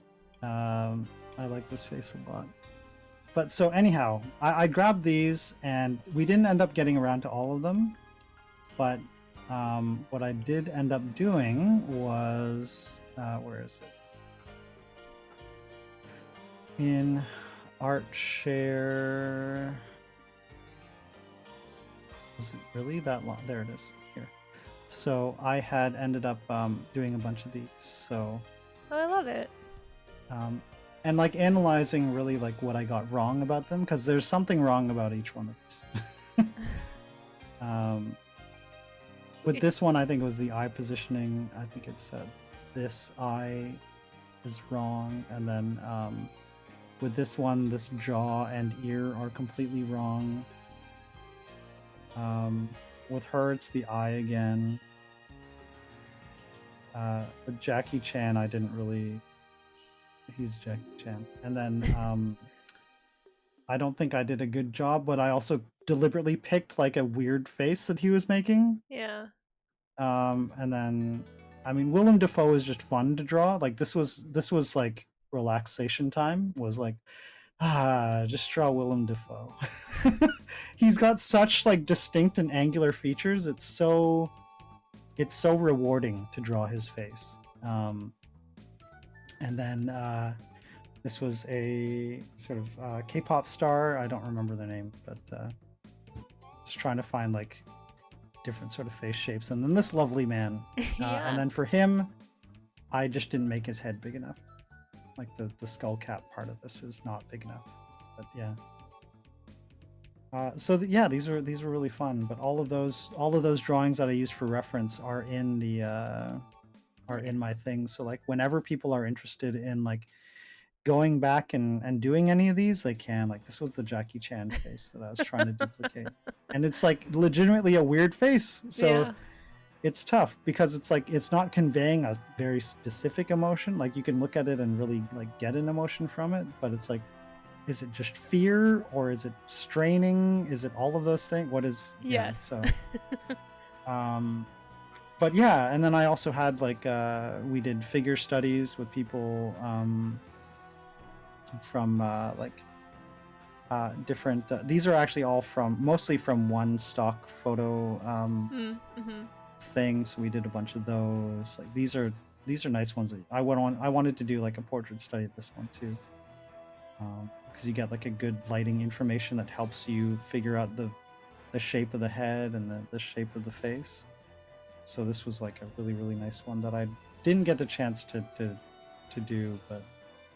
And then I just love these like older costume illustration, not illustrations, photos. But this one's great too. It's not the highest resolution, but I love this man. I especially love his just huge boots. Those are good. Yeah. Yeah. So there were just a lot of these that I really like, found really good inspiration from. These are all from that one website that I'd sent you with all the like really old photos and stuff. Yeah, no, I love that. You're finding some great ones. Great resource. I'll have to keep that in mind. And Yellow Leaf, I'm so sorry, I didn't realize you were asking me a question. Do I want to look at the Ice King? Is that what you were asking me earlier? I think I misunderstood what you were saying. I don't think I think I've maybe seen, like, we're talking about the one from Adventure Time? Sorry, sometimes I just missed. If you wanted to check that against your drawing, because it is actually eerily similar. Is it? Yeah, I'll look it up. I didn't, sometimes I just miss stuff in chat. You're not annoying me, you're totally fine. Okay, yes, I do see, I do see the resemblance here. I don't think I've really spent any time looking at the Ice King though. I mean, it's your basic like old wizard guy. You know what, Carson? What was the name of that character from Rankin and Bass that you looked up? Did you catch their name? Because I bet they did base it off of that guy. I'm pretty sure they did, but I don't remember either. Let's see. I still have it open. But I don't remember his name. It's from Santa Claus is Coming to Town. Villain. Ice King, maybe? Ice King guy? This guy, the original Ice King. Kris Kringle. I think Kris Kringle's... Wasn't that the name of Santa? Is that the other guy? Or was that Santa? Okay, no, that's not. Yeah, no, that's right. That is Kris Kringle. Yeah, no, no, I don't remember. It's been so long. I was definitely thinking more Winter this Warlock. Guy. Winter Warlock. The Winter Warlock, yes. Yeah. Yeah, I was definitely channeling the Winter Warlock a little more, I think. But that's funny that Ice King is based on Winter Warlock. No, I've never seen Adventure Time. That didn't paste nicely. This is the website that I got those old photos from. It's called Mice. I'm not even gonna pretend to pronounce this correctly. Meisterdruck. But .uk, meisterdruck.uk. Oops. And so I believe this is actually a print store. Oh. That has just grabbed all of these pictures and just been like, yeah, sure, we'll make prints of them for you. So I don't know. That's the part that I'm like, it might be a weird, like shady website, but like outside of that, these are legitimately like actual photos. None of these are AI. But you could see like this is seated lady striped dress with four little girls. This is probably from 1850 to 1860s by Franz Antoine. And they just have like a massive library of these images. Oh, that's a naked lady. But so you can actually go and you can go to like artists. You could look up specific artists like Monet if you wanted to look up Monet or Klimt or Kandinsky, right? So like you could click on one of these and you can see those. You could also go to categories like portraits, female, nude, Asian culture, which is a little bit weird that they just lump all of those together. I'm not the biggest fan of that, but that's fine. Oh, jeez. They have like male nude figures. They have like nighttime paintings or like things that relate to that. The photography, photographs of old objects even is a specific one. Stuff about the Navy, still life. So I could go into still life, let's say, right? And there are of course 12 sunflowers in a vase, of course. But like there's like a bunch of other ones in here that you can see, and all of these are going to be actual paintings by like there's like Manet here, right? There's like Jean Baptiste here. There's like some beautiful ones, like classic paintings here. So if you wanted to do that kind of research, you wanted to look at that stuff, Yeah. and all the way down is the terrible artificial intelligence one, but thankfully it is fully segregated from everything else. Well, that's good, as it should be. But yeah, there's like vintage photography. There was I've accidentally showed that one on screen, but vintage nude photography. That's one of the ones there. So if you wanted to, like, you could go through and you can look at all of these things, and you can find photography or whatever of like incredible work. You could look up just specifically female artists, right? So we can look at oh, there's so many wonderful art. Oh, Susan Herbert here with the cats. Sorry, I'm getting very distracted. It's easy to do. Malimini said you can also use the Smithsonian's library now too, which is cool. That's good to know. Yes, I highly recommend using the Smithsonian as well. So that link is also in our Discord. Oh, there's the Met. The Met also has one, so you could use the Smithsonian. You could use the Met. There's like a bunch of there's a bunch of museums that are doing this nowadays, and they have like very high resolution scans of a lot of their works. So you could go in there and you can look at like this is at the Met. You can go through like the European paintings, and I can click on like some of these. And I believe, for a lot of these, you can scroll right in. And so if you wanted to, like, you could zoom right in. If you wanted to do master studies, like this is great for that.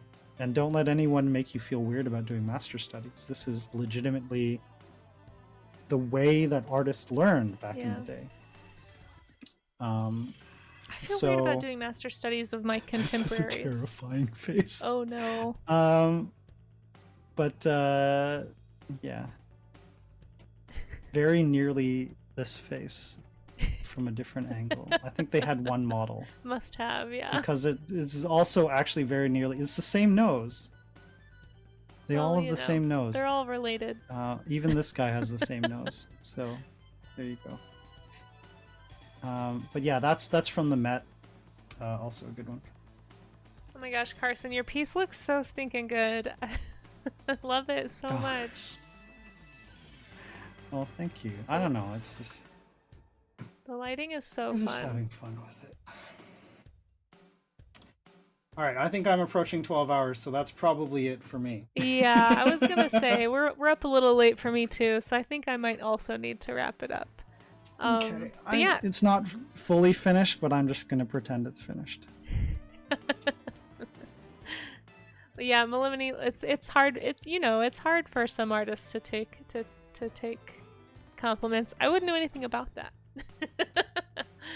I'll just crop it here. Yeah, no, Carson, thank you so much again for doing this. I hope everybody had fun. It was an honor to get to draw with you. Guys, on my stream, please make sure that you go follow Carson Druid if you aren't already. I'm sure most of you are, but Carson, did you want to mutually raid the same person, or were you going to head your own way, or...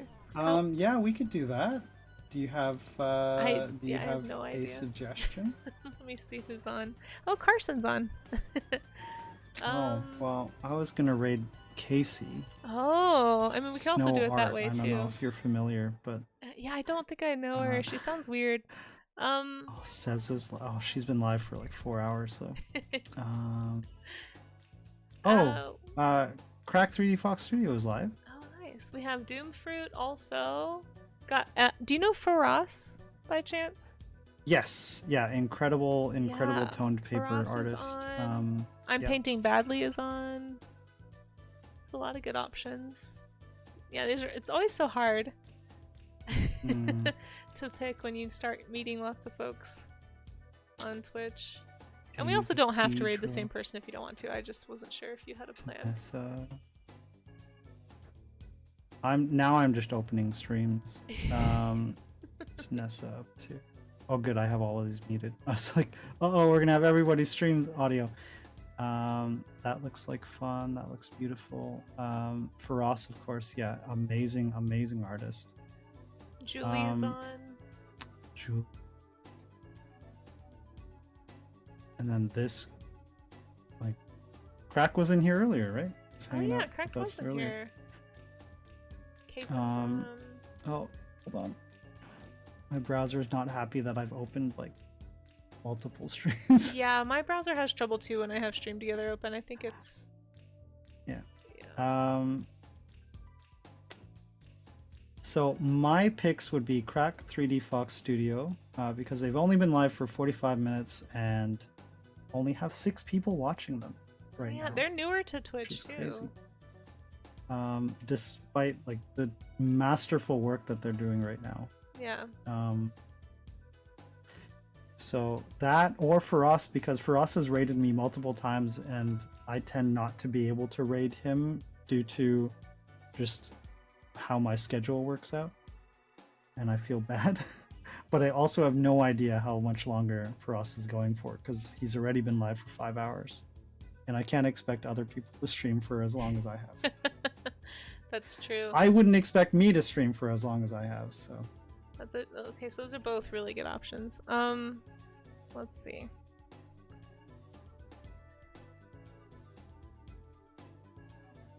Also, if you like any of these options, even if you're not, even if we don't end up rating them, please give them a follow. These are incredible artists doing incredible work on Twitch, and I 100% recommend all of them. Yeah, for sure. They're wonderful people. I think I've rated. I can shut them. I think I've rated both of them relatively recently. I haven't rated Faraz in a while. But Cracked is really good, and also I really enjoy encouraging like new streamers to stick with it. It's really tough on Art Twitch. Oh man, I don't know. Helpful Doodles, thank you. I appreciate that. And yeah, thank you guys all for being here. So I can do this.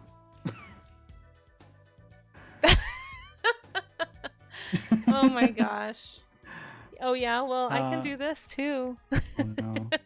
Hey, make sure you guys follow Carson one more time if you haven't already. Double check that heart is clicked. And thank you to everybody who followed me tonight. I am 20 followers shy of being a liar on Twitch, and it's saying that I have 5k followers. I do not. But it will say that when I hit the 50 mark. So I like to say that you made me a liar whenever that happens. Allie, thank you for that follow. Yeah. I don't know. Shoot, Carson, what do you... I guess you picked the two options. I haven't rated either one of these folks in a while. Let's go say hi. Here, I'll tell you what. I'm going to roll a die. You tell me high or low. Okay, that works. Yes, let's let the die decide, because I want to raid both of them for the same reasons you do. Frost has also raided me a few times, and I haven't been able to return the favor, so... All right. Then it's set. So what are we going for, high or low? I'll just say high. Okay. 15 is above 10, so all right. So that means we're going for whichever one was the high one. Wait. We planned this so well. We planned this so well. I wasn't sure how to play. I was like, how do we know which one is which? All right. Oh my gosh. That's so funny. Okay, we'll do it one more time, but you're gonna assign high and low to each of these. let's say high is cracked. Okay, high is cracked, and then for us is low. Okay, let's roll again. Oh, it's a 5 this time. So is that for us? I believe so, yeah. Okay. Well, the die have decided. All right, there we go. Okay, cool. Well, I'm gonna switch back over and end the stream together, and then do you want to just both mutually raid over there after we say goodbye to our chats? Sounds good. Cool. All right. I'll see you in there. We'll see you over there. Thanks again, Carson. This was a blast. And I'll see everyone else. Yeah, thank you. Thank you so much for having me. It was such a pleasure to do this. Every time, like, literally as soon as we finished the last one, I was like, when is the next time we can do this? Aww. So I'm so happy that we got to do it again. Thank you so much for making the time and for hanging out with me. No, I really, really appreciate it. thank you for letting me drag you into this. We'll have to do an art gym sometime, because that was fun too. Okay, cool. Well, I'll see you over at Faraz's stream in just a minute then. Everyone say bye to Sounds Carson's good. chat, but we'll see them again See soon, so you it's not guys forever. as well in Faraz's. Yeah, we'll see you over there in just a few. Sounds good. See you Cool. then. Bye-bye. Bye. Okay, I think I left it correctly. But yeah, thank you guys so much for hanging out with me. Seriously, it was super fun. Thank you all so much for being so just, I don't know, welcoming when we have new chatters here, and I really appreciate everybody hanging out. I know we went a little bit longer than well, I don't know, I guess this has about been average. I'm supposed to end around 7:30, but it's hard to when I'm streaming with another streamer and we're talking about art, it's always kind of hard to, I don't know, I always want to keep the conversation going. No, thank you, Neil. Seriously, thank you for being here. I really appreciate it. Thank you to all the lurkers. Thank you to everybody showing up in the community chat scrolly thingy. I can't word. I'm tired. But thank you for the cheers, mods. Thank you for staying up. I know some of you are still traveling for holiday things. And again, guys, please go show some support and love to Carson. Carson Drew, it's incredible. And thank you to the subs and the gift subs today. Thank you for that shared hype train. I'm sorry that I didn't have a plan for what to do about that. I'd never had a shared hype, I don't think. I didn't know that it like split it up like that. That was kind of interesting. But I'll be back on tomorrow, guys, with another collab stream. We are going to be hanging out with Charzia tomorrow. So if you guys want to come back on tomorrow morning at 9 a.m. Mountain Time for Art Gym, we're going to be doing a perspective drawing with Charzia. So make sure that you guys come on back. And I'm nervous. I'm going to go rest up because my brain is probably going to hurt from all the learning. But let's go say hi to Faraz. And he looks like he's doing some kind of really, really awesome dragon traditional media.